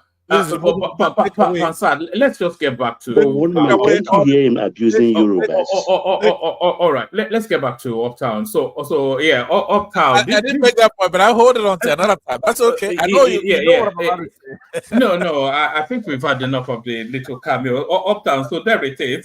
We thought we could escape today, but it seems as though we must always get an infusion of a bit of that. Uptown. Just pack that to one side and carry on as you were. Well, I was kind of laughing the whole time anyway. Funny enough, I don't even know what was making me laugh. I mean, it's not necessarily supposed to be funny, but I guess it's just the way they were doing it. Okay, so yeah, for the first time I heard I was in Lagos Igbo today. Well, you are a Lagos Igbo though. You don't even speak Igbo properly. I'm not Lagos.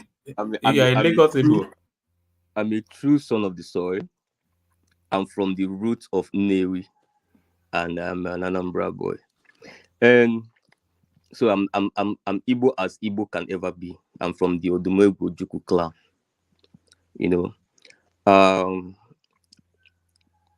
we might want to. I also agree with the other guy that spoke that in terms of tolerating other people's view. Yeah, so I don't think all of us can just be on the same space, and so anybody can make their view. And really, the way I strongly believe in my view is the way some other person that might be in a contrast, a complete contrast, might also truly strongly believe in their view. And I don't know what makes me feel that mine is right and theirs is wrong anyway. But it's just a matter of conviction. So yeah, I agree with him that nobody's view is should be maybe stifled in any way or whatever it is. The term Nyamiri, please, should not be used. It's a kind of a mockery. I can't hear anybody. You can't hear anybody. Is that the case with everybody? No, we can hear you. We can hear you. Okay, so it's his problem. Okay. So yeah, please let's avoid that word Nyamiri. I know it's a mockery of those kids that died during the war, and I don't think it's something that we should use for banters and just for respect purposes. And I don't pander. I think I had my senior Egbo said the Lagos Igbo guy was trying to pander. Anybody on the platform knows I don't pander. I have my my stand and I stand by it. And even if 100 men gang up against me, they're gonna change my views. I just happen to have this particular view with this particular topic, and that is what my view is with it. That's what my ideology is, and it's unshakable. It's been like that ever since. Then I strongly believe nobody is a terrorist. Nnamdi Kanu is not a terrorist. One man, I actually saw his video when he was protesting pro-Nigeria. He hosted some pro-Nigeria protests. Yeah, we played it here severally. It was actually protesting for victims of northern excesses, women Yeah, and children being yeah. So you It can was see a big-born Nigerian. It's not quite 12 years ago. exactly, you know. So Before he let's became a terrorist. so the thing is here in nationhood or society, or even if you're a class captain in a class, or you are heading a school band or whatever it is, or if you are even running a family, yeah, and I believe most of us are doing that on the platform, and you have children. In fact, in most cases, even if you are with your spouse, in most cases, when relationships get very toxic, in most cases, it's even those spouses that started off loving you massively Uh, that things uh, go wrong. They can. what's his name? Can you just hold on one man, please? How long does Uptown have? I would just maybe want to clarify something after him when he's done with his conversation. Yes, Uptown is landing now, and then Larry is next. But you can get a little window between Uptown and Larry. So Uptown, bring it on me. Okay, so people disagree. Sometimes our kids that used to love us very well, probably I didn't play my fatherly role very well, and he goes rogue, and then he comes against the family. Not necessarily because he really hates the family, maybe because some things were not handled properly and all that. So it burdens falls back on me and every other person, maybe the community, to try to know how to fix it and all that. And then this person might also end up being the breadwinner of the same family again, and the star child or whatever it is. So everything boils down to management. That's why they say hot tempered people are not leaders, or people that just act with impulse or all of that stuff. They can't lead anything. So the one man, my point there is release this guy. Proscribing hip-hop terrorists, I didn't agree with it ab initio, and I think a lot of people, Wale Soyinka, other people, never agreed with that. That's a bit of nonsense from Buhari. But then we are here. We are today. We have a new president. He should go ahead, explore some diplomatic means. He should show some sense of commitment to it. We probably have some better set of governors in that region, so I'm sure they will be able to also handle that space a little bit more better. And then let's move to serious things. One man, these things are distractions. We have productivity levels to raise. You heard what Dangote is saying. We need to engage our regions. We have to return the Southeast to the micro Okpara era, bring back the coals, bring back the industries, car manufacturing. We need to get things. We have to get busy, man. I think it's just the joblessness that's making everybody run back to tribal, whatever it is, rantings and all that. Well, a lot of people are jobless in this country. Even if you're outside and you're not jobless, people at home representing you are jobless. And then you'll be looking for other things. A lot of the things are agitating you and all that. So let's get serious in this country. Settle these distractions here and there. Show everybody a sense of belonging, restructure the space, start speaking to one another, bring out a clear plan. Let me end up with that one man, which is what you guys were talking about. I wanted to interject him, but I didn't interject him. I'm going to say it again, which I've been saying since last year, on that Dangote space. Just like the other guy spoke, conventional classic textbook economics is not going to work. I think I've been saying this since last year. A lot of people have been saying it as well in that space, because our inflation is largely fueled by food inflation. So many people, so many economic outlets has declared that this inflation is largely fueled by insecurity, especially in the food business and all that, which is food inflation driven largely. So I believe what we should do is to back up what Yemi is doing in the central bank with the fiscal side. You cannot.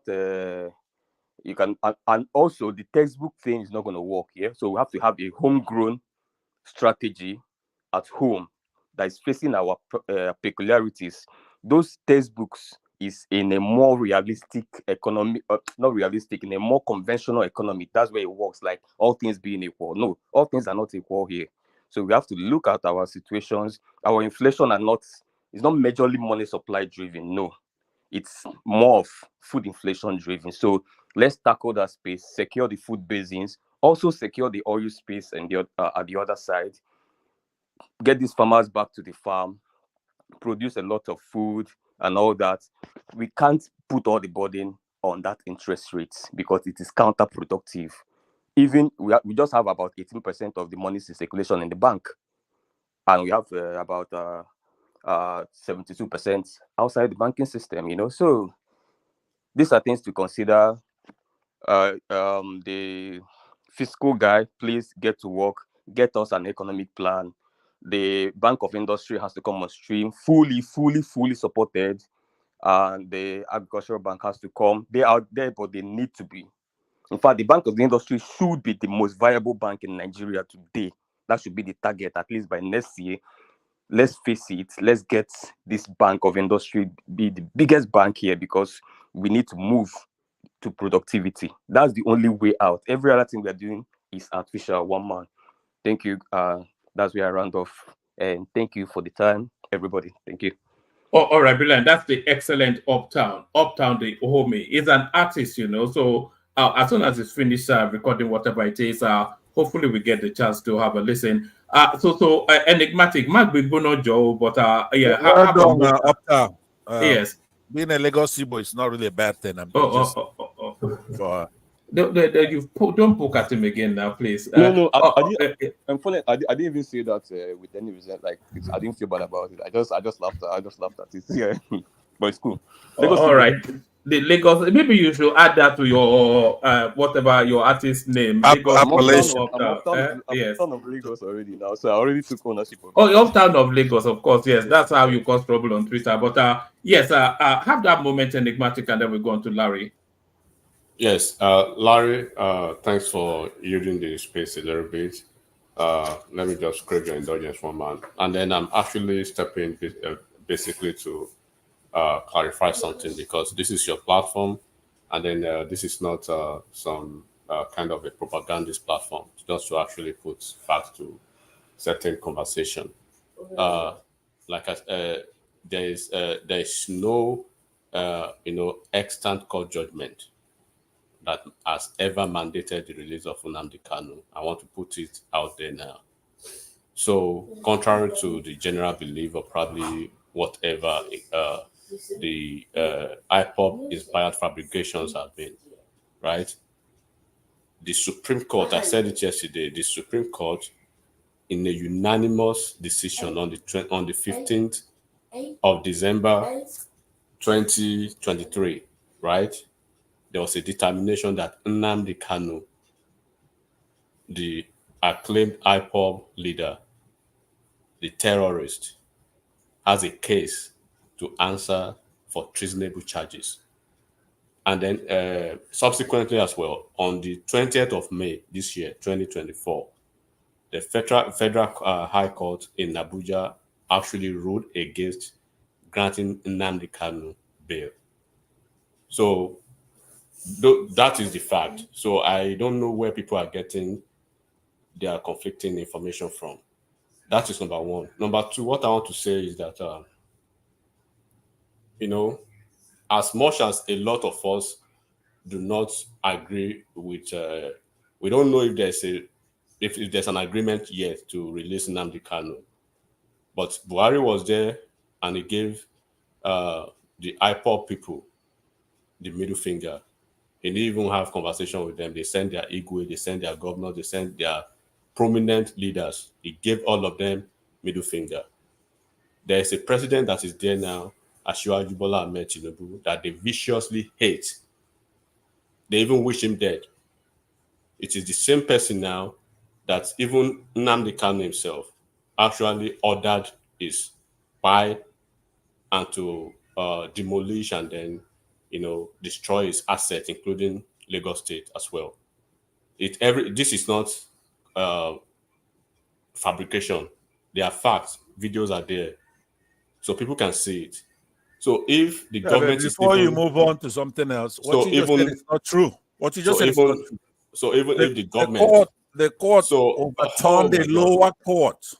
Will you please let there be decorum, please? If you don't mind. I posted for one man to show on the screen what the headline was on that December 15, 2023.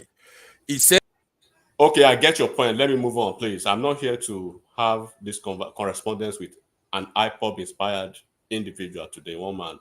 Please, let me just go ahead and have a conversation real quick. Can you hear me, one man? Go ahead, man. I already put him in the back for you. I think one man is not here. Okay, so now... Serves you right, Mike. You're doing the right thing now. Thank you. Now the thing is that as much as personally I want Nnamdi Kanu to be locked up for life, right? The president and this administration, particularly the Attorney General of the Federation, in its wisdom and in the magnanimity of their mind, they are trying to say, okay, let's have a conversation about this guy that a fellow Nigerian, a northerner, did not give you the room for. So the guy that from the south, either you like it or not, your southern brother now, so to speak, the guy that is not your president, so to speak, is giving you the opportunity to have this conversation. They are probably drafting an agreement or terms of conditional release. That is somebody that really wants to see Nigeria grow. Then what we don't like is the fact that this short spur, this disdainful, this hubris of egotism that they still display. If you are actually sure that you can release Nnamdi Kanu shouldn't be on his knees. The Igwes, they shouldn't be on their knees. The governor shouldn't be on their knees begging for him to be released. He should continue his coconut head approach. He basically say he wants to go to war. He say he wants to fight everybody. Why is he begging now for his release?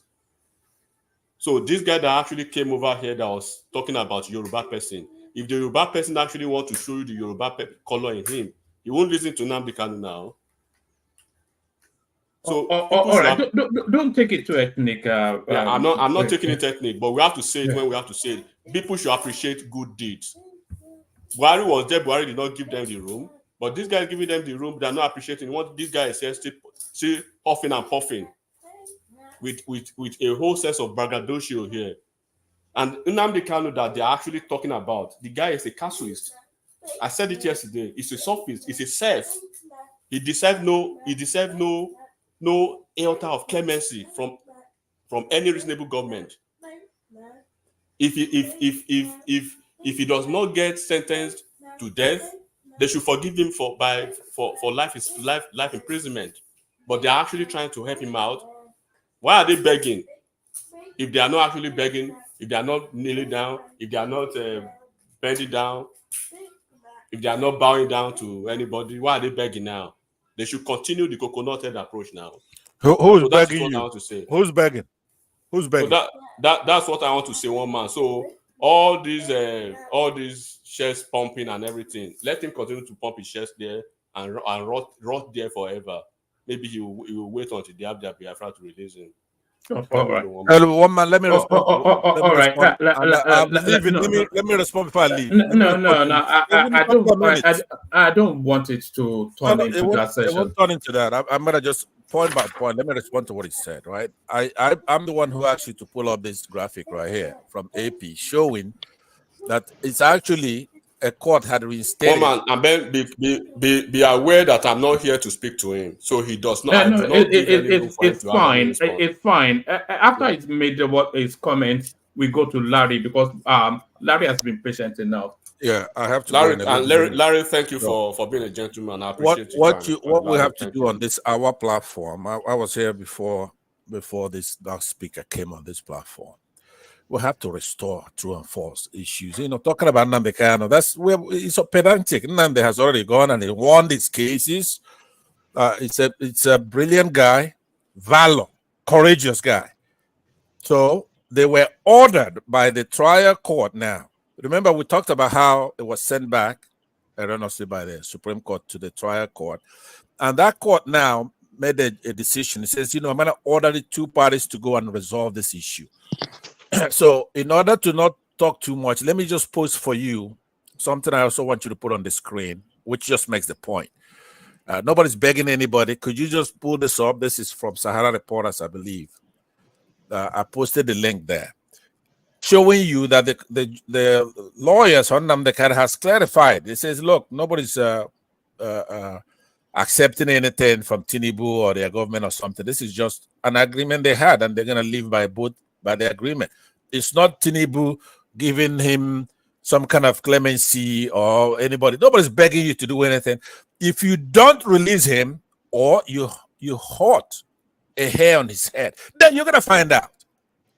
Woman, could you pull that up? What I just showed you right now. I've already shown it on the screen previously. Could you just show? No, Pansat, we have to move on. No, but you haven't showed. Your headline here, it belies your narrative. It said Nigeria Supreme Court reinstates terrorism charges against separatist leader. No, that's not what I'm talking about. I posted something. No, you sent this in. I did. Does this not belie all that you have been saying for the past however long? No, but you have to understand what reinstates mean. It means that the reinstates. Listen, before a Supreme Court does anything, there is a trial court that tried him, and that court is the trial court. It tossed out every single one of those charges. That's a trial court. Now, listen to what I'm saying. So now, on a technicality, you could go up there, which is why it's still there, right? It's different. I was saying that he's already been tried. To try him again, it's a double jeopardy because he's already been tried and those things were tossed out. All right. If you say so, Larry, you're up next. All right. No. Thank you. Larry, goodbye on this platform. I'm gone forever from this platform. You. All right. Only 1 minute. Make I just throw my this thing. All right. Yeah. Only 1 minute. Carry on. Okay. Thank you very much. From my own view, I want, from my layman perspective, say I'd always come from a very layman side. I want to talk to some people just on this very point. Make we reason them this way. Nnamdi Kanu we dey for jail. He himself, he knows say wetin he do, he dey very wrong. For example, now this thing I want to talk. Anybody wey they argue this thing in future, make it always they remember. Now, the time we I not dey for anybody who like this one am my man or this one na my man. No, I want to just tell you the truth. You see, when she was already for DSS custody, where then they castrate him, he still they shout, waiting they shout before they arrest him. Revolution now. He still they shout until they can release him. Now, for you to know the difference between all these people and this Nnamdi Kanu where they argue matter, so when they arrest him, he can't stop all those bad things where they do. He not congregate, they shout him again. I wish say all those things not true. Say as we they support and I say those things good, he not do anything. If for still they shout him. So as long as he not come they shout him again, he himself don't already know say this thing a bad thing. So why you now way come they outside, come they say this thing say a good thing. So I beg everybody where they support all this thing where this man do, they could not stop him because he himself don't already admit. That's why he not the chat him for where in there now. So if not good thing do, where they say kid this, buy this. If not good thing do that time, I show whether they shut you until they can't release it. Go still they shut on there. So if you don't call it and shut now, you don't say this thing a bad thing. Thank you very much, Wama. All right, brilliant. Larry, you're up next. Yeah, good evening, Wama. Well, Larry, it's always a grueling experience, isn't it? No, sometimes it's interesting to hear people, but it's no problem. It's good. Everybody actually, hearing people's view and everything. It's good. Where do you want to come in at it from? Do you want to come in at it from a different angle? Lagos Ogun Kano accounts for 23% of Nigeria's mobile subscription, or TINUBU forming the board for the Consumer Credit Corporation, or do you want to go in at the deep end with the Nnamdi Kanu narrative? No, no, I won't go to that place. That is left for enigmatic and Pansat, and they can actually argue that out. So for this one, we've always been talking about this here, right? And I think he's been listening, and it's kind of like bringing some of all those things. Consumer credit board is actually something that is good, right? Because at least they need to put some sanity to the credit system in Nigeria, where you want to talk about investment. You want to ensure that you actually have some of all those things in place. And these are some of the things that has been actually depriving even people outside Nigeria. I've seen multinational companies having issues recruiting people from Nigeria, right? Because it's really a little bit hard for you to do a background check, that it's just a pure background check, that is truthful, credit check, criminal check and everything for an employee in Nigeria. And that I've been in a situation where, someone in Nigeria wants to come here, and some of these companies are kind of like, yeah, they have one or two issues with Nigeria.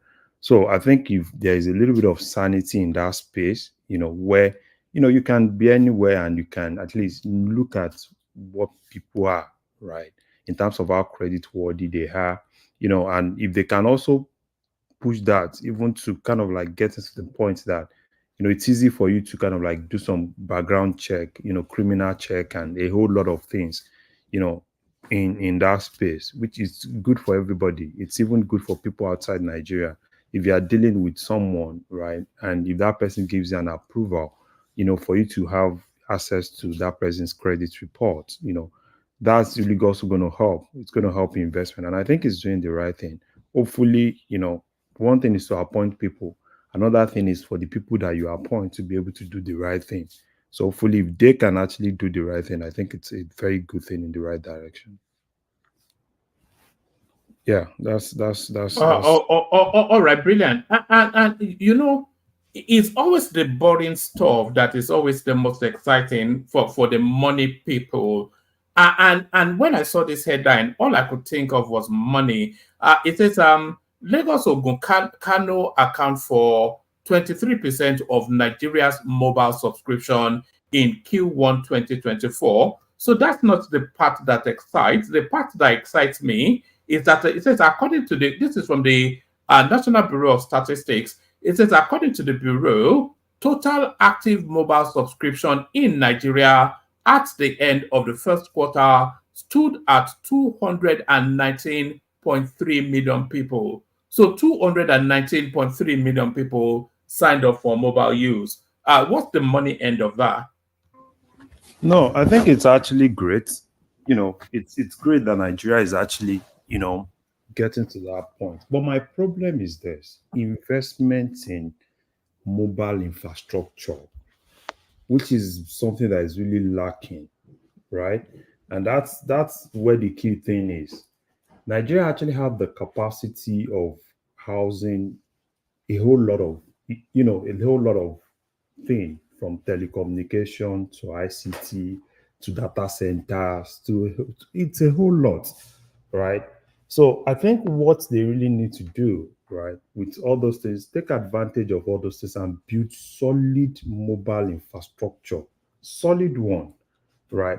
Build solid one, invest heavily into that place, because with what we have in Nigeria, with the population and everything, there's every tendency that we can actually make more, right, from that. And if it actually goes back to probably put some things in the law, right, MTN and some other ones, Globalcom and all of them, right, to kind of like see probably part of their revenue and everything. Let's see how much they're actually investing into critical infrastructure within that sector, right? I know there was a time that it used to be May 1, right? May 1 actually have this key investments within that sector. Do you remember? I think there was a time that I think there was some cables, that that did some deep sea cables that actually damaged at a point that they were kind of like The struggling. marine cables. Yeah, the marine cables and some of all those things. So I think the major thing is for me, it's how much you're really investing in that sector, right? To be able to power that sector to the point that whatever it is, right? We should definitely be at the forefront of whatsoever. It's good. We have the population, and we have a population that is not just growing, a population that is kind of like, uh, uh, going more digital. If you look at the digital attraction in Nigeria, particularly in Lagos, in Kano, Kaduna, and some other places, right, you will see that it's a whole lot. Now, averagely, will you see a Nigerian now that it's not probably buying data, people that have not, that probably 5, 6 years ago, right, that do not really take it serious, like, oh, we need to be on the internet. But if you check what is happening in Nigeria, that's why you see that most people within that sector even want to go to Nigeria because that's where the market is, right? Everybody wants to go there. But if we don't invest in infrastructure within that sector, Sorry, Larry. Who are you asking to invest in infrastructure? The government or the business people? so it's not just the government. That was why I said probably if they need to bring a law, right? Probably we need to kind of like see part of those people's profits that is really going into investment into that sector, right? It shouldn't be all about repatriation, because that's the major thing, right? They want to, get everything and look for a Well, way. see, the law, okay, a law will be fine, but part of demand. If it was in China, they probably would have made them build nice, beautiful infrastructures, telecommunication infrastructures and towers, whatnot. But because all this money for doing such projects is what they give a kickback to the politicians and the people in power. So ideally, businesses would not invest. Come on, they have one man read it, 219 or 16 million penetration in Nigeria. That's huge. So if they can make profit or get that many subscribers, why do they want to spend money on infrastructure? Their profit when they're not mandated to do it. Let's face reality here. You see, Sorry, Larry. Let me give you this paragraph. It looks as though they might already be doing what you're saying. It says, to bridge the infrastructure gap in the country, the Minister of Communications, Innovation and Digital Economy, Dr. Bosun Tijani, recently announced the government's approval for the establishment of a special purpose vehicle for the delivery of an additional 90,000 kilometers of fiber optic cable to complement the existing connectivity for universal access to the internet across Nigeria. So I think they're addressing that bit. Yeah, the thing is, Bosun is trying to kind of like rally some of those guys because it's expensive, very, very expensive. And I think at a point too, I think when Bosun even came to the US, those are things he was kind of like saying. Because even the government cannot even, this is not it's not what government can just, show. Exactly my point, Larry. Are we forgetting that I think somewhere in Yorkshire, the glue man laid his marine listing, I think passing through 7 or 9 countries before getting to Nigeria. I think initially it cost him over $1 billion or more. I can't really remember the figure. Why are they not protecting him? Because MTN came first. They install most of the towers by rules as applied in other countries, particularly in the West. One tower is sufficient for even 7, 8 communication companies. They can share it. But here we are, they allow proliferation of towers. Such does making operation costs higher in Nigeria. Because we have, with every tower, you have a generator, you have security men, and they have to buy diesel.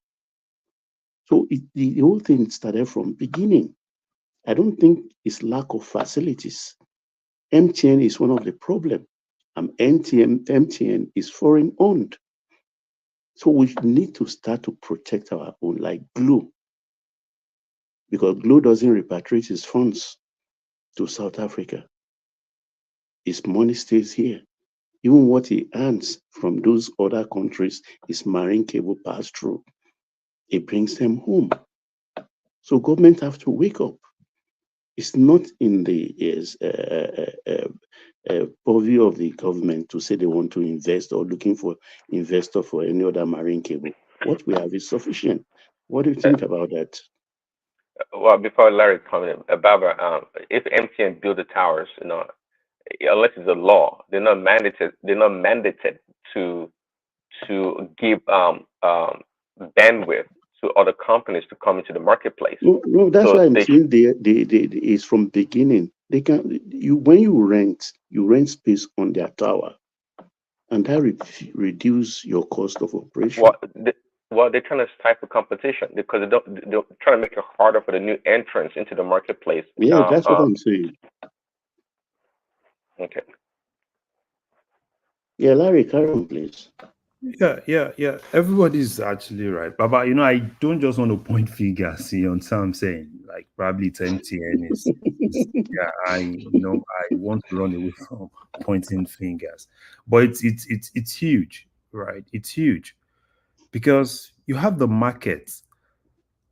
If there is no way telecommunication data usage has become a necessity in Nigeria. That even if you ask some people, you will see people telling you how much they use in, having loading data, and every sort of things in Nigeria, right? And you kind of like, wow, this is huge. So for me, I don't know. That's why I said if there's a law, right? And those are places that I actually want National Assembly to look into, right? If there's a way they could do it, right? Make some of those laws. We are not really saying, don't repatriate whatever you make, right? But there is still a way we can actually do it in such a way to ensure that as part of probably you have a little, probably through NCC, right? If there are retained earnings, part of that retained earnings, portion of the retained earnings to be keyed into you investing into one or two things. If that is going to make probably the government also, right, look for a way to kind of like, okay, fine, don't pay taxes in so place, right? If you are investing in this, there are a whole lot of things, right? Like tax palliative and everything to motivate them to be able to do that. Because in the long run, it's the country that is going to benefit from some of all those things. Because Bosu can say, oh, probably government is doing this. Government cannot even do it because these are investment that runs into billions of dollars. And until you see those guys, right, and coming in to genuinely invest into some of all those things, right, you won't even see development. That's why in most cases, when people talk about foreign investors, you can have foreign investors, but do you have genuine foreign investors, right? That are not really more like, we want to quickly come in, look at what we can actually take out of it, and let's move. If there's any problem, they leave. But when you have genuine investors are the ones that, they go to wherever they are going to, they make that place their second home, right? They don't just think about just what they can milk from that place. They think about how they can actually help that place to really be better as their second home. So for me, I think it's a whole lot of things. If it's going to be through the laws, right, to ensure that government working closely with some of all those guys, right, and NCC doing what they are supposed to do. Because in most cases, even if you go to NCC, some of all those guys, they have their ways around. So those are things that I think they can actually do. It's good for the numbers, and this is also good for probably someone that wants to come into that space. Because that's another space that, if they are talking about you making, loss, right? Because you hardly make loss in that space because it's become another necessity. After food, if you ask an average Nigerian today, right, after they actually portion some amount of money for probably food and probably house rent and some of those things, Another necessity they do is how much they spend into, buying data, and probably loading their phones and stuff like that. So it's a good thing for the numbers, and the investment is where I'm more interested in, and how much those guys can actually invest. Yeah, oh man. All right, brilliant. You don't want to speak on that. Let me take you to. Have you spoken on the credit board? Don't necessarily agree with Larry, though. Is it Larry that just spoke? All right. Come in, Ola. Ola, did you want to disagree with Larry? Can anyone hear me? Yeah, we can hear you. I think Mr. Ola wants to say something. Ola wants to disagree with you. Ola is at work. I suspect. I'm just saying I don't necessarily agree with you. Okay. Yeah, so disagree with him then. Because Nigeria is not the only place people repatriate money. So it is normal thing that if you want to encourage a foreign direct investment in your country, you just have to, number one, investor must just be, that confidence must be there in you that they'll be able to move their money back. So I think we are only looking at the money going back only, but we are not really looking at the benefits. And what's the opportunity cost of just using a law to tie those people and for them unable to move their money back? You are not sending the right signal to other investors. Not when we still need, for that country to be okay today, in my own estimate, you understand, we still need nothing less than between 60 to 100 trillion dollars sold over a year. So, and if we are focusing on MTN only, I don't think it's good, because we don't have to look from the money they are repatriating alone, but what are the impacts? Okay, I was listening to Kanayo and some of these people in the industry. There were some days, those days, whenever they made their own production, they were just making their production for pirates and for some people that will benefit from the sweat. But when you look at that impact of telecommunication and some other things today, their life are far better off. So I just give that as an example. So a lot of things. So it's not only government that will be investing, by just having the bare bone of that infrastructure alone too. Some businesses now will now be putting infrastructure in place to benefit from that bare bone. So to me, we should look beyond whatever money that all those foreign investors are taking away, but look carefully at the value chain. What can you do to benefit from there? So to me, I think if I see foreign investor moving money out of the system where I live, if the foreign investors are moving money out of America or United Kingdom, so that means that it's part of the globalization. So if you want to do protectionism, you want to protect, that's when you now do all those stuff. So to me, anything that's resorting to protectionism, when you don't even have that capacity for you to expand, then it's going to discourage foreign investors. So I don't subscribe to using some kind of law to stop these people from moving their money. Yeah, you can encourage investment. But before Larry continues, okay, I hear what Ola said, but see, that industry is almost matured right now, and it's industry by industry, right? Not just all a blanket, don't get your profit out of the country. It's industry by industry. At this point in time, the telecommunication industry in Nigeria is almost in a mature state, and we have plenty of players in that field. So if you put a demand on them, I'm not about business, government, like always, trying to get into private business and control what they do. But nonetheless, they have some responsibility to their host country to invest.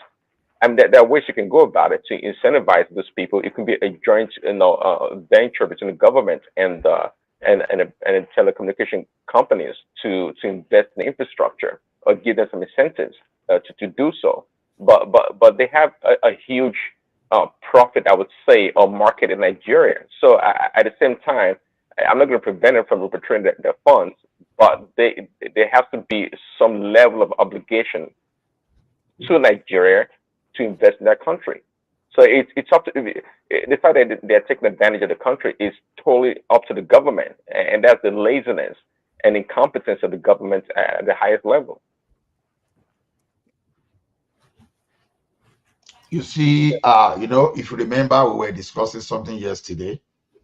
You see, like Tata Group and some companies in India, they have way of floating the subsidiary here and backing the subsidiary up.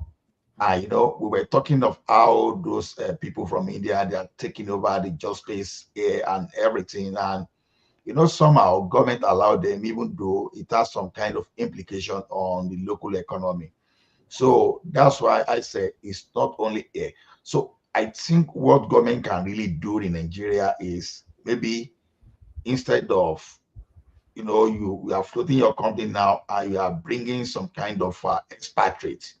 No, you should increase the number of local content. So simply means that you can't tell me now that in the whole of Nigeria, you don't have a general manager that can manage can manage for you locally, and you have to bring someone from foreign.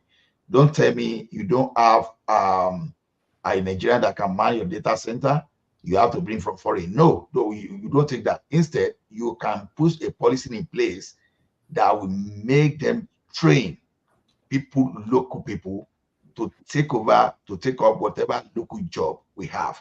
So I'm for that. But when it comes to say, okay, I invest billions of dollars, and you are saying I cannot move my money. Come on, because it's a risk. If I bring that money to your economy, if something happened to my money is gone. So if our people are not investing, when we are here criticizing Dangote up and down every time, I just laugh because we are not even looking at people that really have that money and they don't invest in this country. That by the time they even they pay with the generation wealth in another country. So to me, we are not even at the point where we can even be dictating. We are not an advantage. We are not an advantage position now. In fact, we are very disadvantaged position. Mr. Ola. All right, bring that straight home. Respond and bring it home, Larry, and then speak to us a little bit about flooding in Lagos. Yeah. So Mr. Ola, so let me clarify some things. Number one, I'm not saying people should not repatriate whatever they want to repatriate. And at the same time, like you talk about local content, there's a law. We have an existing law, right? Local content law. But it's just unfortunate that, government has not really been implementing that, to a particular extent that it's effective. But at the same time, just like Prince Daddy actually said, those companies are matured companies. And they've been in Nigeria. They've got a lot of things from Nigeria. There are some things that they just have to do genuinely. And the fact that you said, no country does that, it happens in Europe. If you're a company and you are going into Europe, number one, Europe is very, very key when it comes to data privacy, data laws, and some of all those things. Me and you know that in terms of anywhere in the world, even Amazon, anybody, right? Even if you want to keep data, in Europe, you can't even domicile that data outside of Europe. It has to be domiciled probably in a region in Europe, right? And those are laws that they just put in place to kind of like guide a whole lot of things, which in Nigeria. So when you put some of those laws, it's not like you're trying to take them out, because this investing in those things are things that would definitely in the long run also benefit some of those, all of them in that sector. Just like Prince Daddy said, if it's a joint venture, whatsoever, if it's a way, probably by encouragement, by motivation, if government needs to reduce some taxes and see that they genuinely invest in that sector, at the end of the day, everybody's going to benefit from it. But when you don't invest that much in a sector, what happens is if there is a critical problem, what do? You do your plus and minus, and you feel like, okay, probably you're not getting what you're supposed to get. You look for an alternative because it's easy, because you don't have so much investment that you kind of like start looking at it. Okay, because of this investment that I have invested in this sector, if I try to like liquidate this particular aspect of the business, that means I'm going to be losing a whole lot, right? Because these are assets that I've actually invested in.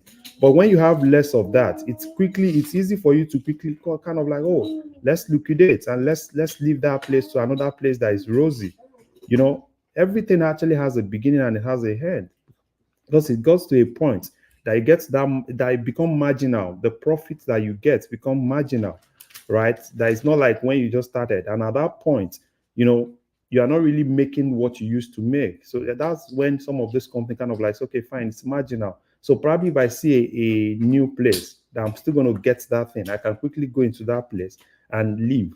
So I think it's a win-win situation. Government work with them, and they also work with government to ensure that they invest in that sector. That's what I think.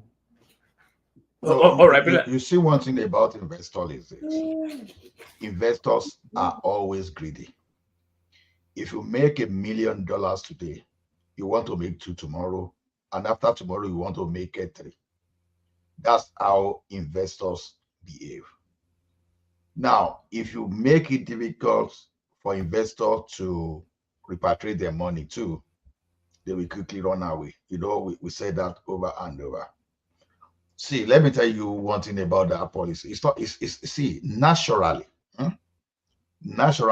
if these investors have their ways, they did for like, let me give an example. That's how China managed to start having a oversupply in some sectors, especially in the area of heavy industry. When they had oversupply, they just had some kind of sovereign weight arrangement. They started targeting countries outside foreign countries for them to invest there. And that's the reason you will see them borrowing, lending Nigeria money. But the unfortunate thing about lending Nigeria money, the Chinese, they benefited more by lending money because we did not do our local content very well. So those are the kind of investors that you don't want within your environment, because after installing the rail system and they fail to transfer the technology properly, they lend you money, they lend you money, and probably they are benefiting like almost 80 to 85% of what they lent you, instead of the thing to be the other way around. And they refuse to transfer the technology properly so that you'll be working there. So, but when you look at the telecommunication sector, it's totally different. Because probably you get to that telecom sector today, you see Nigerian developers there, you see Nigeria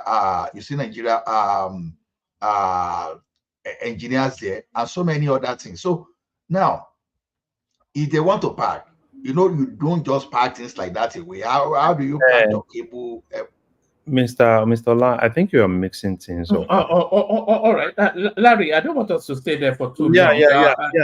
No, let me just say this, right? Yeah. In terms of that investment, right, it's not just human capital, right? I know most of the things you're saying are more of, what they have actually done in terms of human capital. No, infrastructure on ground. That's what I'm saying. I said you borrow money from China to do rail for you. Your government is the one doing rail. It is not China, because you are paying that money back, right? And they still make money from you, and you still pay debt. And the worst scenario is that if you do not pay that debt, they take over the infrastructure, right? MTN is coming with its own money. They are not lending you. So if they want to go tomorrow, they will have to find buyer. They can. It's not a case of Nigeria defaulting and they are taking over. So their infrastructure is on ground. You can't park your cable away tomorrow. You can't just go ahead, okay, I want to pack all my base station away tomorrow. No, it's not going to be like that. But the Chinese people, after laying your trap for you, they can pack away, they can go away, they can hold you to ransom. So I'm just trying to separate between the two. The type of people you don't want in you really want to monitor properly are the Chinese type. Not this type of MTN. Okay, someone said MTN is building big data center in West Africa, for example. But the Chinese people, they prefer to lend you that money. Okay, take this $10 billion, build the data center. So we are going to operate it for 30 years and transfer. You know, they are lending you that money. They are using the people to do the job and creating this, so they are benefiting like 85 to 90% from the same money that you will have a liability on you. But MTN model is say, I'm bringing that money, I'm going to build it. The infrastructure is there, it's their money. It's not your government. And they are hiring your people to work on it. And not only they are hiring your people, it's escalating by liberating all that part of the value chain that is attached to the economy. Those are the type of investor you want. You don't want that type of the Chinese own that is creating debt for you. The only thing we are talking about this South Africa, they are repatriating money, but sorry, they are can anyone hear me? Liability Yeah, for you through debt. I don't think Ola can hear me. You understand? So I'm just trying to separate. So if your analysis is going toward Larry, just move on from there after it lands. I don't think you can hear me. I agree with you. But for airliners, Ola, can you hear one man? No, I can't hear Ola? one. No, I can't hear one. He's been talking to you. He's been talking, but he can't hear him. He's trying to get your attention. Okay, I can't hear him. Just tell him to land the point, and then so that we can move on from that space, so that Mr. so that I can leave as well. Yeah. Can you hear me?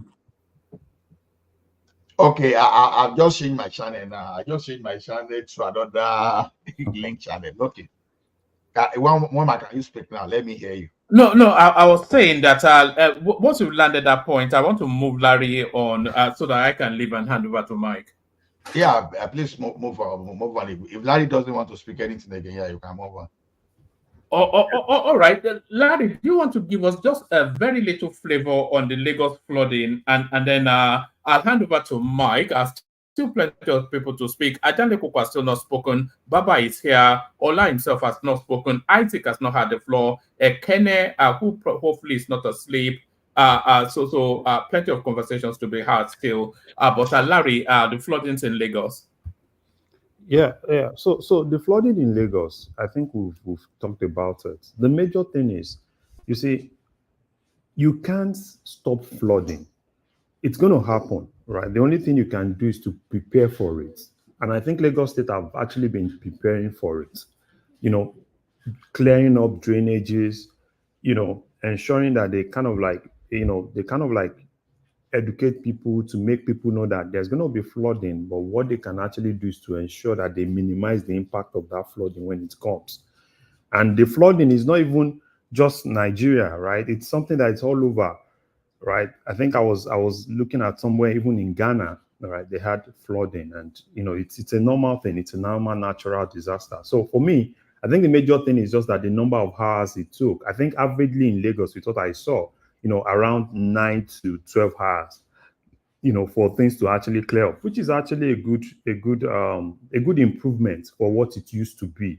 So I think the major thing the government also still needs to do is to, you know, kind of like orientate people more, right? Orientate people more, bring some, if there is a way to kind of like sanction people that, you know, that don't listen, you know, and also, you know, you can't, until they get to that point, you know, you can't build on drainage and you think government will still use government resources to demolish, you know, build on that drainage, prosecute people that, you know, prosecute people, and even people, the neighbors, you know, if probably you see someone building on drainage, right, no matter what it is, right, you can also let the government know. And I like what is actually happening. Like somebody said here, if you call that Wahab guy, right, call him on Twitter, call him anywhere, they will be there almost immediately. So it's a whole lot of things. And for me personally, I'm actually looking forward to hearing him tomorrow. I think it's going to be on three TV stations to kind of like tell us what they've actually done and probably lessons they've actually learned from this. Because I think it's more of lessons learned from them. At least they will be able to know where they need to focus on. And probably there are other channels that they need to really open. Because Lagos is still going to flood next year, in as much as you don't have control over rain. So expect flooding, but the government what they can just do is what they're actually doing now. Probably they need to improve more, which is obvious, Every government should always look for a way to improve on whatsoever they are doing.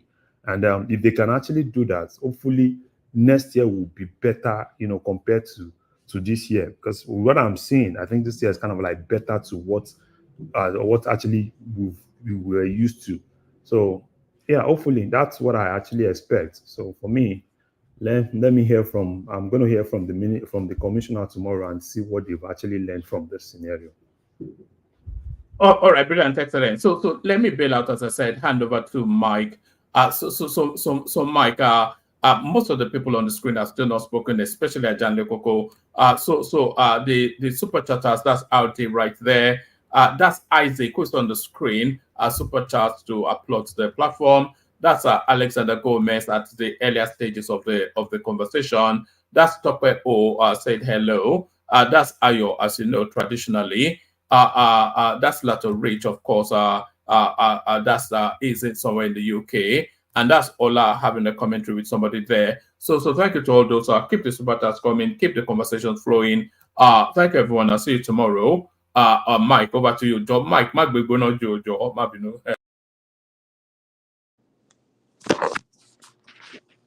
Oh, on my left. Who was talking? Yeah, it's me, but you can move to the next person. Are you done? No, you can move to the next person. Today. Go to Baba. Go to Baba. 300. Okay. All right, Baba, No, you have to I'm not ready yet. You can carry on. Maybe in another after you are coming. Baba John Lekoko. Baba wants you to go. Man. I can't tell. Well, like Baba, no, matter what you want. Then keep Prince Daddy Law. Keep Prince Daddy is there. Isaac Black, Isaac Black. Okay. Oh, Prince Daddy, do you want to go? Prince Daddy, go ahead. Yeah, I'm here. Okay, sure. Where do I start? In Nnamdi Kanu, in Nnamdi Kanu.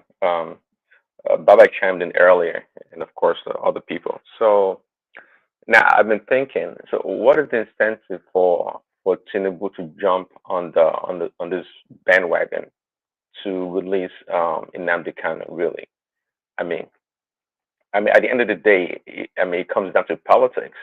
Now I can understand if it's getting close to 2027, and TINUBU says, okay, if it's going to help me somehow, maybe get votes away from Obi or whomever may come out from the east or another candidate, that'll be fine.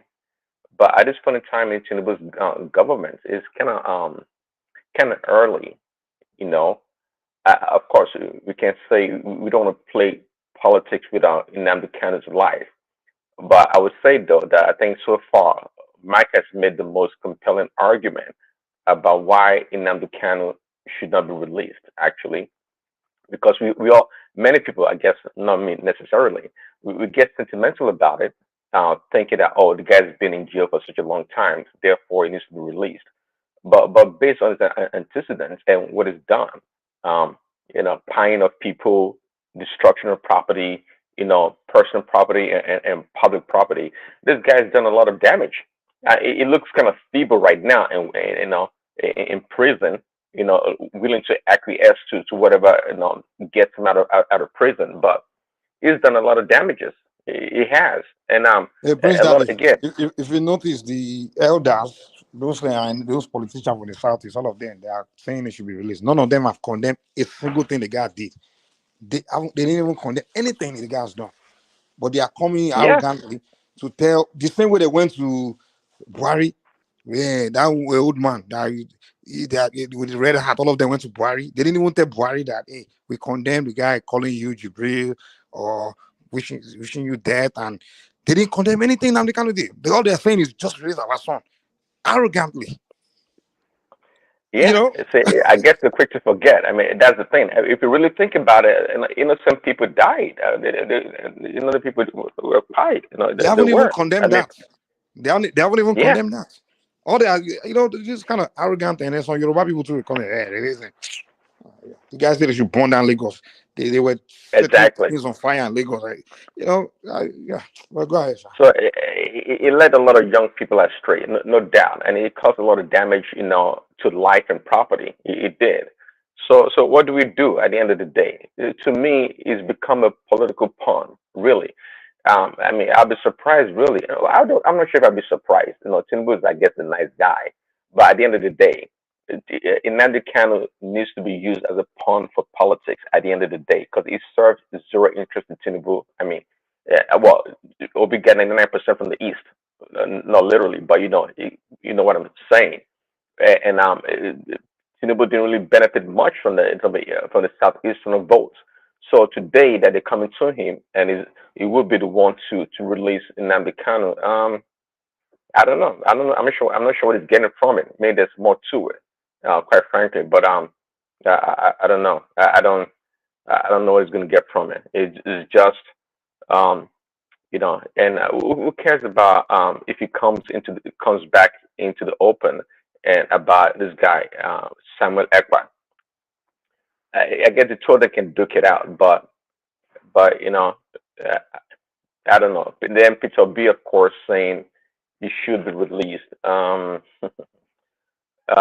Peter Obi, at this point in time, of course, I trust Ashiwaju. Is an astute politician and he knows his left from right. So let's see what he actually gains from it at the end of the day, because he has to gain something politically. There's no benefit at all because Nnamdi Kanu is a negative for him, absolute negative. And it's kind of people are quick to forget, just like you said. They forget all the bad things it did, all the mayhem it caused. They forgot about it. They don't even apologize for nothing. So come 3 years from now, do you think they would think Tinubu helped him or helped them or did anything for them? Nah, they're quick to forget. They'll go jump on the next bandwagon and even support the person of Waziri guy, and even they will support a candidate that Buhari selects or put forth. They would choose such a person over Tinubu, and that's how they do. So I say at this point in time, good luck to Tinubu, whatever he chooses to do with them. Um, the flood in Lagos. I guess good submission by Larry earlier, but Lagos, even in the West where they have urban planning, good drainages, and all this nice, amenities to curb flooding and take care of the waterways. Um, Sometimes when dry leaves, fall, they clog the drainages, they clog pipelines and whatnot, and that sometimes cause flood in places in urban areas that are well planned. So I'm saying this, in addition to people building close to canals or building illegally and not clearing their debris after construction, just like Larry said, or was it Baba? The population of Lagos itself, I don't think that can prevent flooding. All those pure water plastic bags and all the trash people throw around, that in itself, given the population of Lagos, is sufficient to cause flooding every year, even with good urban planning and drainages across the state. So many people, a lot of people. So it's just, I don't see the plight going away anytime soon. I'm seeing it, of course, happening year after year. I'm not sure what is going to save Lagos. I'm not sure. Of course, we can't depopulate the place. I don't think so. But maybe they go aggressively and clear some drainage areas and demand that people build in a certain way. I think Baba was saying that they should build the houses, or was it Patty? They should build the homes. I don't know, is it 4 feet above the ground or whatever? I'm not sure how that works. Maybe that would help. Maybe some new building codes would help. So um, that's the way to look at it. And I guess lastly, which one? What else is there? Um, Dangote complaining. Was it complaining about the high interest rate?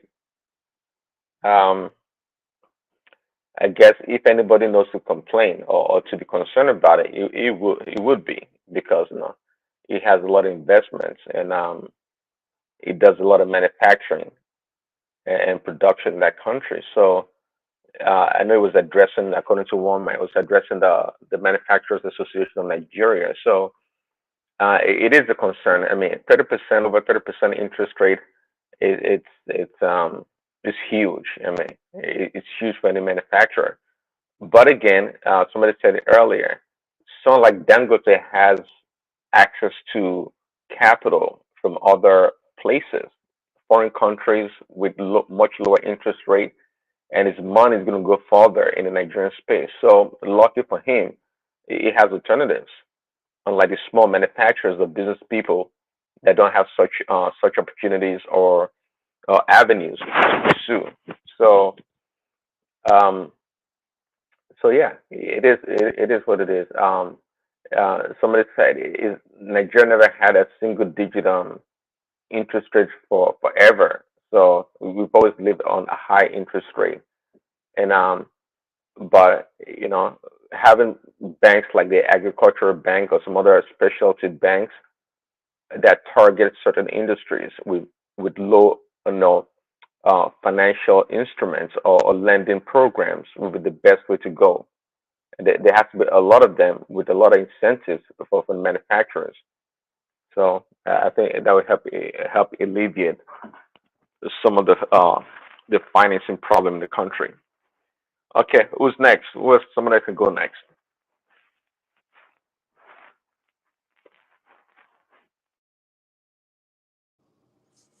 Yeah, I don't know. I think most people left already. So. Can you hear me? Oh. Well, Yeah, I can hear you. I think there's Baba there, and who else is there? I think Olai is there too, right? yeah, probably at work or something. Oh shit! Let me post the link. Probably some people trying to come back. The link is not there.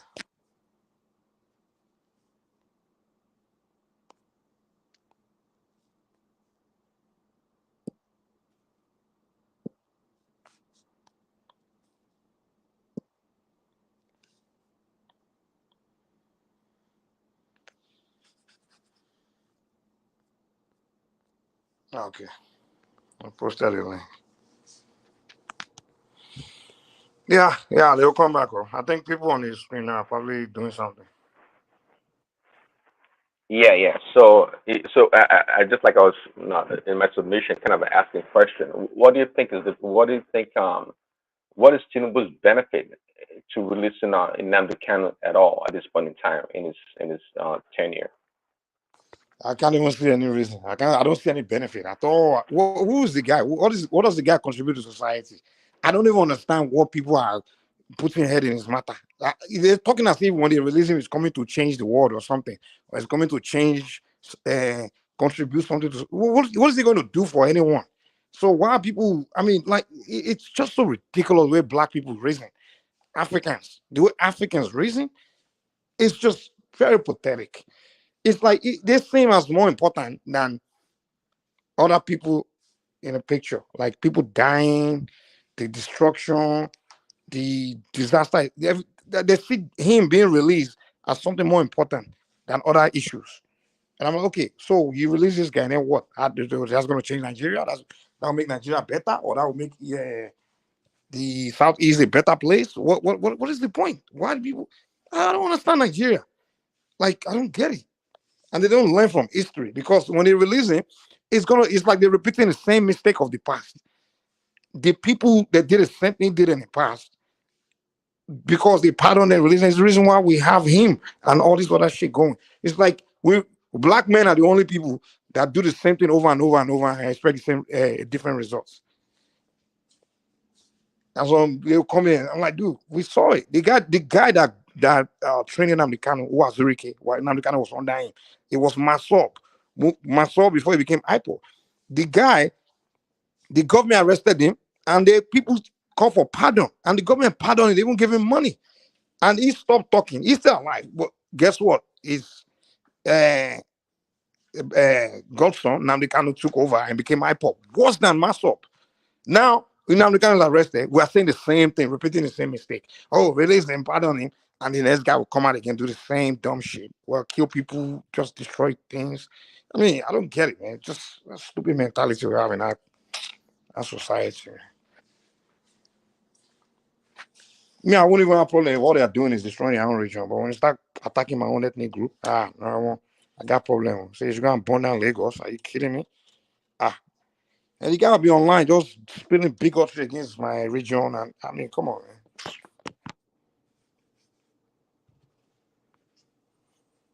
To answer your question, I don't see no benefit. I don't see anything. I don't know if it benefit me or it benefits TINUBU or anybody. Then releasing him. All I know is the guy is a terrorist. He should pay for his crime. That's all. I don't want to hear any more people on Radio Biafra spilling all that bigotry, against my region. I don't want to hear that.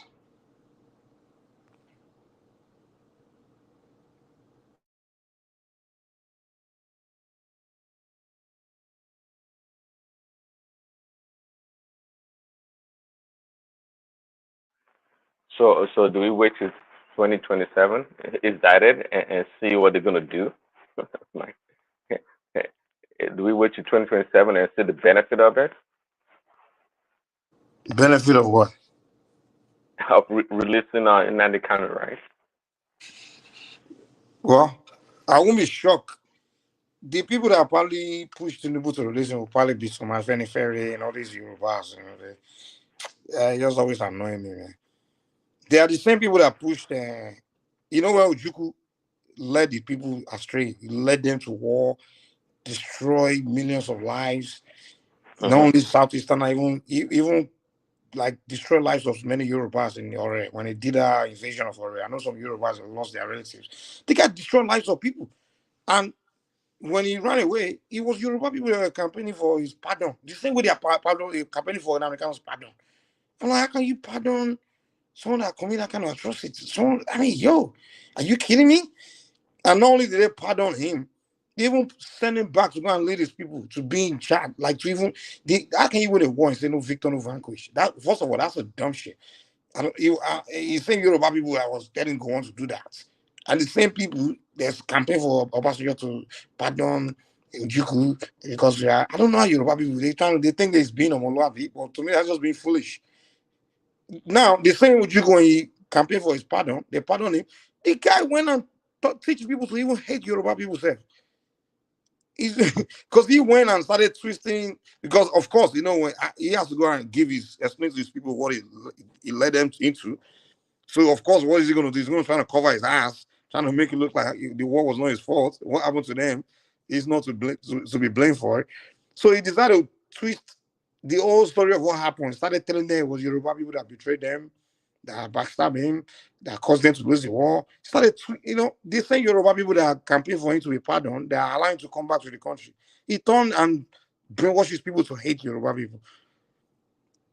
And the same Yoruba people today, they don't learn from their mistakes. They are saying, go and pardon Nnamdi Kanu. The same dumb mistake he made, pardoning Ojukwu. As if I don't know, they think by doing that, the Igbo people start liking them. Just start pandering to the Southeast. Man, I don't know, man. I don't know, they call it Yoruba liberals or whatever they call themselves. Like dumb people, man. Like dumbasses. Well, which is kind of interesting because yesterday when Babatian, one might ask the question if the Yoruba people were given the opportunity, would they secede from Nigeria? And I think we were 4 or 5 Yoruba people on the platform said yes, the Yoruba people would leave. And I wasn't. I think I was in the background then. And like, look, there's some Yoruba people that don't want to leave, that are equally as educated or well off, that believe in Nigeria. Even though the polling that one man did was like almost 100%, it makes it sound like, oh, all Yoruba want to live in Nigeria. I think there's some Yorubas, you call them the Yoruba liberals or whatever. They don't want to leave. They just think Nigeria is it can work. The thing is, I'll probably say that because most Yorubas, right, they make their wealth. Most Yorubas in Nigeria, they make their wealth. They made it in Yoruba land. And most Yorubas that really a place they usually aspire to live, usually somewhere in Yoruba land, either Lagos or some other city in Yoruba land. Probably the only place I can say outside of Yoruba land that maybe some people would like is Abuja. But I don't see any other part of Nigeria that Yorubas really desire or even see as a place as greener pasture to them. So I really don't see how Yorubas really seem like are the ones that are really into Nigeria like that. As far as say they see something they are gaining from Nigeria, the only thing people can say is maybe oil from Niger Delta. But to be honest with you, the oil, the wealth oil that they get from Ondo, Lagos, and other, you put the money and then plus the wealth of other things that comes out of Southwest, there is more than what comes in. You understand? So the Southwest really doesn't need Nigeria. But to me, I can say the only way you can say you need Nigeria is kind of like we have a bigger country. If you are a entrepreneur, you want to push your product, you have a bigger market or something like that. That's about the only thing. But as far as saying that you need every part of Nigeria, I don't, like me personally, I really don't see any other part of Nigeria as, I don't see anything there that I want to go get that I can't get from the Lagos. What am I going to Abuja to get? Or to what business do I have in Enugu or in Southeast? Living in South South. What is there that I want to go get? I can't get right there in the Southwest. Is it seaports? Is he what is it? So that's why to me, I never give it. I don't think any person really care whether I just split or not. So when all these Southeastern are coming saying, give me Biafra as if I'm holding them or like we need Nigeria more than them. The people that need Nigeria is the Southeasterners because they can't get things in their region. They have to go to other regions to get it. And they'll be the one coming here crying, and some Yorubas will even be begging them to, why do you want to leave? What the heck? Why you beg? What is wrong with you? Well, I mean, the Southwest of Europe, they may be like self-sufficient, and they have everything. But and the way you're talking about it, yes, we can afford to go our own way, but it comes down to the ideology, the way people think about it. I think a lot of Yorubas don't think that way. I think some people, maybe it's 50-50. Some people think, they don't think, well, we can. No, I don't think we're losing. I don't think we're okay. What I'm trying to say, the way Yoruba people say is okay. We're not really losing being in Nigeria or winning being in. It's neither here or not there not there. You understand what I'm saying? It's neither here nor there. I don't see what if I get my own country, it's still gonna be the same thing. If we stay in Nigeria, it's the same thing. So it's nothing. It's neither lose or win. You understand? So that's why most Yorubas don't really care like that. Don't care whether they don't see exactly that to that okay, we point. have to go. And again, think about it. I can say maybe during the dictatorship era where you have a military dictatorship, but now it's politics is more local. It's people governing their own space these days. It's the governors that govern the states. It's not really the center is not really involved like that. The only thing the center gets is maybe the natural resources. But if you go to every state in the Southwest, it's really the governors that are responsible, or even the Yoruba people are responsible for developing their space. there's no hand, anyone from another region holding your hand from doing for yourself, or So I don't see any other people in my way as a Yoruba person in my space. Though we do have issue of people flooding, coming to our space, flooding and stuff like that. But even if we get a new country, they'll still come. Foreigners will still come in, so we still have to deal with the same thing. So I'm neither here nor there. If Nigeria split like Okay, so to that point, either here or there, so that's the point. Most Yorubas, I think they are indifferent because the way one man and Bati make it sound like, oh, well, actually, he said, unlike the Southeasterners, that the Yorubas are more likely to, if given the opportunity to succeed, to go their way much quicker than the Igbo people or the Southeasterners. Well, that could be true, but is that indifference? I think a lot of Yorubas are like indifferent. Like I don't care if I stay No, or go. here's the fact. Here's the fact. If today they say Yorubas, okay, go, you have your own country, all right? As just Yoruba land only, right? They say Igbos, go, you have your own country, Igbo land only. I bet you the Igbo will be the one begging. Like, no. They're not ready. They're not ready to leave, dude. They just can't. They can't be on their own. It's impossible.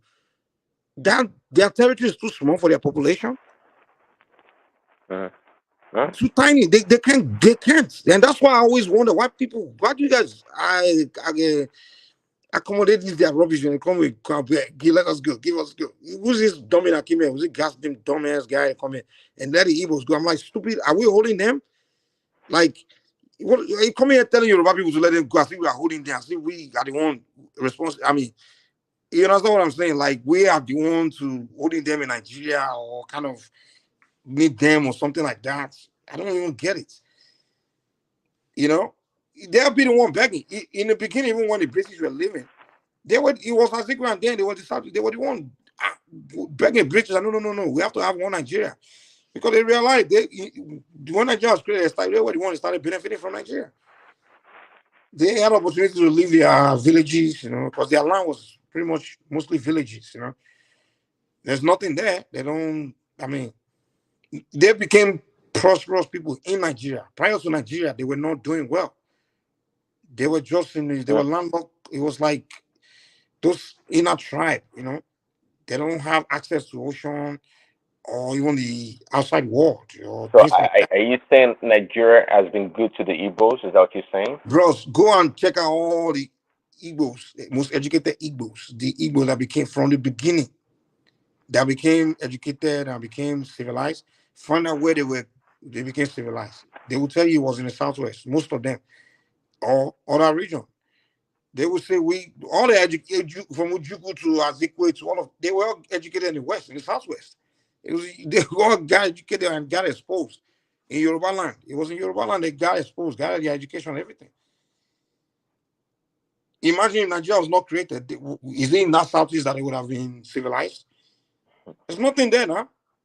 No cities. So, They don't have any cities. They don't have cities there. It's villages. Villages and nothing going on. No exposure. Even to today, every southeastern so you see that are very you exposed saying and someone like Pansat is not serious about leaving? He's just bloviating. he's just making noise. the Is first that time you Pansa said? really got exposed to anything in his life was when he left Nigeria. Pansa was a bushman now. It's the way he still talk. You can tell that he grew up in the bush. That's not the reason. The Southeastern you see that have brain are the one that grew up in other region. Like maybe were raised in Southwest or South or if we even not. People like Pansa, those one raised in Southeast, they just retarded, man. Like they very bushy and dumb as fuck, man. Like Nnamdi Kanu is very obvious. The guy didn't get civilized until he went to London. Be like barbarian, man.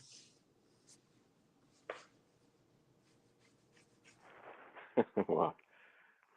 Interesting.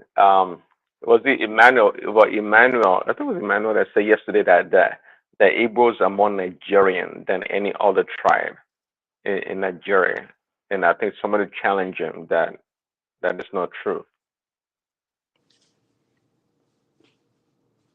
Now, because to be Igbos honest, they everywhere. if you ask me, if it wasn't them, I don't think Nigeria would have been remain one. To be honest, I don't think so. Like their actions actually is what was keeping Nigeria one.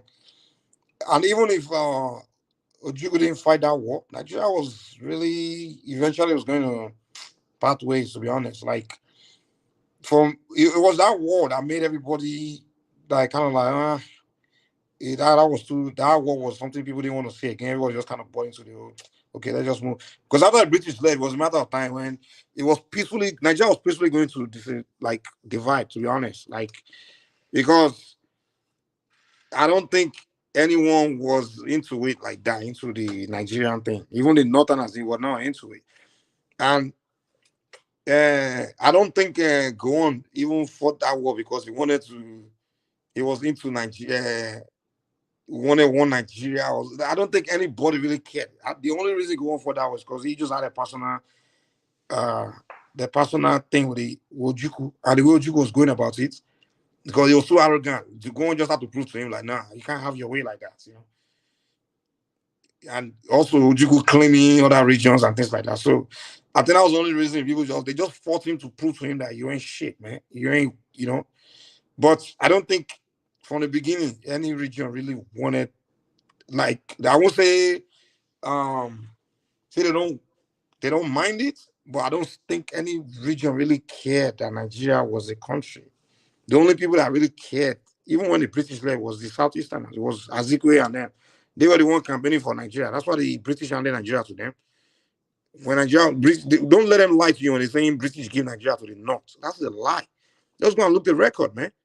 The British gave the Nigerians to the Southeast, man. Southeasterners. They put them in every position because they knew they were the only people that bought into the one Nigerian thing. You know, they gave them everything: the military, the civil service, everything. They were there. Even the political power, the British gave it to the Southeast. I mean, it was Azikwe that decided the first government. I was the one that created it. He created the first government, made Tafawa Balewa the prime minister, and he chose to be president. It was his decision. You know, they had power, they had everything, they had control of the country, but they decided, you know, I don't know, out of their way of doing things, they lost everything. How can you go to war, risk all your position, all that power, and just lose? You know, if you lose the war, you lose your position, man.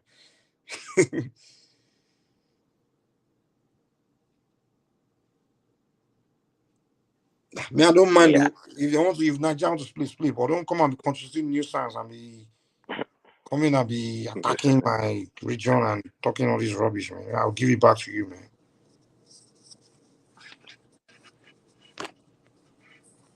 Yeah, they don't. Well, Kenneth said it. You know, if asked, you know, if asked, the only 70% of the Igbos don't want to leave Nigeria. Anyways, it's just a few minority. But that's like the deal, though. Palestine. That's the deal. Have they ever asked anybody that they want to leave Nigeria? They're not even asking. I don't know why people give it Igbo. The Biafra they're talking about is not Igbo.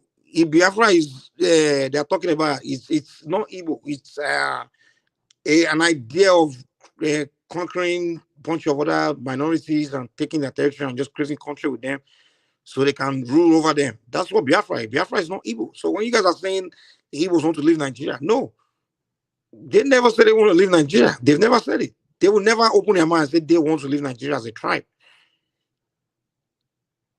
And when you guys are having that conversation, I just look like, what are you guys talking about? They never said they wanted to go. So who's been agitating? Who's been suggesting that they wanted to go? I mean, are they saying they want to go as a tribe?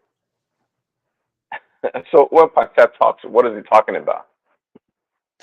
Even Pastor make it bold. Like we say we'll conquer the Ijaw, we'll invade them. That's what Biafra is now. Dude, I don't know why you Southwest people don't grab it. When they're saying Biafra, what does Biafra mean? Does that mean Igbo? So they want to take part of the South land. Is that it? To be part of the Biafra?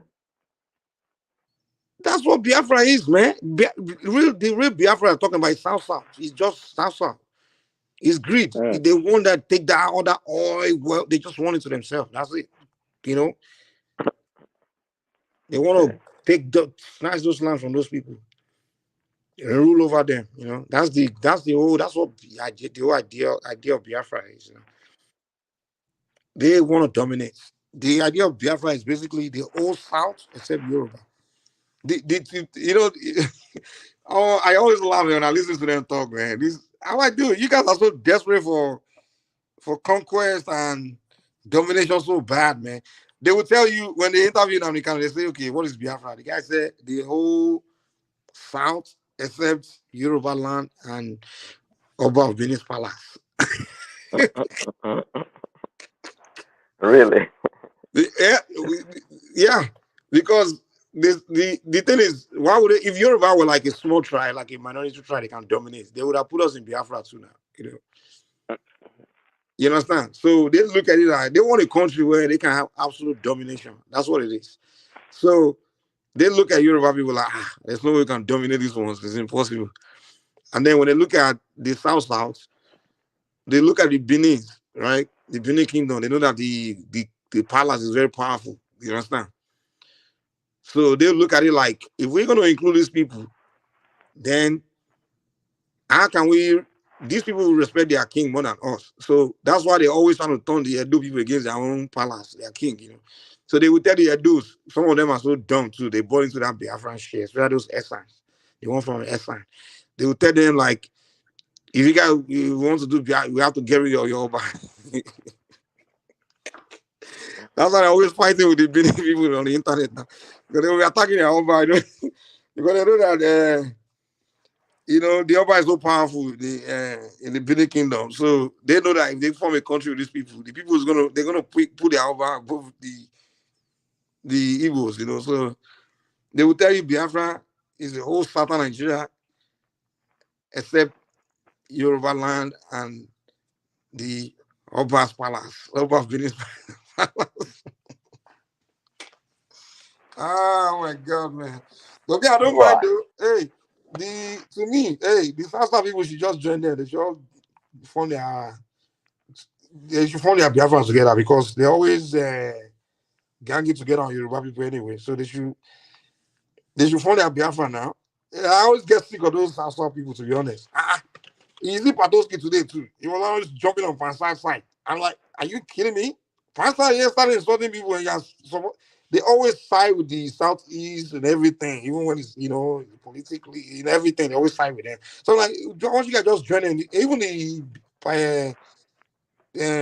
Biafran thing, I don't even understand those Southside. They want bread, they'll be like, yeah, they give the Igbos Biafra. Well, then when you ask them, okay, are you part of it? Like, no, bros, join them. You guys do Biafra together, man. I mean, let's get this, you know, let's get this sorted out, man. Join them. You guys form Biafra together, and it'll be easier. You can all, at least we know it'll be easier, you know. So we know that, hey, you're all on the same page. The Biafra is real, so we'll support you. You get your Biafra, we get our Southwest, and you leave us alone. You can't form your Biafra together. Let's. But most of them know they will become Osu. People like it's so cool where guys they want to come from. They'll become Osu in Anambra. What is Osu? You don't know what Osu means? No. Man, you don't know. Osu in Igbo land are slaves now. Oh, okay. If you are not original Igbo, you are Osu. Yeah. They will become the second class citizens in the Biafra. So most they know that those fast people. That's why they don't want to buy into the Biafra. You know? If you come from maybe the only people that may not become Osu be the powerful ones like the Ijaws or the Benis. I don't think they will become Osu. Those are they are so strong. You know, maybe which other tribe is strong in that south. I think it's only maybe Koreans can give you a little fight, but the ones like the Igoni people. The Igoni people. Ogoni. Those ones are too small. Those ones will be Osu straight up, man. Those ones, People like Isoko, people like Gasimov. Those one will be confirmed Usul, man. Straight up. They'll be slaves in that place, man. In that Biafra.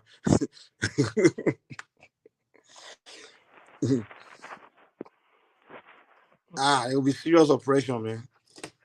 I want to say Biafra, all of them. Outside. My prayers, they all come together, just come together and form Biafra. Just have that place, man. So I can watch Biafra. Even people that don't, that is always my way or the highway. My way or the highway. Your pastor always make it clear now. They will crush. Pastor will come in and tell us how you crush any South person and open their mouths. They challenge the Igbos. They haven't even got Biafra. It's already talking like that. Oh boy, man. I just wish, like, hey, we can figure which way, man, whether it's Biafra or Nigeria or whatever the heck, so we can start building country. And all these Nigerians are not serious, man. They need to figure out which way, to be honest. To me, I don't care which way, whether it's split or stay or whatever. I don't care. Because they are the politics is so stupid, so divisive. North, south, east. I'm like, dude, what you guys going to focus on nation building, man? Even my Yoruba people make me sick. You start playing this. Reason I'm not developing is because of the nuts. Are you kidding me? Come on, man. Yeah, well, I think the Yoruba people too, they're getting super lazy. I mean, they don't invest a lot in agriculture, So if they don't get tomatoes and onions from the north, then we can't do anything. So, if Nigeria was to break up right now, what percentage of our food comes from the north? I think we may, even the Southwest may find it hard because they don't really grow much anymore. They don't grow much. Yeah, So they may that's find it. They might have money, but they can't buy food. Well, I guess it means they can import. At this point in time, I don't think any region is actually positioned to be alone. I don't think so. Each region like suffer for a while. Some much longer than others. Um, South, I think with all their oil, I think they're gonna have a hard time. A hard time too. Yeah, which one? Yeah. Yeah, I think the problem with South is which country they will form. I think that's their number one problem. But there's just too many tribes there, man. Too many ethnic groups. They don't even understand each Hello, other. Mike. Who's that? Hello, Mike. Yeah. This is Kenny. Can you hear me? Yeah. Good morning. Prince Daddy, good morning. Hey, good morning, Kenny. How you doing? How you doing? I'm good, my brother. Yeah, just I've been trying to log in since, but I was unable to log in, but just log in now. See, Mike, I just want to say something little about this Nnamdi Kanu and our people that is supporting the barbaric actions, and I don't know what they think in the first place. Look, I follow these guys, and he has made a lot of bad impact in people's life. If you look, if you are someone that normally watch Nigerian TV before the incident in Lagos, TVC station was the best TV. Your network is bad. You're breaking up, man. That particular time, that station. Oh, I'm breaking up. Yeah. Because I'm driving. Sorry about that. Can you hear me now? Yeah, I think it's better. Yeah. Can you hear me? Yeah, it's better. Okay.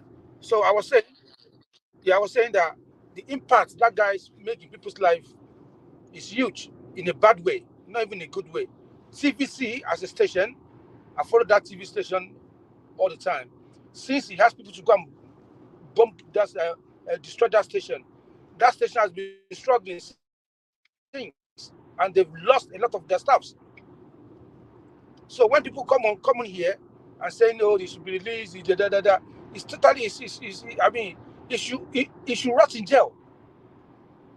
Honestly, if I have my chance, I want them to hang him in in the street of Lagos and be disgraced. Those people, they have no shame for them to come out and say he should be released, and they're not even saying anything about all this atrocity. Exactly. People die. Sorry, people die. They pile of police on the streets. Yeah, that's what I'm wondering. Like, so who pays for this all this atrocity? Who's going to pay for it?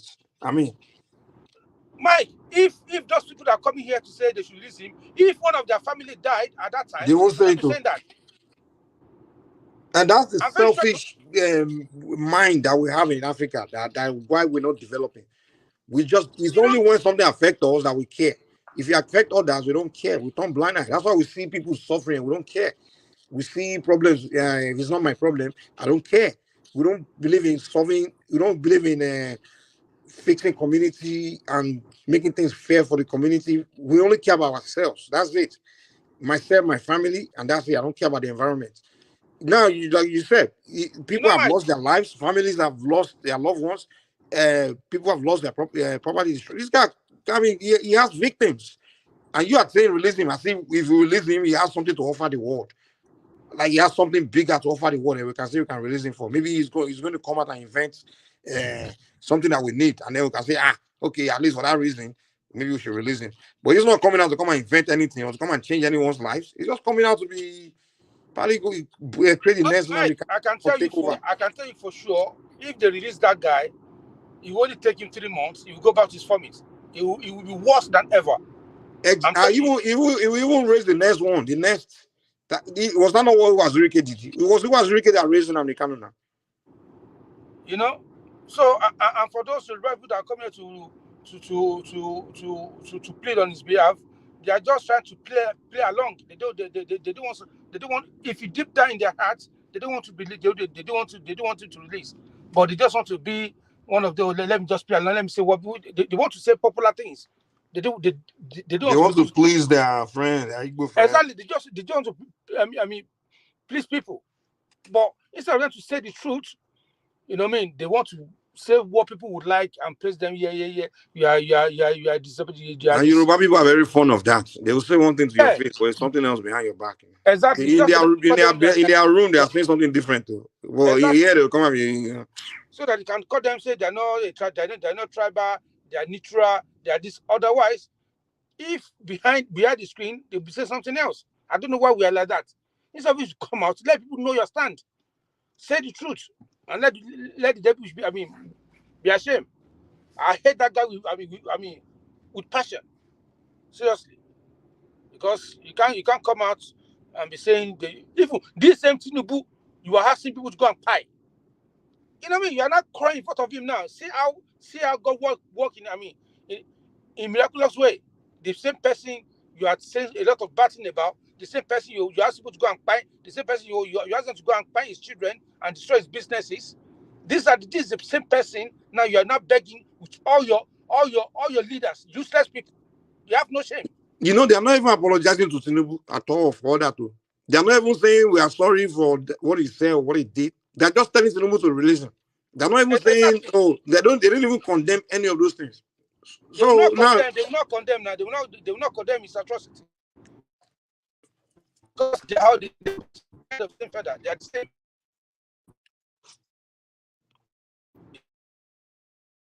That's why I just want to mention people's name. There are some people that sometimes when they are talking, I just pause the video and let them speak. I don't listen to them because they don't. There's no truth coming out from the mouth.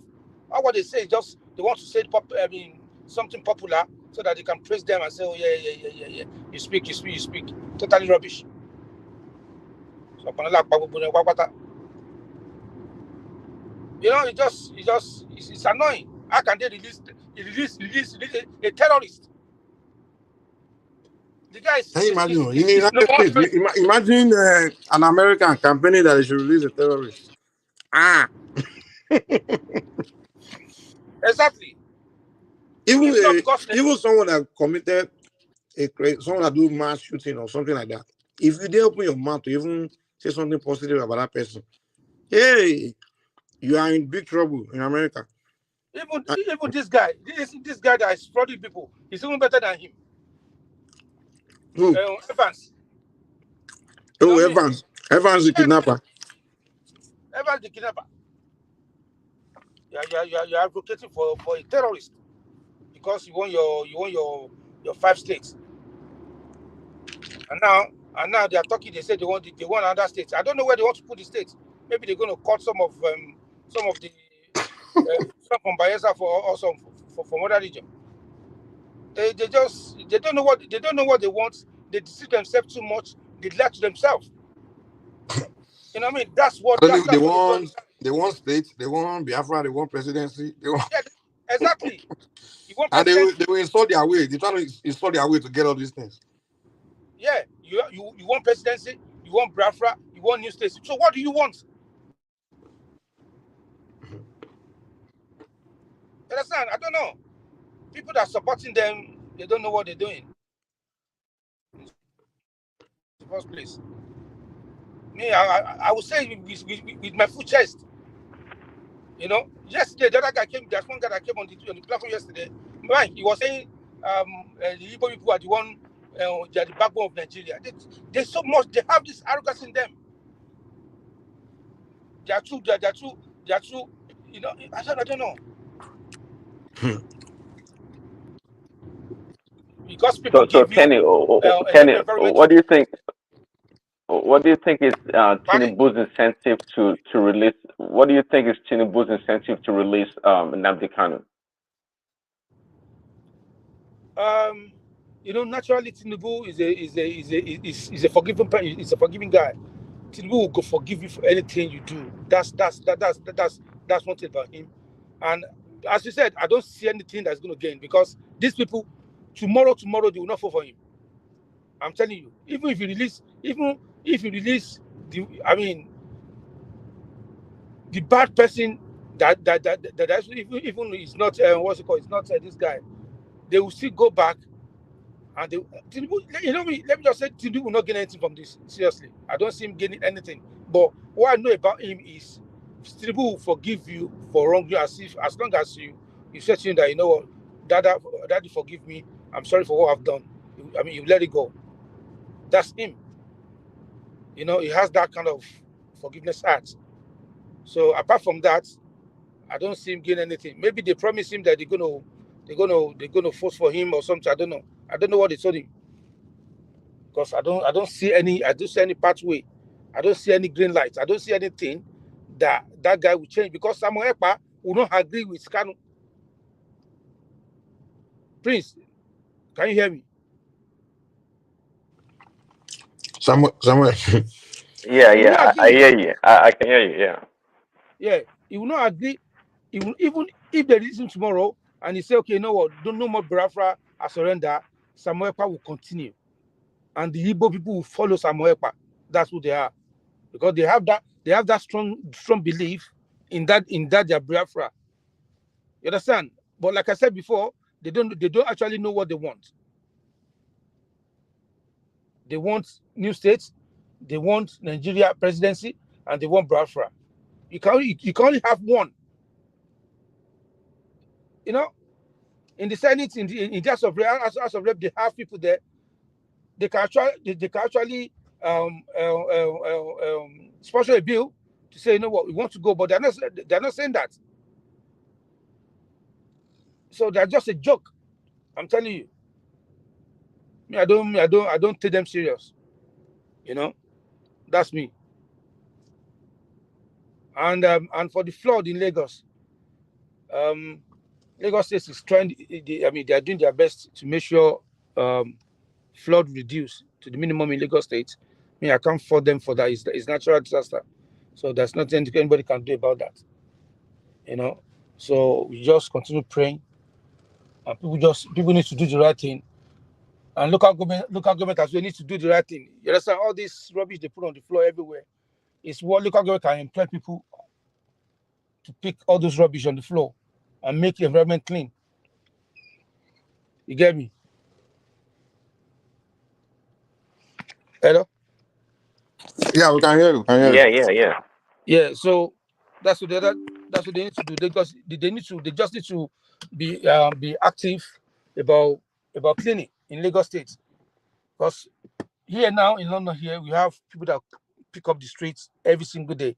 Even if people continue putting things on the floor, but it's down to the government to make sure they are doing the right thing, and that will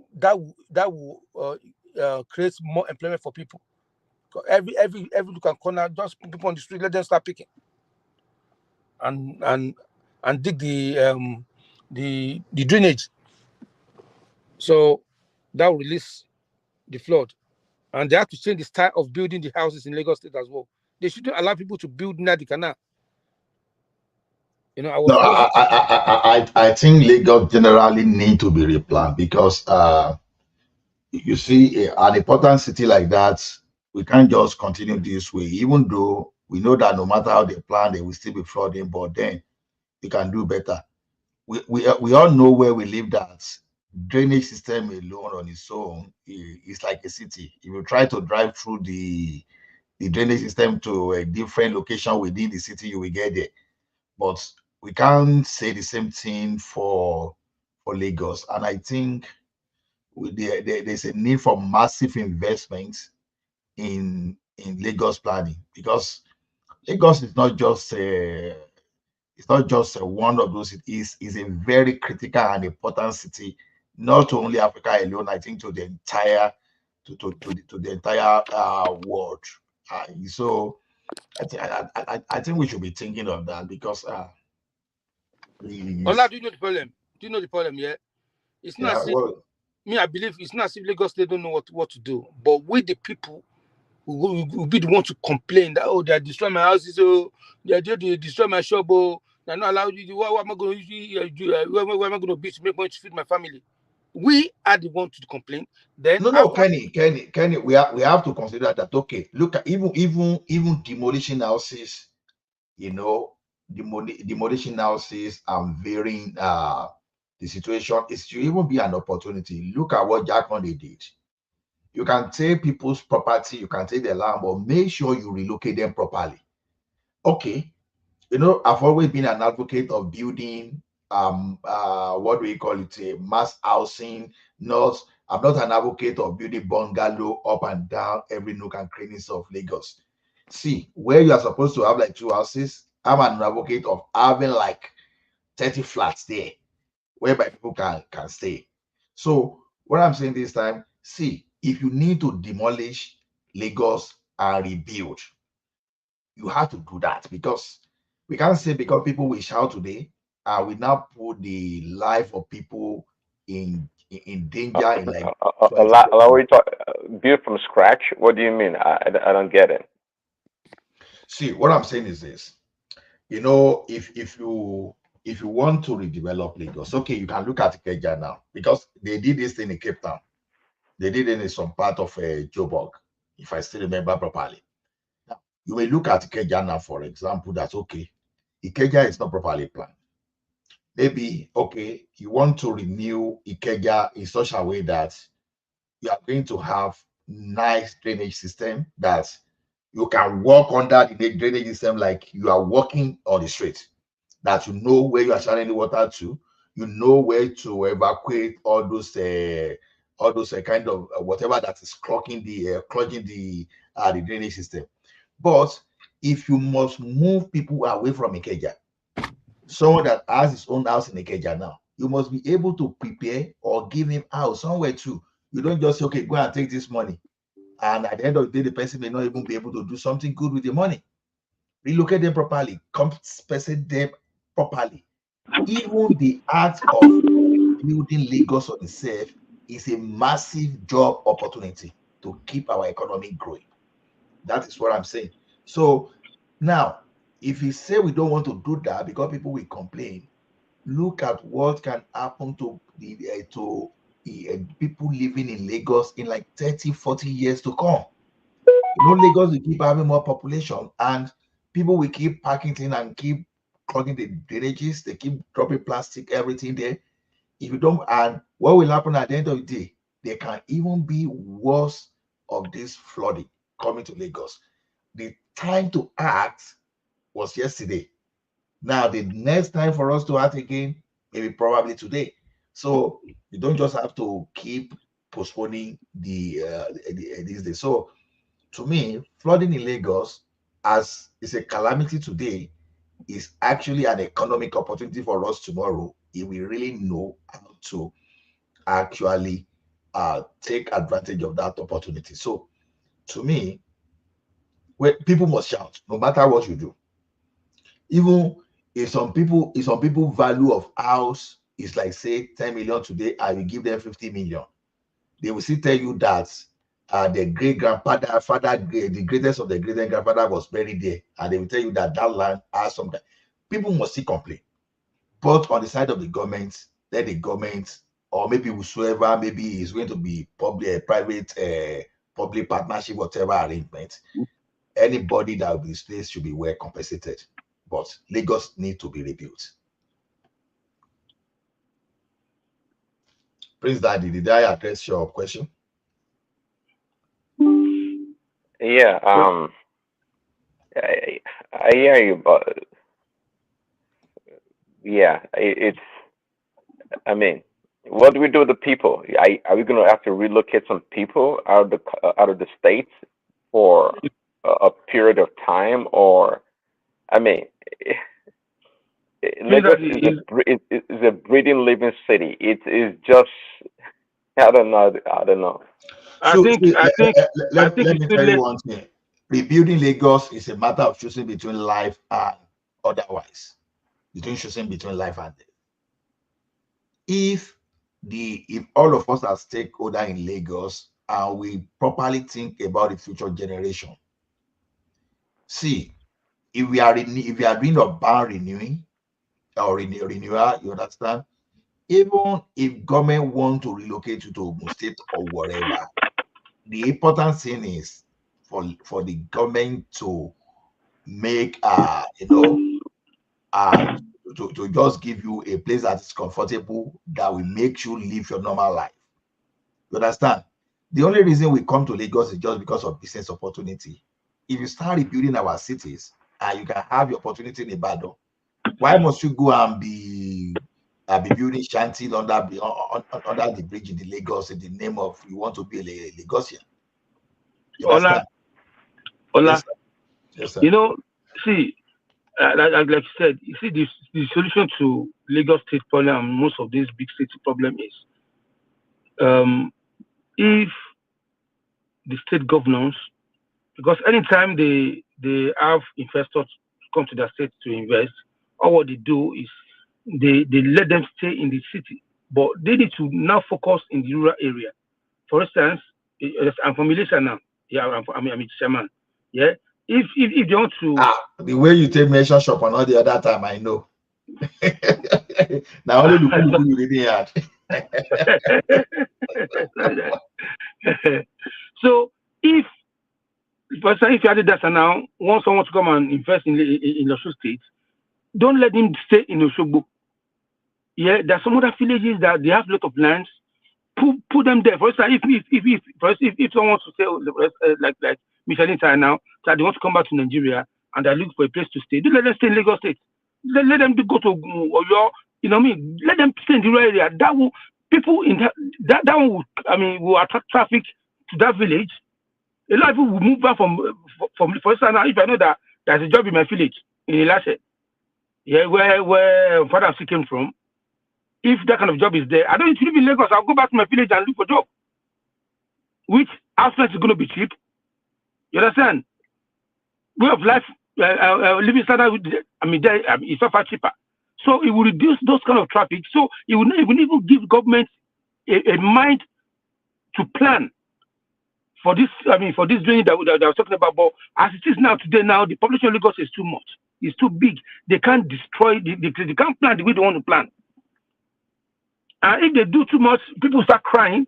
They start, look at what they did for at Alaba. Look at the way they started. The guy saying, "Oh, they're the same Igbo South CCO. They're this, they're doing that." That's what they'll continue doing. And if they do that too much, that that party, they will not come back. They will not come back to power. So there's a lot of things at stake. So these governors need to start think out of box and say, you know what, let's start building rural area.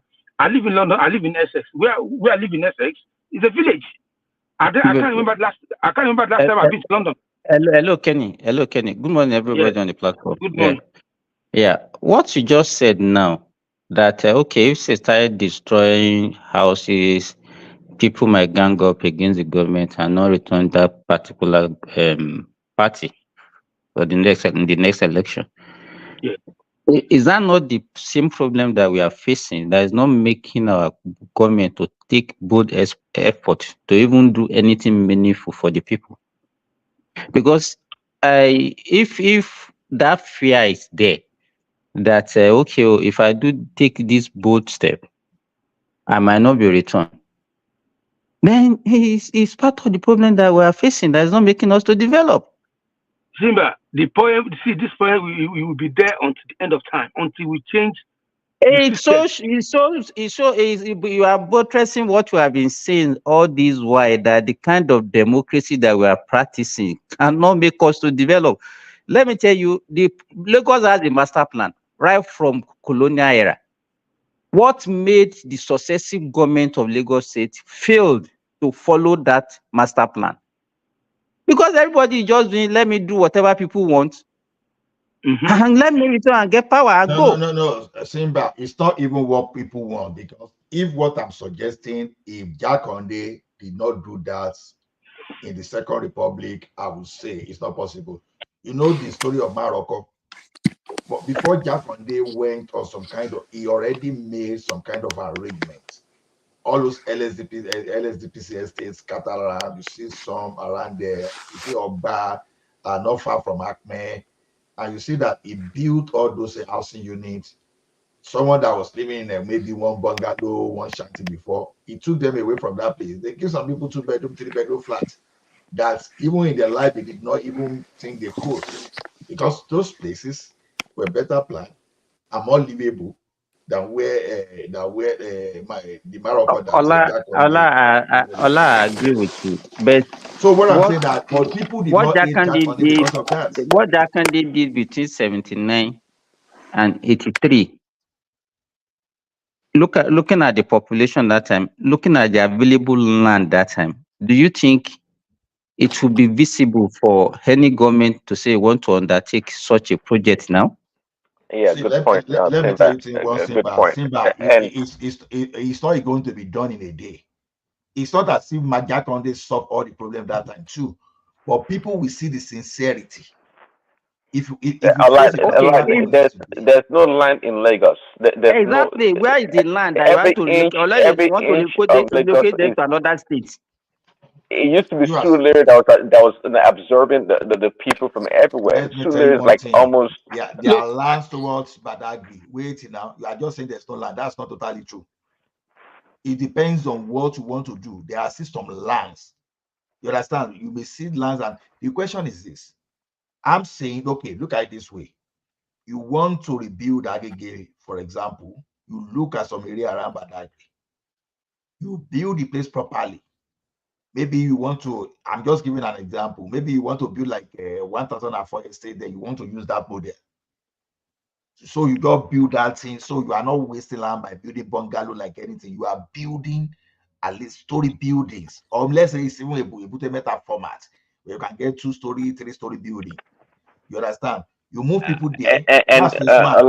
What would be the target population to accommodate? Hold on. It doesn't matter where. See, the modality. Let's work the modality out first, because we've not even done anything before we start critiquing the whatever we do. If you finish that of Agege today, don't forget that you want to demolish Agege after moving them to Badagry, right? Agege that you want to demolish will be another place you will rebuild now. Maybe you want to move people from Ikeja to Agege now. You move people from Ikeja to that Agege now that you demolish, that you rebuild. Then you come back to it. This thing can be 50, 60, 70, 80 years plan. It doesn't mean you are going to achieve it within 4 years. If you And do little, are you you going to keep. stop the migration and send some people back? Or like, Exactly. That's what I see. You You start see, see wait now. When you start doing that, who told you that other states will not call the bug? really? You Since when? understand? Okay. No. See, this thing is going to be national. See, this thing we are talking about flooding, we are talking today. We are not seeing the thing as national emergency. As if you look at it from the security angle, you won't be joking with it.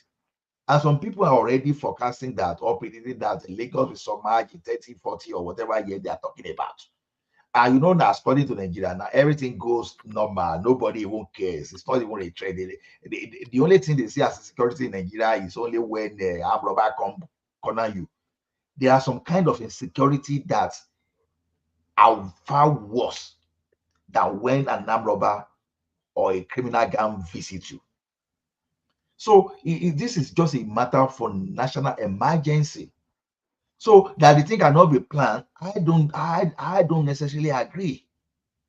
So it can even be arrangement. See, this kind of arrangement can even start between, okay, when we are talking of regional integration now, regional integration can even be a model to even discover people and say, okay, look at it this way. It doesn't, okay, in Canada today now. See, that plan, okay, let's just chime in. That plan, I think, would encourage more migration into Lagos, and the pollution and the congestion is not going to stop unless a lot of things are going to change or ban Prince cars. Daddy, if I rebuild the Keja today, let me tell you one thing. This one, people can call me evil. One of the first thing I first of all do, like if you attach any shop, to your house and rent it out and you use it for another purpose, honestly, Omaru Okuobani. You understand? There'll be some farm that will be doing community service that, there'll be some kind of mobile call that when you just order the plan like this, you will just go and be farming for people to eat. See, this thing is just because we are not serious. When we used to have town council, there was a time in Lagos that everything is town council. When we allow a structure to run properly. See, when was the last time you were in Lagos? You say what? When was the last time you visited Lagos? 2012, 2013. I've not been to Nigeria since I left Nigeria. Okay. Look. Prince Daddy. Yeah. See, as for me, any day, any time, I will continue advocating for. Kenny. Sorry, yes. Let us be sincere to ourselves. Ola will not like this statement that I want to make because he doesn't like the person. In 1983, when Buhari Diagma came in, they sensed this kind of problem. And I could remember that time. People decide that is what we are going to say. That's why I mentioned your name first. They started demolishing shops. If Kenny could remember that time, along the road, they said people should not do street hawking and all those things. Yeah, of course, yes. They were doing it under UPN too. They were doing it under UPN, so he didn't do anything. Let me finish. And let me say the one I want to say. I'm not on constant basis. Hold on, let him finish now. Let him land his point. We're trying to see where it's going.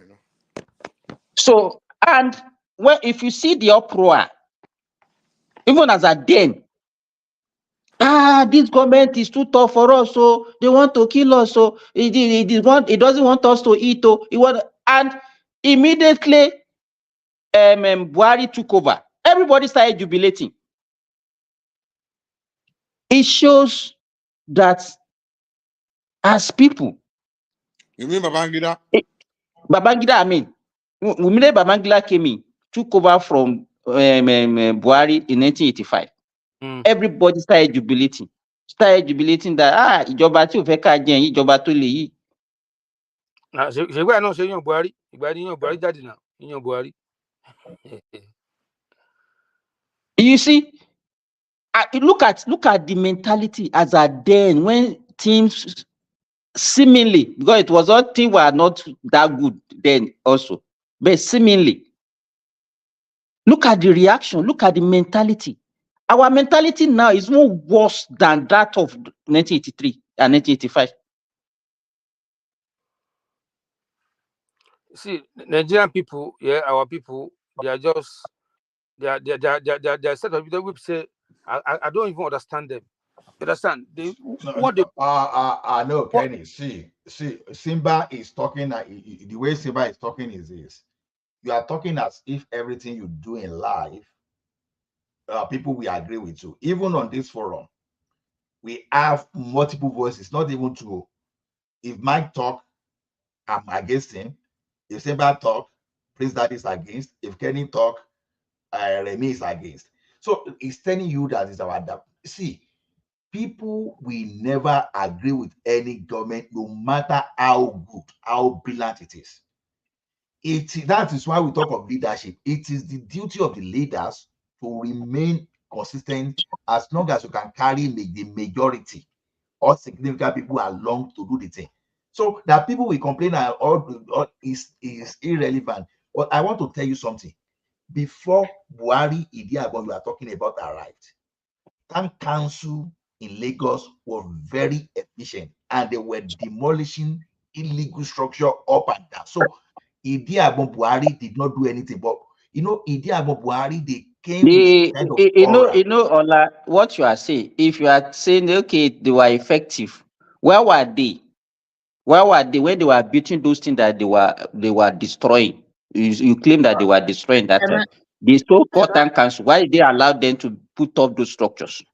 Let me, at least they were doing the Buhari and Idiagbon, were they effective in doing everything? It's not even don't let us have an argument. It's not about Buhari. But I know, but for them to have put up that structure, those structures that they were destroying Let me tell you, Simba, that was one of those things that led to Jack Conde now finding solution in mass housing.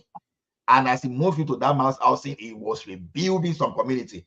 If you've allowed the life of Jack Conde to rule for like 10 years, it would have been totally a different ball game. So just because someone now demolishing everything up and down without giving you alternative, we can continue to say that. Wait. Look at what you are doing now. I told you that Jack Conde was building, was relocating people and demolishing. But someone is coming and it's demolishing, it's not relocating you. And we are saying those are the person we should plan for. Exactly. I'm telling you that even right under UPN, they were demolishing. But the approach was different. The approach is this: don't worry, we are going to compensate you, whether you were wrong or you were right. But we are going to make sure we allay your. But someone is coming, it does not even care whether you go and pay after. It's demolishing your this, and we are saying that's the person we should be celebrating. This one is not a function of whether I don't like Buhari. His approach was just crooked and was anti-progressive. Okay, why would Nigeria not complain? Why are we not complaining? Okay, why are people from Morocco? Why are they not cursing Jack Conde today? Everybody is saying, Jack Conde tried. Jack Conde tried.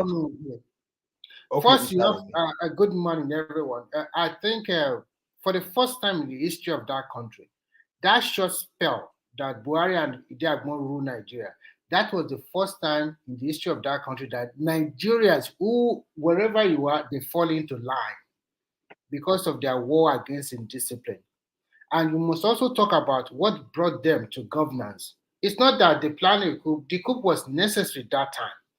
The politician have bastardized Nigerian political terrain. There is a huge corruption in the land. The president at that particular time, Shagari, does not know what he was doing. There was some pocket of good. Let me finish. There was a pocket of good governors from Lagos State. I totally agree with you. Jack Conde was an example. He did a lot of wonderful things in that state. But when you look at overall totality, they were all Western governors. They did excellently, even including the president. In terms of ranking them, no matter what happened, Jack Conde will be number one. I know that Bola also did.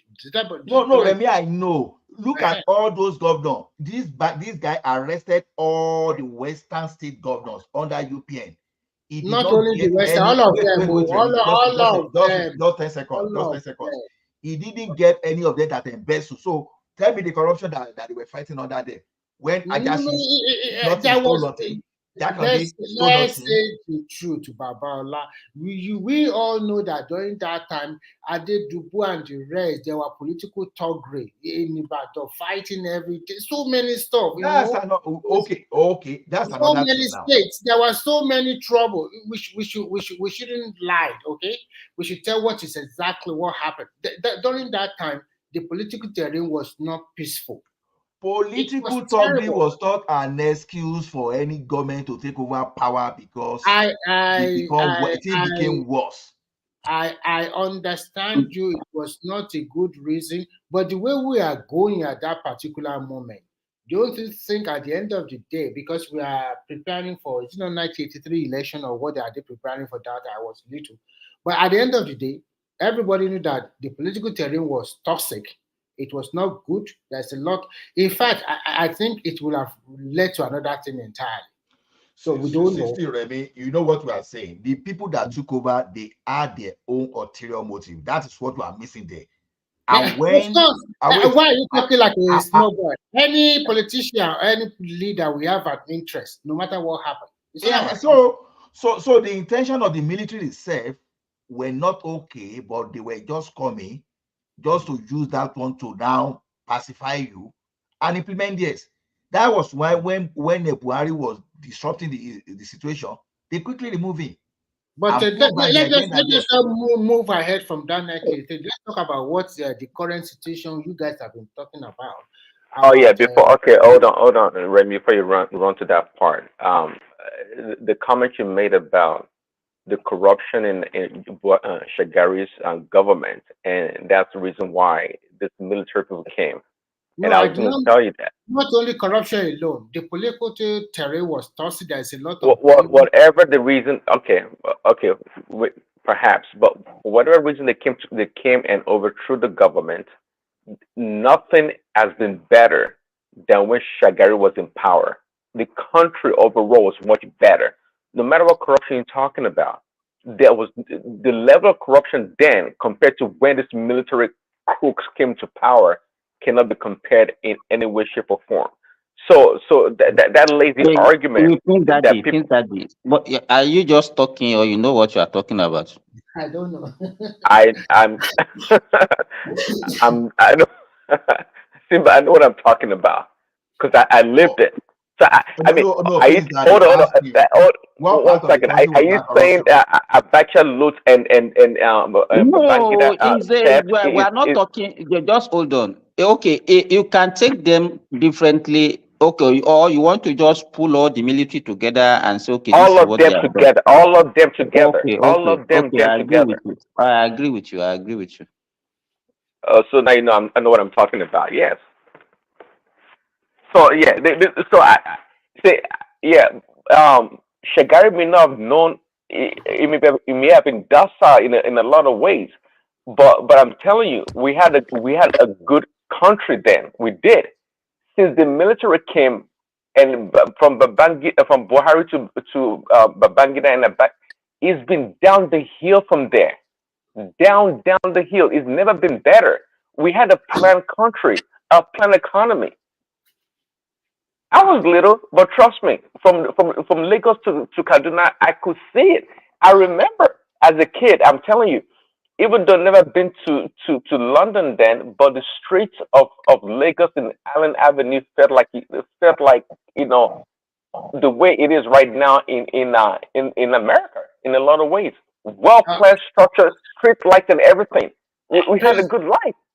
So I'm not sure what you're talking about. That the military came to do whatever they came to do. During that time you are talking about, Lagos was clean, a lot of street light. There was just like today. There was still a lot of people. Not like today. Not like today.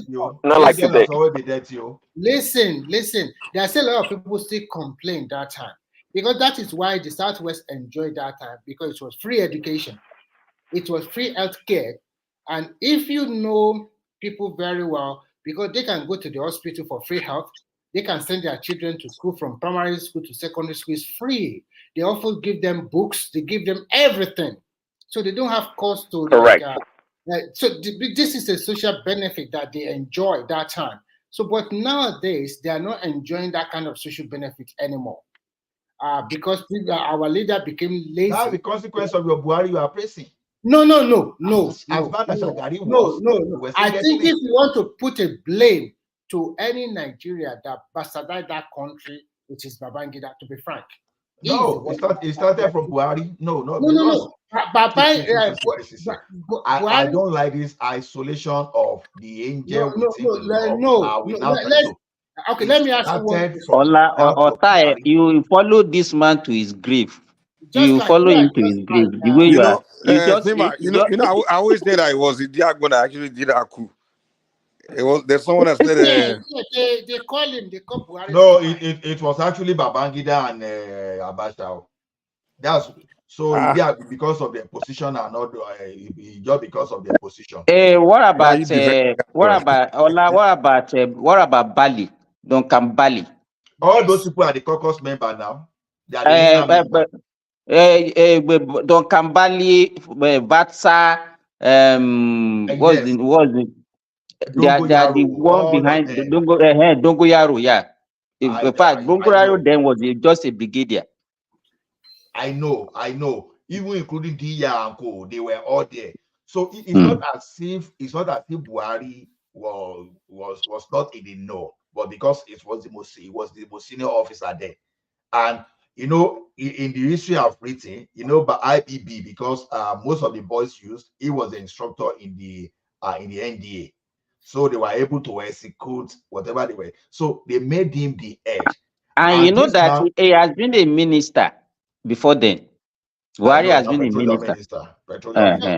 Unless we are okay, I just want money lost under Nemo. We are still talking about it today. Money got lost. No matter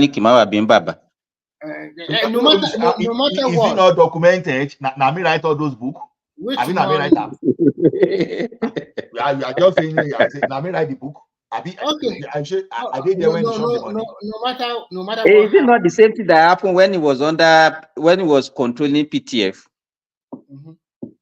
Ali used that PTF money under Abacha to create a lot, to construct a lot of any leader in power, whether you were the one that shot the money or whatever, but as long as it happens under you, it's just like when someone give birth to a child, you give birth to a child. If that bad guy go do something, say, you understand? There's no way you talk about one ram like that, and you will not talk about the politics. Let's go back. I want to quickly talk about the listing of Nnamdi Kanu, and I want to use the opportunity to ask questions. Okay, I'm not against. I'm not against of releasing him. I'm not against of releasing him. Why you not against this, Remy? I will tell you why. Okay. I know what I want to say is this. I want to ask a question. Okay. If they release him, are we sure that another person will not come up again? That is one.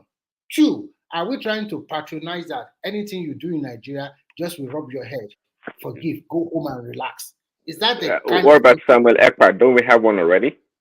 So I don't understand Nigerians sometimes. So if somebody killed 50 people, you are well done. Just go home, go and relax. Don't do it again. Is that the country we want to be promoting? So, and in terms of youth saying, so that is a question I want people to ponder, because at the end of the day, it doesn't matter. Even if you release everybody, the Southeast, they are not going to vote for him. And I know that TINUBU knows that one already. So no matter what happens, See, it's not about Nigeria. It's about the Igbo people that are not truthful to themselves. You understand? Yeah. And if you have set of people like that are not truthful to themselves, so how can they be truthful to Nigeria? I was watching politics on Channel TV yesterday, and they are trying to promote having their own sixth state, and they are already fighting among themselves. In one state, everybody is claiming one ground. At the other state, a Titi state, Olu state, the state. Oh my God! It was like these people are not coordinated at all. So where's the land for the state? Where's the land? No, what they are doing is that those ones that are clamoring for a Titi state, They are clamoring that local government should be removed from the 5 states and put together to make it a TT state. Can you So imagine? they are going to have 11 local government. There are another guy that is talking about Adada state.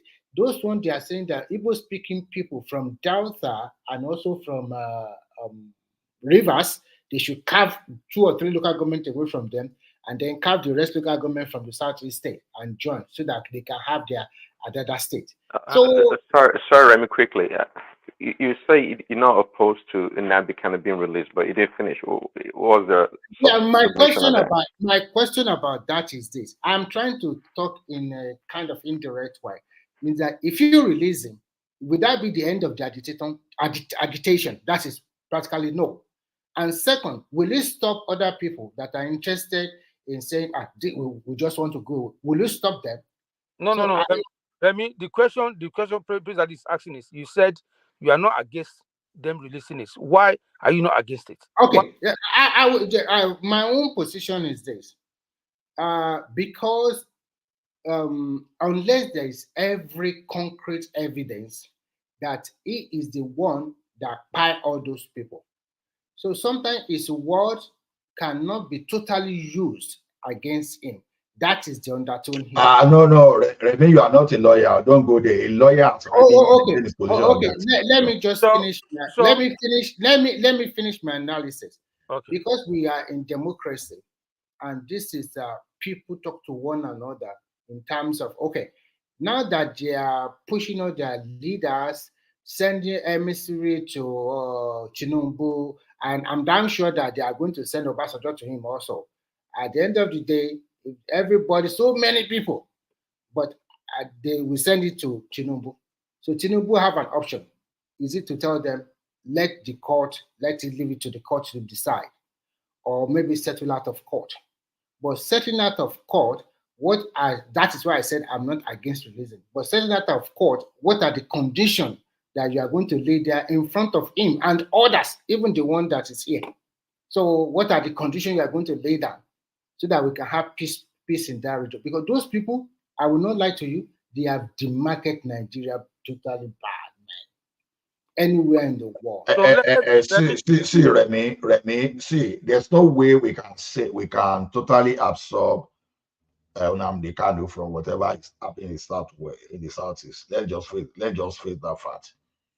You see, incitement that you say here, it doesn't say in Canada here, incitement can carry up to 5 years. Even you just say something, go and do this thing, and people can catch you and give evidence that you actually encourage someone to do that thing. You can back 5 years like that. You are not carrying anything, no. But you are pushing someone to prove you understand? That one behind it. So there's no exactly. So he himself came online. A lot of things that he said himself, all those things. So the evidences are staring. The problem I had with Buhari was, if you could pick Kanu, you should be able to identify the criminals too within your own territory. It shouldn't. The criminals do not belong to a particular region. Was it Buhari that identified Kanu, or was it Kanu that identified himself? Because exactly. No. Wait now. When you say someone is commander-in-chief of the Federal Republic of Nigeria, the military is under you, the DSS, they are all directly under the presidency. So if DSS could identify all those, where out of the DSS, wait now, if DSS could identify Nnamdi Kanu that he was doing something that is anti the country. It was DSS that identified Nnamdi Kanu, or every one of us saw him. Like every one of us saw him. Wait. Every one of us saw him. Mr. Ola, why are you making excuses like this? Come on. I'm not making an excuse. Just get me right. Crime should not be tolerated in any part of the country. Get me right. That's my basis. Hey, that's the end of the story then. If that's wait. No. Get my point right. No, I want Arugin Battle. I want Arugin Battle to get my point right. I'm not saying Kanu should not be prosecuted or dealt with based on his own crime. Totally wrong. If you think that's what I'm saying. No. If you can dissipate energy to catch Kanu for what he's doing in his own region.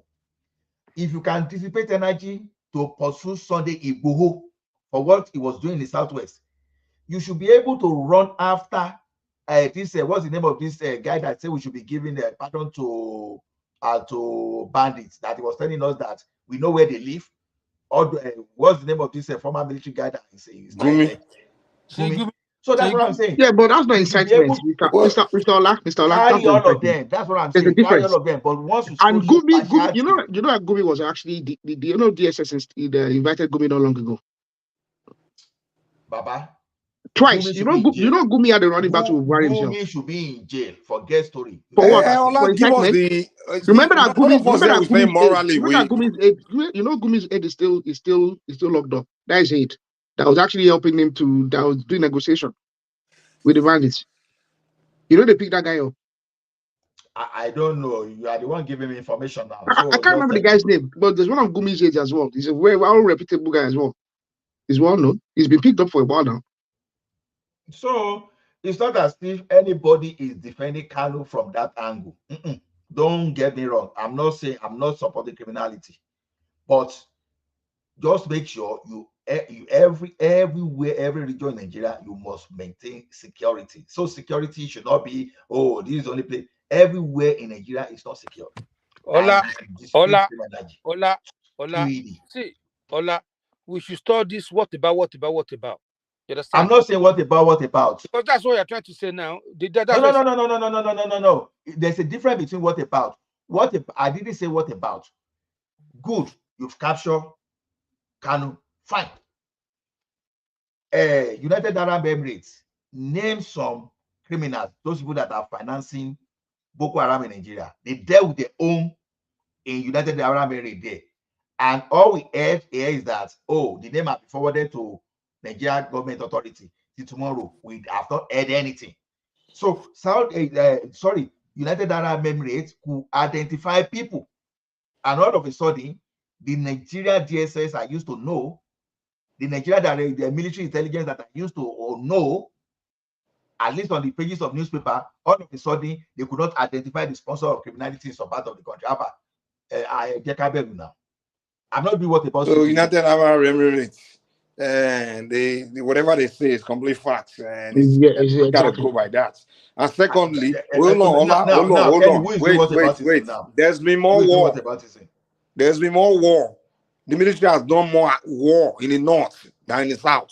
Stop fighting criminality or banditry and we spend more. There's been more bombing, more like when I talk about active war against criminality or whatever, bandit or whatever in the north in the past 10 years. Like more northerners have died, like in the hands of both the both the hands of military and hands of the terror or whatever, the criminals down in the south. So the idea that they are ignoring all the crime in the north and they are only coming to the south to fight us, that's just fallacy, man. Come on. Okay, Mike, hear me out. After this one, I will not say anything about it.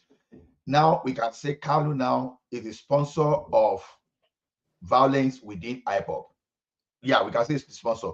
Tell me, who is the sponsor of those crime in the north? Now, well, you tell me now. Sunday Igboho was are you suggesting? Okay, are you suggesting? Okay. If they didn't go after Abubakar Shekau, I would say you have argument. If they let Abubakar Shekau walk around. How many people have died? How many Kanuri people have died? You know how many people have died in the northeast? That's not what I'm saying. That have died in the northeast. So are you suggesting that the elites there are intentionally find themselves? Are you telling that Buratai doesn't want to go? You know Buratai, the former chief former minister. You know he had to airlift his family from their village because the atrocity Nigerian army have committed against Northerners. That even Amnesty International. Amnesty International is even talking. And Allah is telling us there that they are ignoring the JTF. Do you know how many JTF people have died and have died? This is the problem now. For us to move forward. Come on, let us move away from this stuff now. This we need sincerity. But what just hate North. You just hate Northerners. All of Yoruba have been brainwashed. You just hate the North. You know. Like this, Northern people are homogeneous. Inside that North, they have Kanuri. Kanuri people are Fulani people. They don't even get along. They've been fighting wars for centuries. Any day we are sincere in But moving because all of forward, you just lump them together, not. any day we are In that sincere Benue in State, moving forward, we are going to in solve our Benue State, they have look at issues type in of Benue State insincerity between all now the ethnic groups. among us here now. Ola, it's like Aragidugba. It's like you say south. Is your part of IPOP? Exactly. You know what I mean? That's not in simple Benue States. In Benue States, okay, there's Idoma people and their neighbors. They have been fighting each other. I decided not to mention Fulani because if I mention the word Fulani, for example, now this place now will be the argument. Fulani people in the north are less than 2%. Yenko, how many are they? What's their population? That's not even the issue. That's the problem. The problem is that when we now are talking of a bigger issue now, we just unpick from what we want to hear. The question is this. Now, Shekarau was identified as one of the leaders of Boko Haram, right? Just like we say Kanu is the leader of IPOB, right? Who are the leader of the bandits? Separate bandits now. The bandits are a disjointed group. That's why they are called the bandits. They have leaders, but they are a disjointed group. They are not a formal group. They are not a political movement. No one created them in front of our eyes. They are not a formal group. They're not a political movement. In front of our eyes on the online. They are not sincere in finding solution, Gary. Let's move to another topic. Okay. You are losing. You have said that you lost the argument. Let me interject. No, Mike, I'm not here to win an argument. You lost the debate. You lost the debate. We are not debating. Let me interject. I've said it over here that whenever I'm talking here, I'm not here to win an argument. I'm just you lost the debate pretty much. Mike, you are never going to win any argument in public space. Let me interject a little bit. The problem with the southern Nigeria, I will tell you, most southern Nigeria, they believe they are superior than the northern part. They believe we are better than them. We often believe that anything that came from there is bad. Everything that came from there is just the interest of their own people alone. It's not that way. We in the South, there's a lot of things we are doing to ourselves that are even more terrible. And when you do your analysis, some people will look at it from the religion aspect, thinking this kind of religion is superior than that religion. Let's call it a spade a spade. The Shekari you are talking about today is already gone. The bandits, so many of them, they have killed their leaders. They are even killing them. They are bombing them every day. They are bombing them every day. If you know, can they bomb the southern Nigeria like that? That is why they are restraining. The last time Buhari tried it in Southeast, they mistakenly kill some people. They find some people mistakenly now, innocent people. They still find some people innocently in Kaduna recently now. Can they drop when Nigerian army bomb an entire village? Because they mistakenly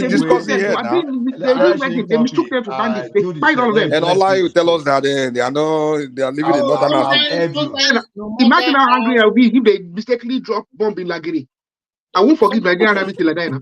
Yeah, sometimes if we are talking, we should also put human face to it sometimes. Okay. Because let's move away from the topic. Listen, let me talk, Ola, please. No, we're not moving. On the last 20 years. Okay, stay there. For the last 20 years, these people have suffered because of insecurity. Now, it's Southerners think that Northerners cannot afford that now. Yeah, whether it's the architect of their political elite or the problem of the whole country as a whole, they have suffered. And I don't think any southern Nigerian region, whether south, southeast, or southwest, can suffer that way and still remain in Nigeria. I'm telling you the truth. They cannot drop bomb on Oyo, Ekiti, Ogun like that. And we say, okay, we are still going to remain. That will be the end of that country. But these people have suffered. I'm not trying to say what they have done is good sometimes but one thing we must give it to them is that they are not complaining like, okay, they are killing all these terrorists. You cannot see an average Hausa man coming on board and say, you should not kill them or we should protect them. No, they want Nigerian soldiers, they jubilate when they kill them. But when you go to the south, it's another thing entirely. That is when you now you adjust your books and start saying, this is against human rights, this is that, and everywhere you be on television. Before we know it, all the whole world already know we'll be talking rubbish. And where you are protecting your own. What Igboho did was wrong. Although his own kind of agitation or whatever is not the same like Nnamdi Kanu, But if we are going to say the right thing, if they have arrested him or pie him that day, that will be the end. Well, and there's one thing I like the Yoruba about that. When we also see all those Yoruba agitators in the last few weeks trying to take over your state, all Yoruba people, we rise up and gang up against them. That's how people are supposed to do. And I don't know why the people that are trying to say they want to liberate your people and started killing your people. It's like I want independence for my people and I'm killing them. What's this justification? I don't understand that kind of agitation anymore. So, Ola, we must always say the truth. When you look at it, they have suffered the northern part of the country, especially northeast and northwest. They suffer, even including some. Okay, Remy, you said the truth. Almighty Jude, I don't know if you want to talk, Mike. I don't know. I know maybe you are the one pushing it that Almighty Jude should talk. I don't know. So, Jude, if you want to talk. Jude just came here to take a nap. He came here to sleep. I think it's one man that wants Jude to talk. On the screen now, so that's why I'm asking. One man wants Jude to talk. He left a message that we should let Jude talk. Okay. But it's not, we know one thing about Jude. I pity for them also, because they are part of they are in Nigeria before the referendum they did, and they are set to go with the French Cameroonian. And the French Cameroonian also tricked them that if they come to them, it's going to be a level playing field. But since that time, they never have respite. They never have peace in their region. I mean, the English-speaking side. They regretted it. But now they are having the same problem the Southeast are having in Nigeria. They want to go away, but their leaders are also using them to siphon money. The so-called agitator for them in the English-speaking side of the Cameroonian, they are using them to make money. It's just a cash cow. So it's not really like we really want to really get away from Cameroon. So when you look at everything, it's so funny, okay? So I understand him. He sees himself more as a Nigerian than a Cameroonian. That is why you always see him coming to Nigerian platform most time. But what can you do? Anyway, we were discussing something here yesterday. I was unable to land. Okay, go ahead. About all this, our university and the system of education we run in Nigeria. And I was about challenging Patoski yesterday because I think our university in Nigeria, and I'll unapologetically tell most of the academic in Nigeria, many of them, they are just lazy bunch of, people in the academia. They don't even understand why they are in the academics other than for them to march to the office and just collect salary. Why did I say so? In this environment, Jude is not coming. Boa, we be asking Jude to come, but he's not talking. So if you want to talk, we give him room. So we are not dominating, but he's not responding to us. So the thing is this: here where I live, our university here has 9,000 hectares of land for ranching only. As we're still not talking of other farming, this thing, ranching. You know what it means for people to prepare for like 2,000 cows, and they were trying some kind of experiment. Some they will sell, some just for experiment, and they just go and work with farmers, local farmers, on how to breed and improve on the output. Inside there, without the piggery, poultry, everything. That's just a university. You understand? If I remember how much they even make in that university as a revenue, is it $450-something million? I think I need to go and check that fact.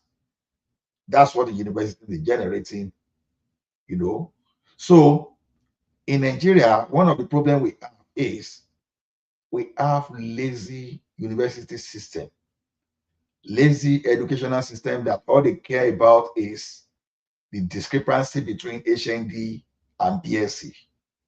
And YNC should be higher than ND, but not what they are showing out. We only care about going on strike alone. It's all about money. You understand?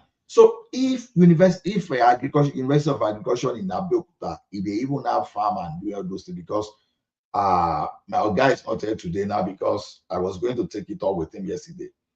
It is the duty of Federal University of Agriculture in Abeokuta to go into agriculture. University is just a center of civilization for your country, for your city. They should lead by example because they are the one that they are equipped with the knowledge. They should lead. Okay. Now, if me or that person.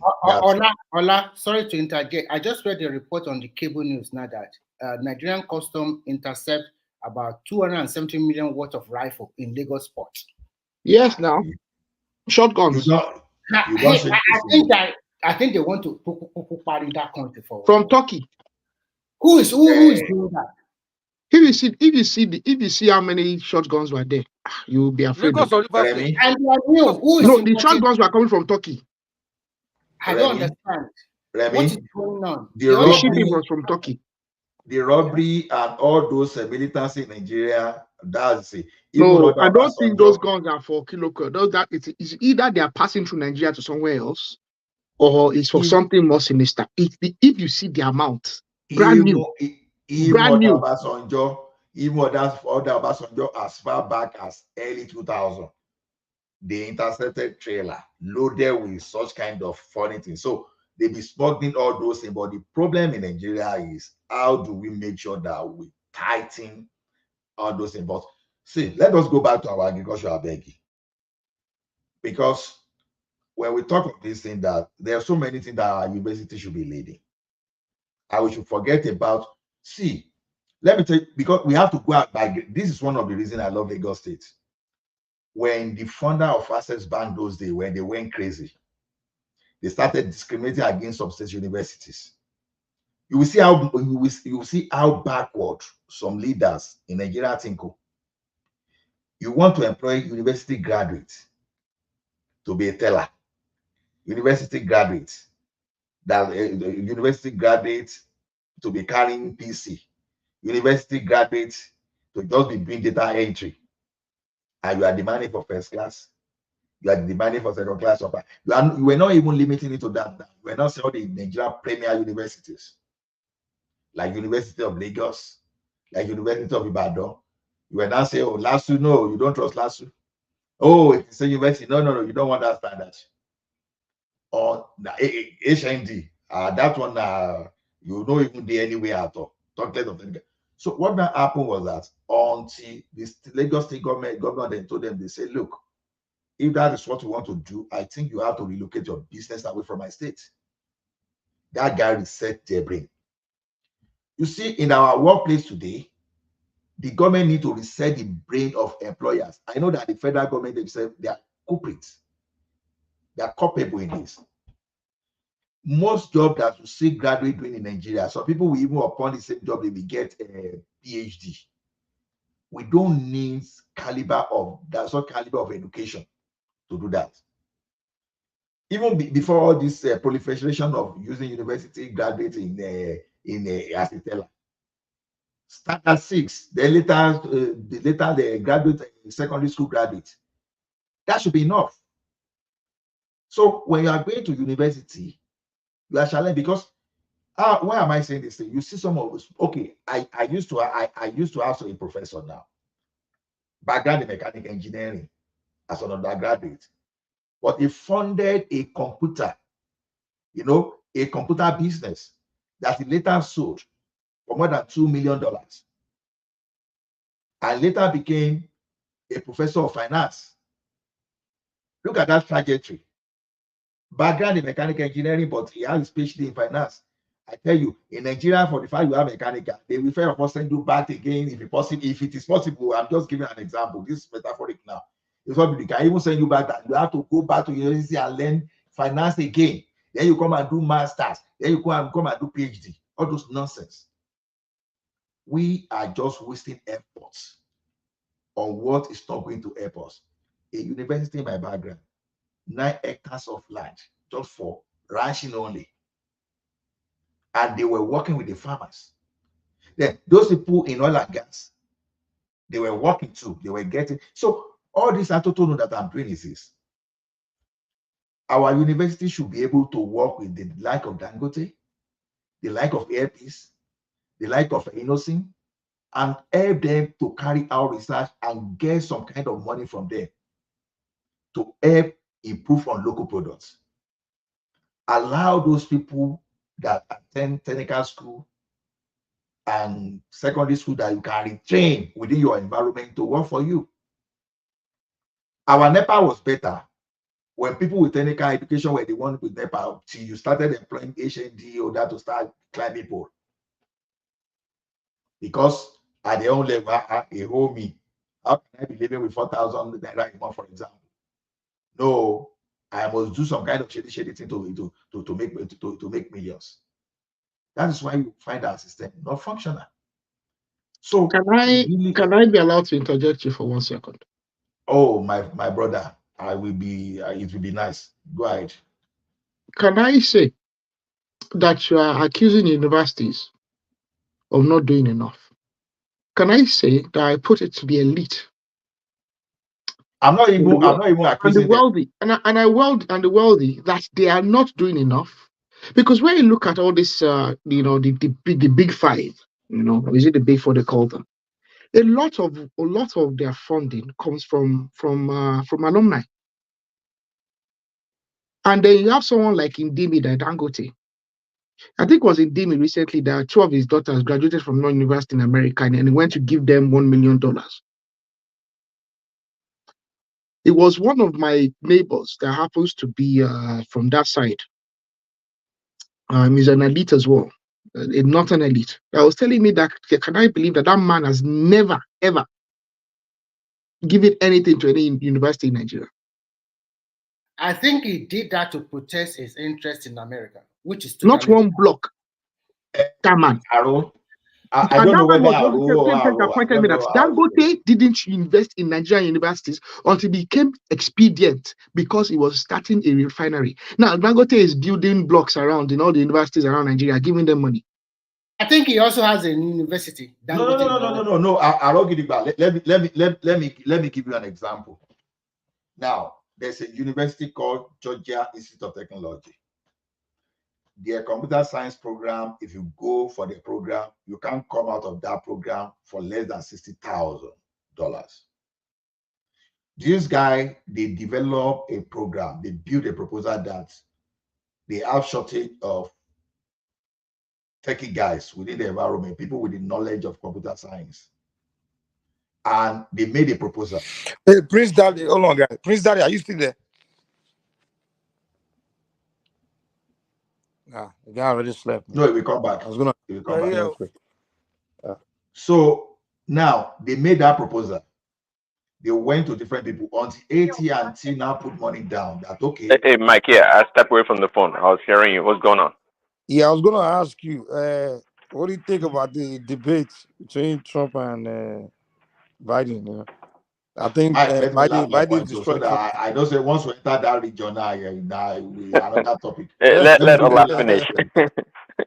So now, AT&T now gave them money. AT&T gave them money. Do you know that the program they were running for 60,000 is now less than 7,000?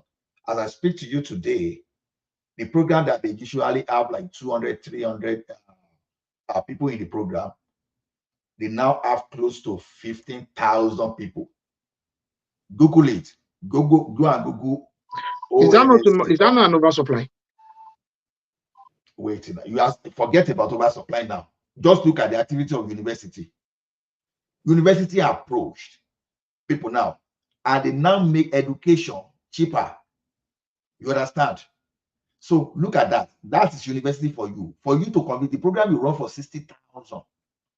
For now, go for less than 7,000.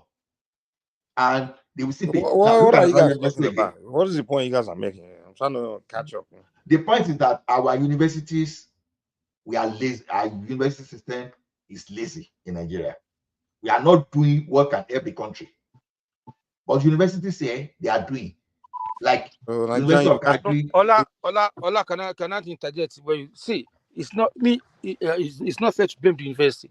You should blame the students that are picking the course that they know that the job is done in Nigeria in the first place. No, Kenny. And I'll blame the universities for that particular. You don't get my point. The university, You don't get my point. the school, they should set the program. The university should set the program for the market. Okay, how They can should, you as a student? the university should research what the market needs. Thank And set you, program. That's what I'm saying. How can you pick a course? You know you're going to spend 4 years. After 4 years of your course, there's no job for you in Nigeria. How can you Mr. Kenny, you have to understand that we've all been young before. And when you are young, you're coming out of secondary school, not everybody has a clear path as to what they want to do in life. Exactly. And also the nature of the market changes. I mean, when I got into university and I went to study engineering, we used to look at people that are doing computers as people that went to do computing science were people that couldn't get into maybe electronic engineering or mechanical engineering or the higher science fields. So they go and do computer science with business admin. You get, but within 10 years, look at what has become of people that are doing computer sciences. I then had people like myself that did engineering going back to learn programming. You understand? So the thing is this: you do the research in the market, and university here, when they train you to, they have career department that they help to link you with their industry partners. They don't just give you degree and say no, they help you through career. They have career department that take you through all those career cards. But university in Nigeria, once they graduate you, congratulations, you go. None of them is working. Well, we don't have industries in Nigeria now, so it's like those. I imagine somebody. No, Mike. If as a matter of fact, university are supposed. The economy is not that robust where there's just career all over the place.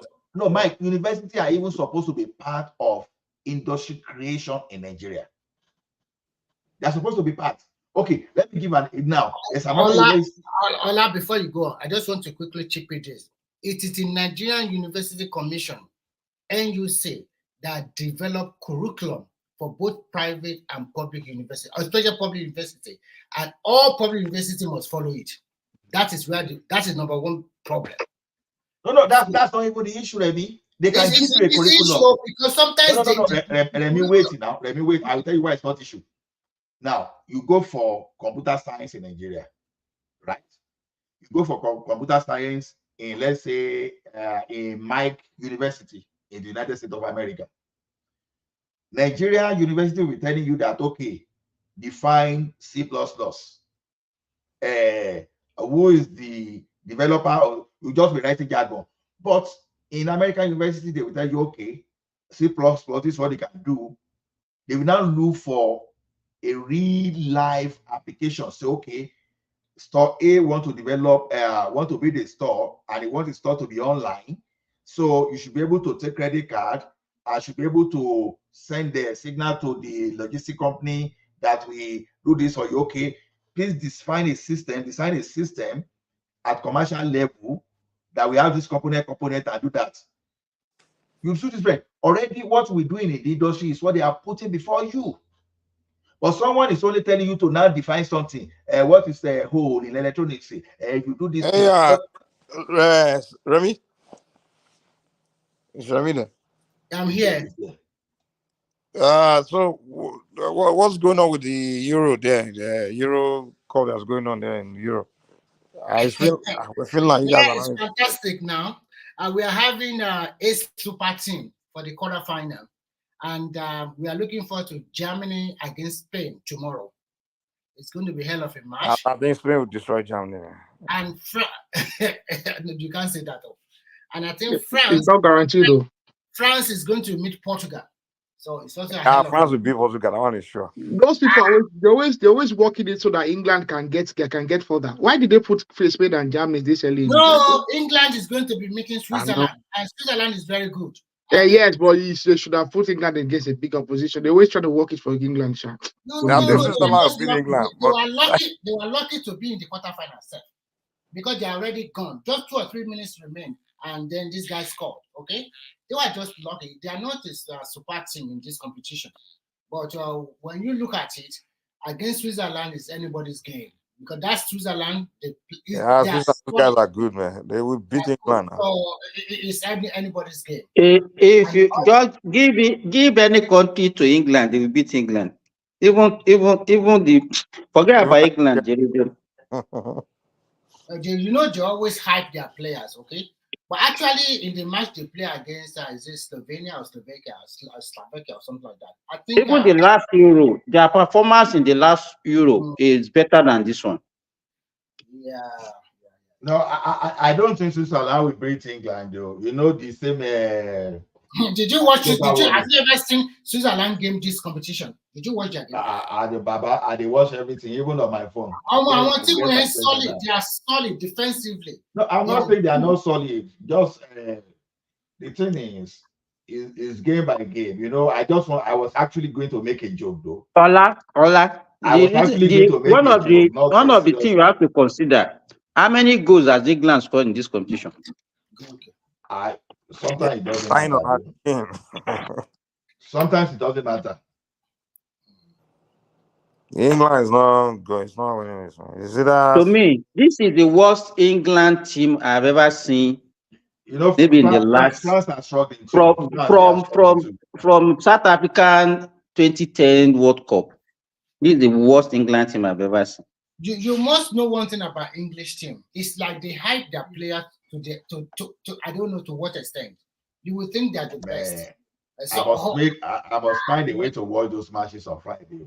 So tomorrow, but Germany is okay. Musiala is playing a great in the midfield and also as a supporting. So you think Remy, you think that Germany team can survive Spain? It's going to be difficult. But one thing you should never give us is that first, Germans, they are machine, and when it comes to big occasion like forget about machine, that was in the 80s and 90s. Which machine are you talking about? They don't play like machines anymore, man. This generation of German players, they don't play like any machine anymore. When it comes to big occasion like this, I will tell you the truth. It's 50-50 chance. But when is the last time they step on a big occasion? Don't mind. But they have a fairly good team today. Philip Lam and all those guys left. Well, Germany is no longer Germany.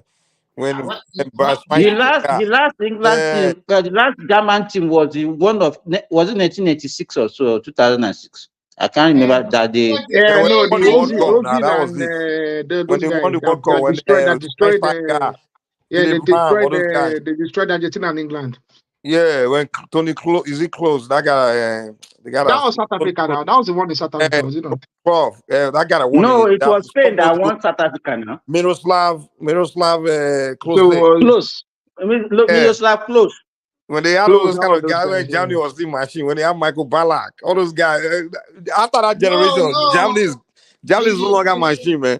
In the Brazil World Cup, when they have the Muller and the rest, they play good football that time. Yeah, that's what I'm saying. That was the last time they were machine. After that, they haven't been machine again. All these boys they have these days, they're just they are like plastic. The ones that we have now, they are plastic. I know that Spain is complete, but I just see that match. Didn't Joachim win FIFA World Cup in 2014? When Joachim was coach, they still won World Cup. I think it's the one they won in Brazil. I didn't know the one that won it in Brazil. That's a in 2014, they still won now. So they still finished top. No, they've always been there, but they can't be winning all the time. Yes. So even Brazil is no longer Brazil. Brazil and even Hansi Flick. Mike. Generally, we are just deceiving ourselves. Standard of everything is actually falling.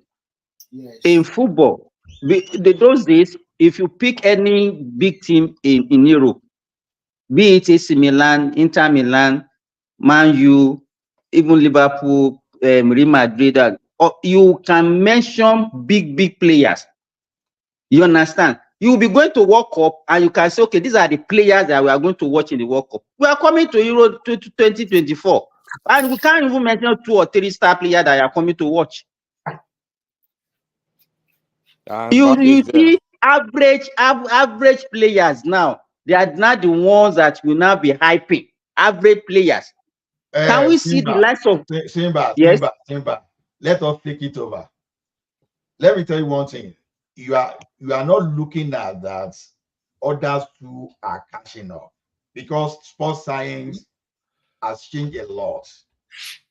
So look, so because those days, some people, they are the lower part of it. They are not up to the game. So others, they will just bamboozle them anyhow. Look at Switzerland now, for example. We are talking of Switzerland today. Where were Switzerland those days? Because everybody is stepping up. I know those of Juve, Inter Milan, AC Milan you were talking about. Even there was a time that Real Madrid and Barcelona, if they were facing all those people, you could easily tell what will be there. But over time, people too now, they step up the game. So to me, I see that's more of step up. Look at today now. So you are telling me, Ola, so what you are telling me that the standard has improved? The standard has improved. That's the way that's my own perspective. Let me ask you. Now, okay, they said okay, they want to give a Ballon d'Or award, and they mention the players that you think that okay, they can win Ballon d'Or. What have they done extraordinary? You can't even mention. You can even if they ask you to mention five, you can't mention.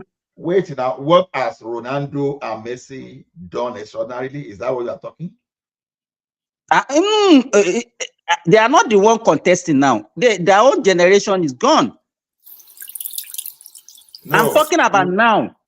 Okay, how can you? Let me tell you, Ola. Even for Ronaldo and Messi to dominate that scene for almost 20 years, it shows you that standard has fallen. Before, hardly could you win Ballon d'Or back to back. But you now have two players dominated for more than 2 decades. And you are telling me sports science. Which generation will Messi play that won't win that Ballon d'Or back to back? It's only in this generation. Messi is not human being, though. Messi is good, though, but I don't think Messi is good, but I don't think if he was playing maybe in the late 90s or the early 2000s, I don't think exactly. May God bless you. I know. Wait, in the 2000s. That's our assumption. That we just about to nostalgia. We think. No, I don't think so. There was a time Pele. It's going to be difficult for him that time because so you want to tell me that if the generation during the generation of Ronaldo de Lima, when we have Ronaldo de Lima, when we have all those there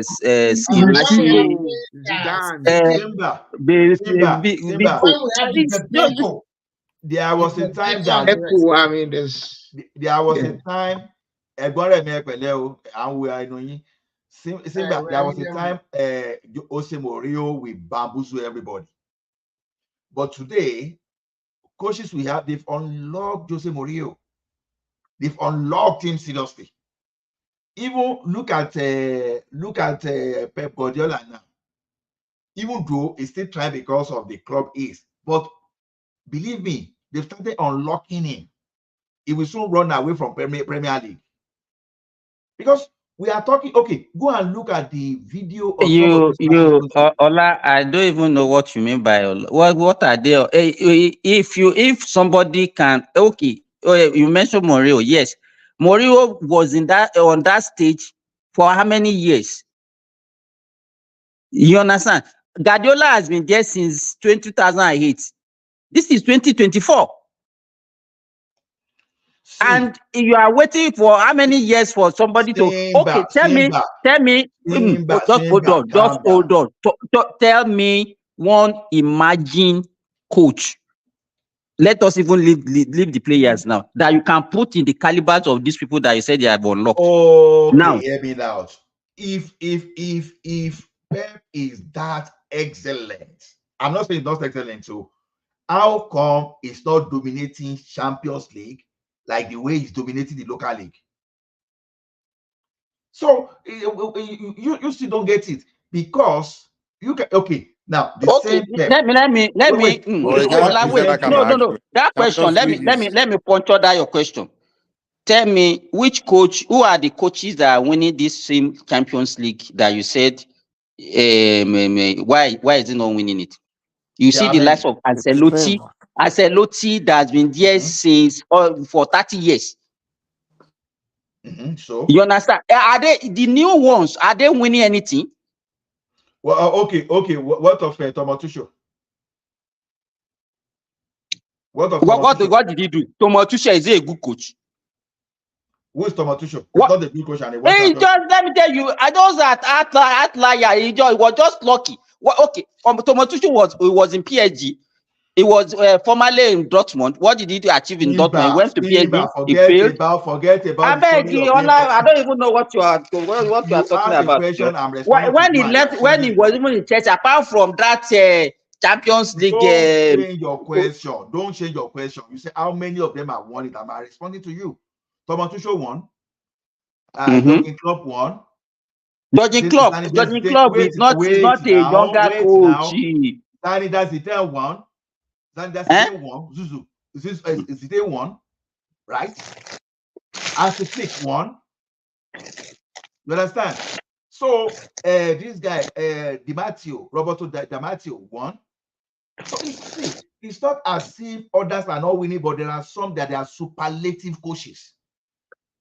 That's what you want to do. You want to take it away from them. We are saying that those old days, you cannot say you want to win this thing back to back, and then you have a lot of people at the same level with you.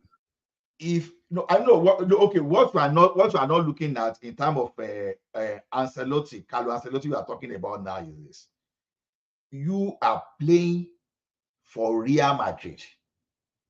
It's not. Let me tell you, Ola. Wait. Do you know what Real Madrid means? Do you really understand what Real Madrid is in the position of football? Barcelona wanted to sign like Real Madrid, and they're in trouble today.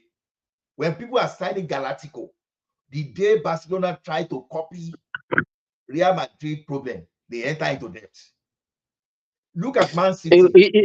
Ola, don't let us go into politics. If you want to go into that, there is a lot of politics between Real Madrid and Barcelona. We know what is happening in Spain. It's not even politics. You understand? I'm talking of politics. It's politics, pure politics. And let me tell you, Real Madrid is the team for the Spanish rulers. Why Barcelona, and you know Barcelona, why they even belong, they are trying to break away from Spain. So there's a lot of things that I don't even understand what politics have got to do with this one. We are talking. There's a lot of politics. The kind of financing. See. You know, both of those clubs they are publicly owned. Yeah, but I don't know what Simba is talking about. Yeah, no, I agree with Simba that those exactly what he's saying. That's not even the issue. We are talking of sporting. Forget about finance. No, for Real Madrid and Barcelona, the nature of the board and it affects the financial. I'm not saying. See. I'm not saying.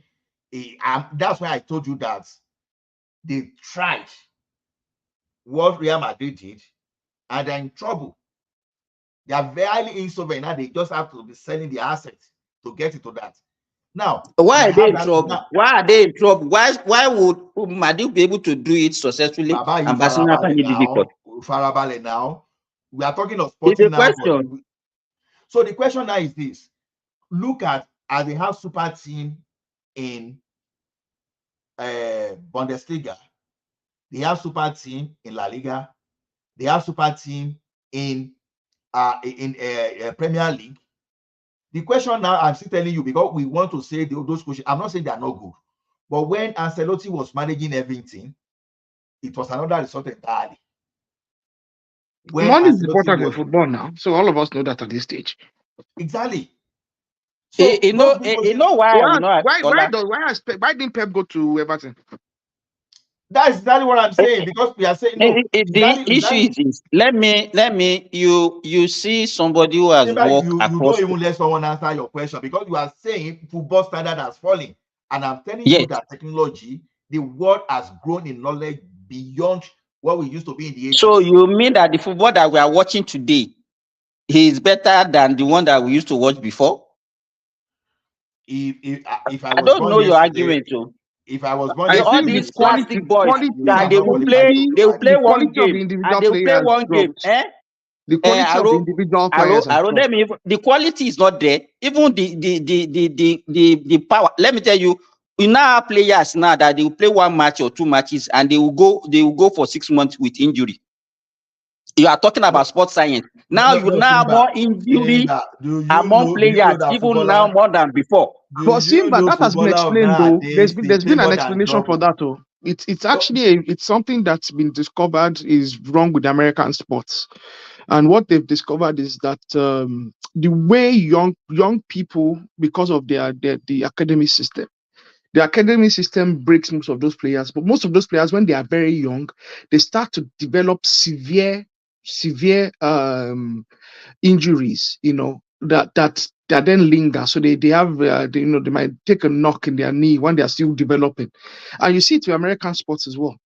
And you see big injuries in American sports. We didn't used to see big injuries like this in European sports, in football. But now, football, soccer, football is being managed in I'm the same not way. conversant. I'm not in America. I'm not conversant because all those sports that they even do in America, I don't like them. I'm talking, okay, let me give you for example. Last season, Chelsea bought Lavia. And the guy only played 30 minutes of football for a whole year. Even worse. Look at Man United now. Look at Newcastle. You now see that a team will register, let's say 25 players, and 13, 14, 15 players will be on injury list. Now. Every week in, week out. And it's peculiar to all the team. I think is wrong? The players as well are they are avoiding playing because they are afraid to. You can't blame them because if you have a big injury, your career, especially if you have a contract coming up. So even players, they accused Luke Shaw that he was avoiding playing now. That was avoiding showing up playing for Man U because he didn't want to get injured again because he wanted to get into the England team for the Euros. So the players as well, it's very complex. The game is not the same anymore. The passion is gone. The players don't have the desire. They don't have the individual. It's a will. It's willpower really. It's not that the talent is less. It's the willpower is not there. It's the willpower. That is what makes Ronaldo and Messi shine, because those ones they have the willpower. They want to. Whereas there's other people that have more talent than Ronaldo and Messi in terms of this football, but they don't have the willpower to match their talent, and they've not been able to actualize what their potential is. That's really what it is. It's a shame, because when you look at the footballers of that time, a lot of them were very, very special in terms of what they could do, but they had good technical abilities. They could read the game very well. Aro, you be watching game and you see somebody that is something that will make you to want to continue watching what they will be displaying. Those players on both sides of the pitch. To me, I don't know what we're even watching. Very dull. It's not inspiring. It's nothing inspiring. Players that are avoiding tackles, they don't want to go into a tackle. It's very lazy and uninspiring. The passes are lame. You're a professional footballer now. You know how to do this thing. Instead of do a well-weighted pass, you won't give your teammate a well-weighted, good quality pass. And they're paying you all this money, and you go to training. That's what they do now. They wake up in the morning, they go to training for 2 hours, and then they have the whole day off. I mean, because that's your career, and they're paying you a lot of money for it. Develop yourself. The owners of the club, because they are doing business, the next thing that even the players can even gang up against the coach. I remember I was watching Obi Mike. Let me finish what I want to say, Ola. Obi Mike, I was watching because Mike has this podcast that he's doing in Dubai now. Okay. And he was telling what Mourinho used to do to them, the way he used to push them, the way he used to talk to them, and they tolerated it, and they still able to achieve, and they will match whatever the coach has, told them during the training, and even after, even during the halftime when they are playing, and they will go there and put in all their effort. But these days, you even see players that will snub the coach and go and sit down. Where? You understand? Then the next thing is that they will gang up, and then when they are not performing, the next thing is to start the coach. Coach, yes. Okay, Simba, let me tell you something. Nowadays, there are more games than used to be before. Now, the more you play, you say? The average team is bigger as well. The average team is substantially bigger in terms of the squad. No. You don't look at it that way. You look at how the number of games per players too. So it's not about whether they are this thing. So the number of minutes they play. And interesting here is this. I challenge everybody. There is a site called cargo.com. It's all about data. So you go to football analytics there. If you really want, because there have been some kind of hypothesis to prove that older players are better than today's players, go and read for yourself and just get the outcome. So I won't be the one to talk it. But football is not a mathematical thing like that. Because your performance is relative to the person you are playing against as well. See, sometimes you see something with your eye and you are biased. See, woman, when we look at it, we are biased. I'll give an example from Chelsea fan perspective. Mason Mount, he won the Player of the Year of the club for 2 consecutively, and he contributed in those 2 years. He was the one that contributed highest goals and assists. For Chelsea, Player of the Year for Chelsea, they don't generalize it too. I mean Chelsea now. The thing is, I said it clearly. I said from the perspective of Chelsea fans. Now, if you go to fan base today, they will tell you that Mason Mount is not a world-class player. They will tell you that Reece James, that hardly played 15 games in a year, is a world-class. They will telling you that, when they were playing, he was worth it. Just because he scored one, it wasn't AC Milan or Juve. He managed to score 2 goals now from the corner. Just 2 things. They were impressed. But they were not looking at even Mason Mount that was scoring, the guy that was crucial to winning Champions League and all those things he did and the FIFA World Cup. No, because they can't remember that, because people sometimes they have this short attention span. They forget it quickly. They only remember what happened yesterday. The one that happened like 3 years, they don't know. Suddenly, the year Mason Mount has injury, he became an average player that is not good. And some people are still even wishing me failure, even playing for Manchester United. That's the type of fan base we have today. But if you pick data, you've not met these people before, you've never seen them in your life, but they put data in front of you. Choose the replay, because this is scientific now. It's not subjective. It's not this. So there's an application we call OpenCV. You understand? Open computer vision, that they use to capture everything that a player does. You will see the type of attempt he makes, the type of dribbling, dribbling, his awareness, everything. They put it under the data. So over time, we've seen that data speaks differently from human feelings. So to me, what is actually advancing, it is in the moral aspect that we actually moving backward.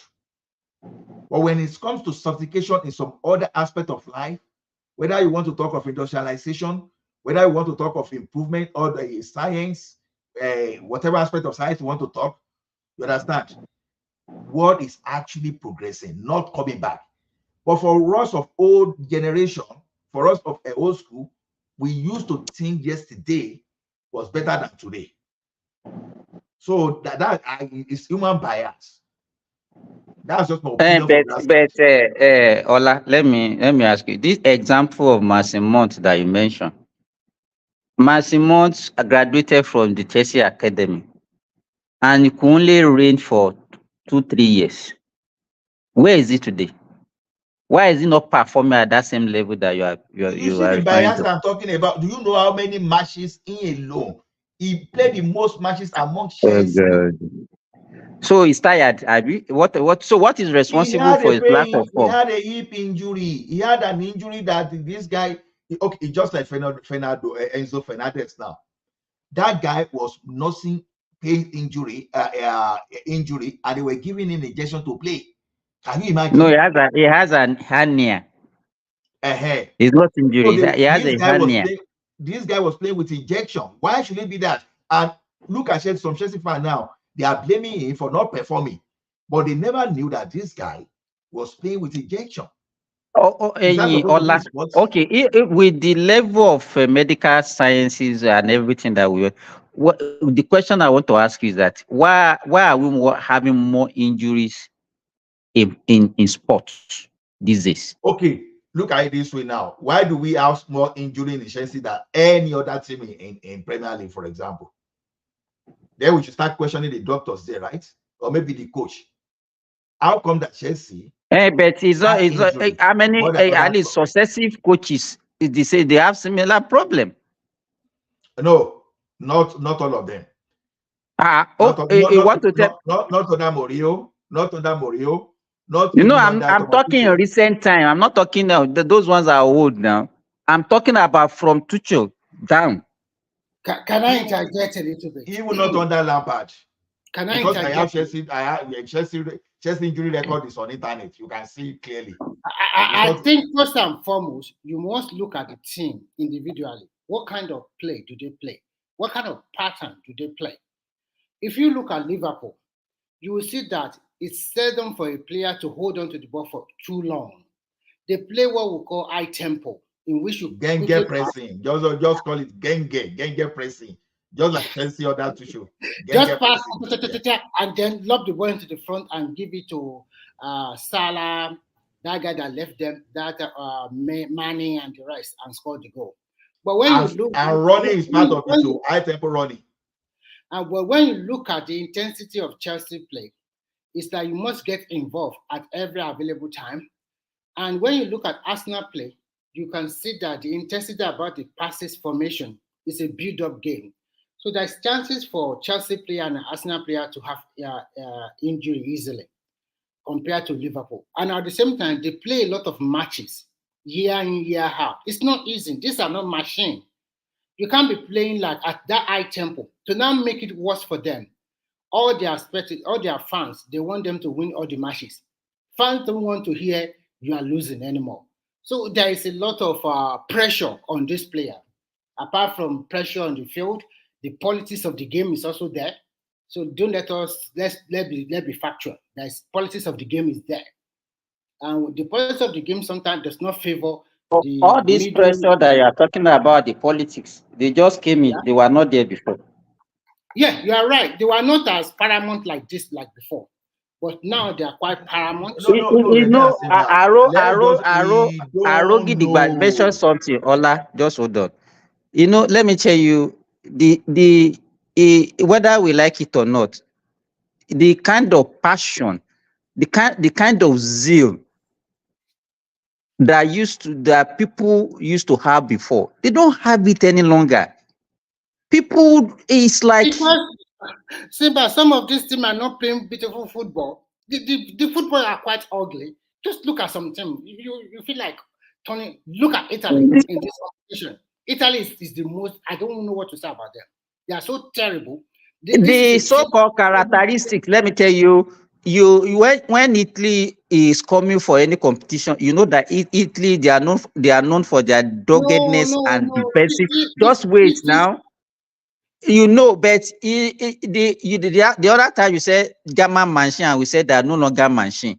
That's what we are talking about. That what we know about each team, they're no longer there. The tiki-taka kind of football that you see from Spain, from Dutch, the Netherlands, they're no longer there. Samba, you don't understand. We have to, you know that this is what when a team is coming and you know that this is what you is expected and they will deliver. This is no longer, look at the way Italy playing this and the smaller teams are just beating them up and down. Okay, Simba. And it's because of the quality of the players. And somebody will come and tell me that, I beg you. Simba, this is what we are missing in this thing. You are assuming that, okay, even Super Eagles now. is the worst.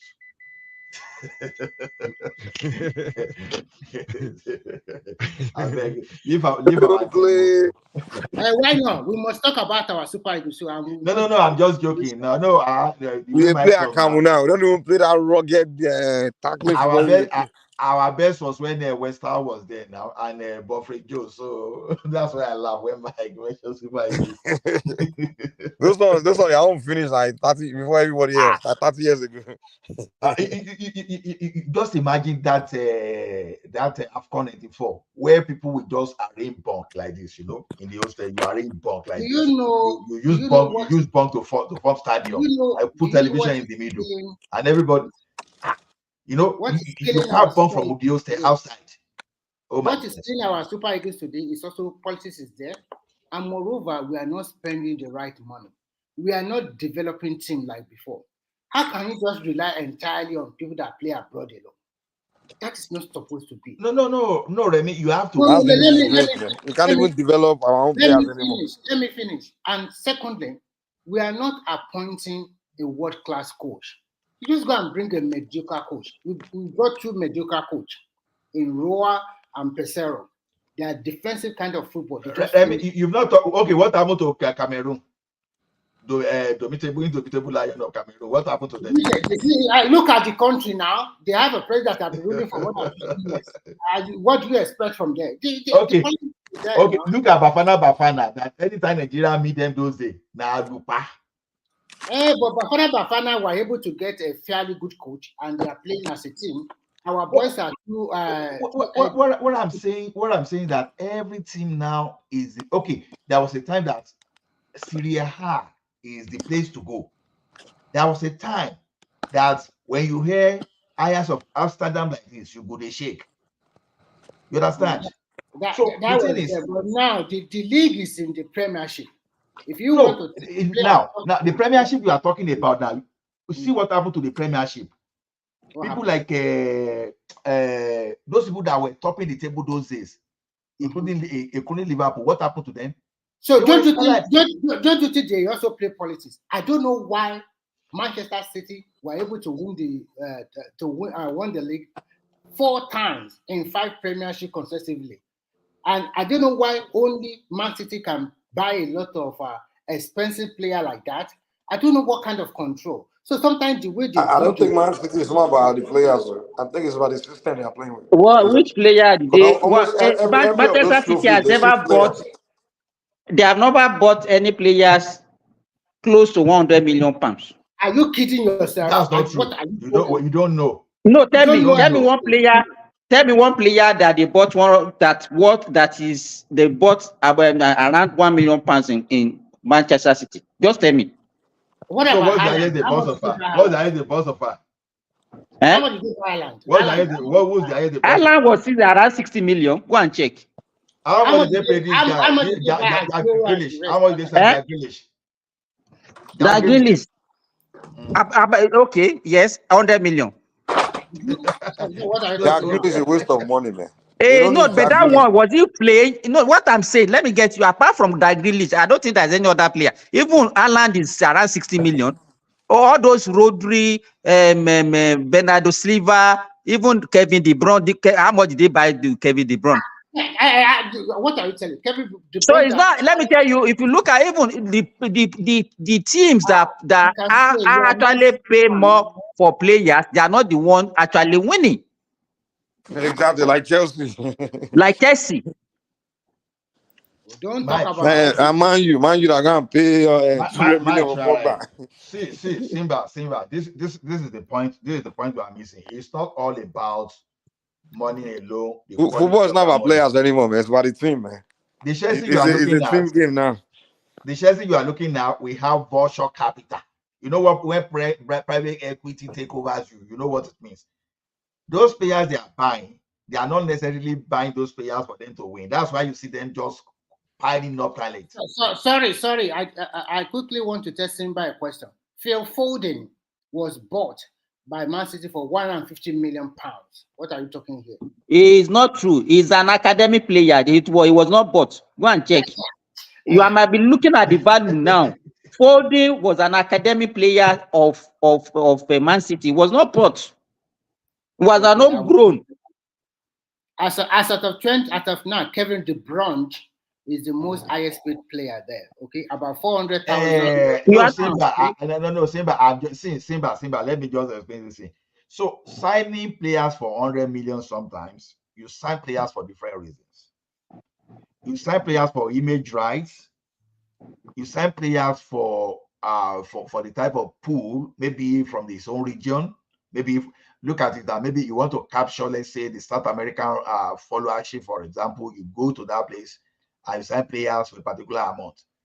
And sometimes you use those players because you are going to amortize over time. You use them to slash your tax obligation. So when those players get to a particular level of book value, you sell again, you flip for profit. So signing a player for 100 million is not necessarily for sporting reason these days. Is like owners of Chelsea that you see today is financial first. We are no longer in the era of Abramovich. Yes. Now it's not as if Abramovich was not going after money. The strategy was just different. Abramovich was busy building the brand. That was why that when people are saying Abramovich model was not sustainable, where people that are naive in finance will tell you that. But those people that knows about finance very well, they will tell you that it's not true. It depends on what you But Ola, you must also put in there that a team cannot reign forever. So when your time was there, you guys are winning everything on ground. But Baba, even Manchester United no allow us to win every time. Oh, don't make Manchester United see the time Abramovich arrived. For you to come up on board again, it like at least take you another 2 years. So don't worry, this next season you are not performing very well. No. See. If Maresca is a good deal, we may be there. But it's not because it won't be because I don't like you guys. So whatever you say. No. Let me look at it this way. Either way you see it, these guys they have to find a winning formula. Otherwise, they will lose the fan base. Already. If you look our social media followers now, they've reduced already. As we were reducing, Manchester City are increasing in number. Even Arsenal now are beginning to go. Arsenal fans. That's because you are going to lose the fan base. Okay, a person like me now for the past 2 years now, or going to 3 years now, I've not bought any. But can you repeat? You say we are losing fan base. We are not losing nothing. We are not like you. We support Arsenal to the core. Okay, we are still there with them. And our team is you don't get what I'm saying. I said as Chelsea are losing fan base, Arsenal, Real Madrid, and Manchester City, they are gaining fan base. Don't get me right. Fine. And we used to have more fun than you. I will say have more fun than you anyway. We have more fun. Who told you have more fun than you? Who told you that? Who told you you have more fun? Which team is your team that has more fun? Ola? Chelsea now. She's talking about Chelsea has more fans than who? We have more global fan base than Arsenal.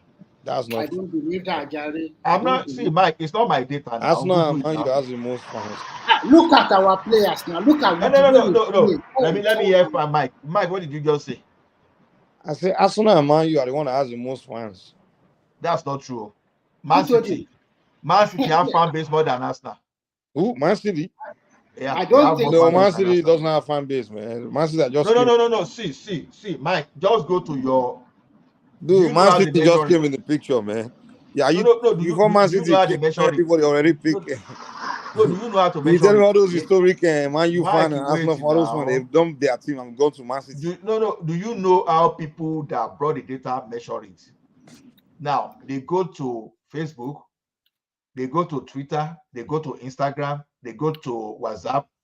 They look at the number of your followers globally. That's what they do. You understand? and they now look at the revenue you generate through your fan base too. So all those things are facts that say, okay, now if you are able to generate money from your fan, do you know that most football watchers are poor people around the world that don't have they don't get online?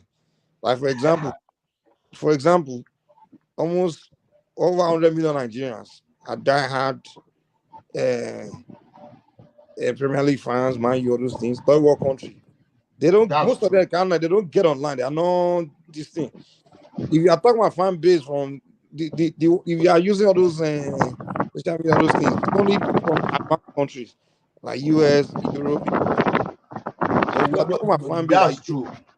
Yeah, But you as talk poor about as you fan see base, talking Nigerians about today, most football watchers are people in poor countries now. As poor as you see Nigerians today, they are still on computer, they are still on Facebook, they are still on Instagram. They may not be this, but what I'm saying that the only credible way for us to measure are the data that some analytic companies are pushing out. That's the only way. I can't just stay now and assume our fan base. I think you are right, because I just checked it on Google now, and there are different parameters to it. Some pick Chelsea above Arsenal, some pick Arsenal above Chelsea. But Manchester United has the most highest fan base in the UK. So who's I'm making? So our Chelsea fan base drop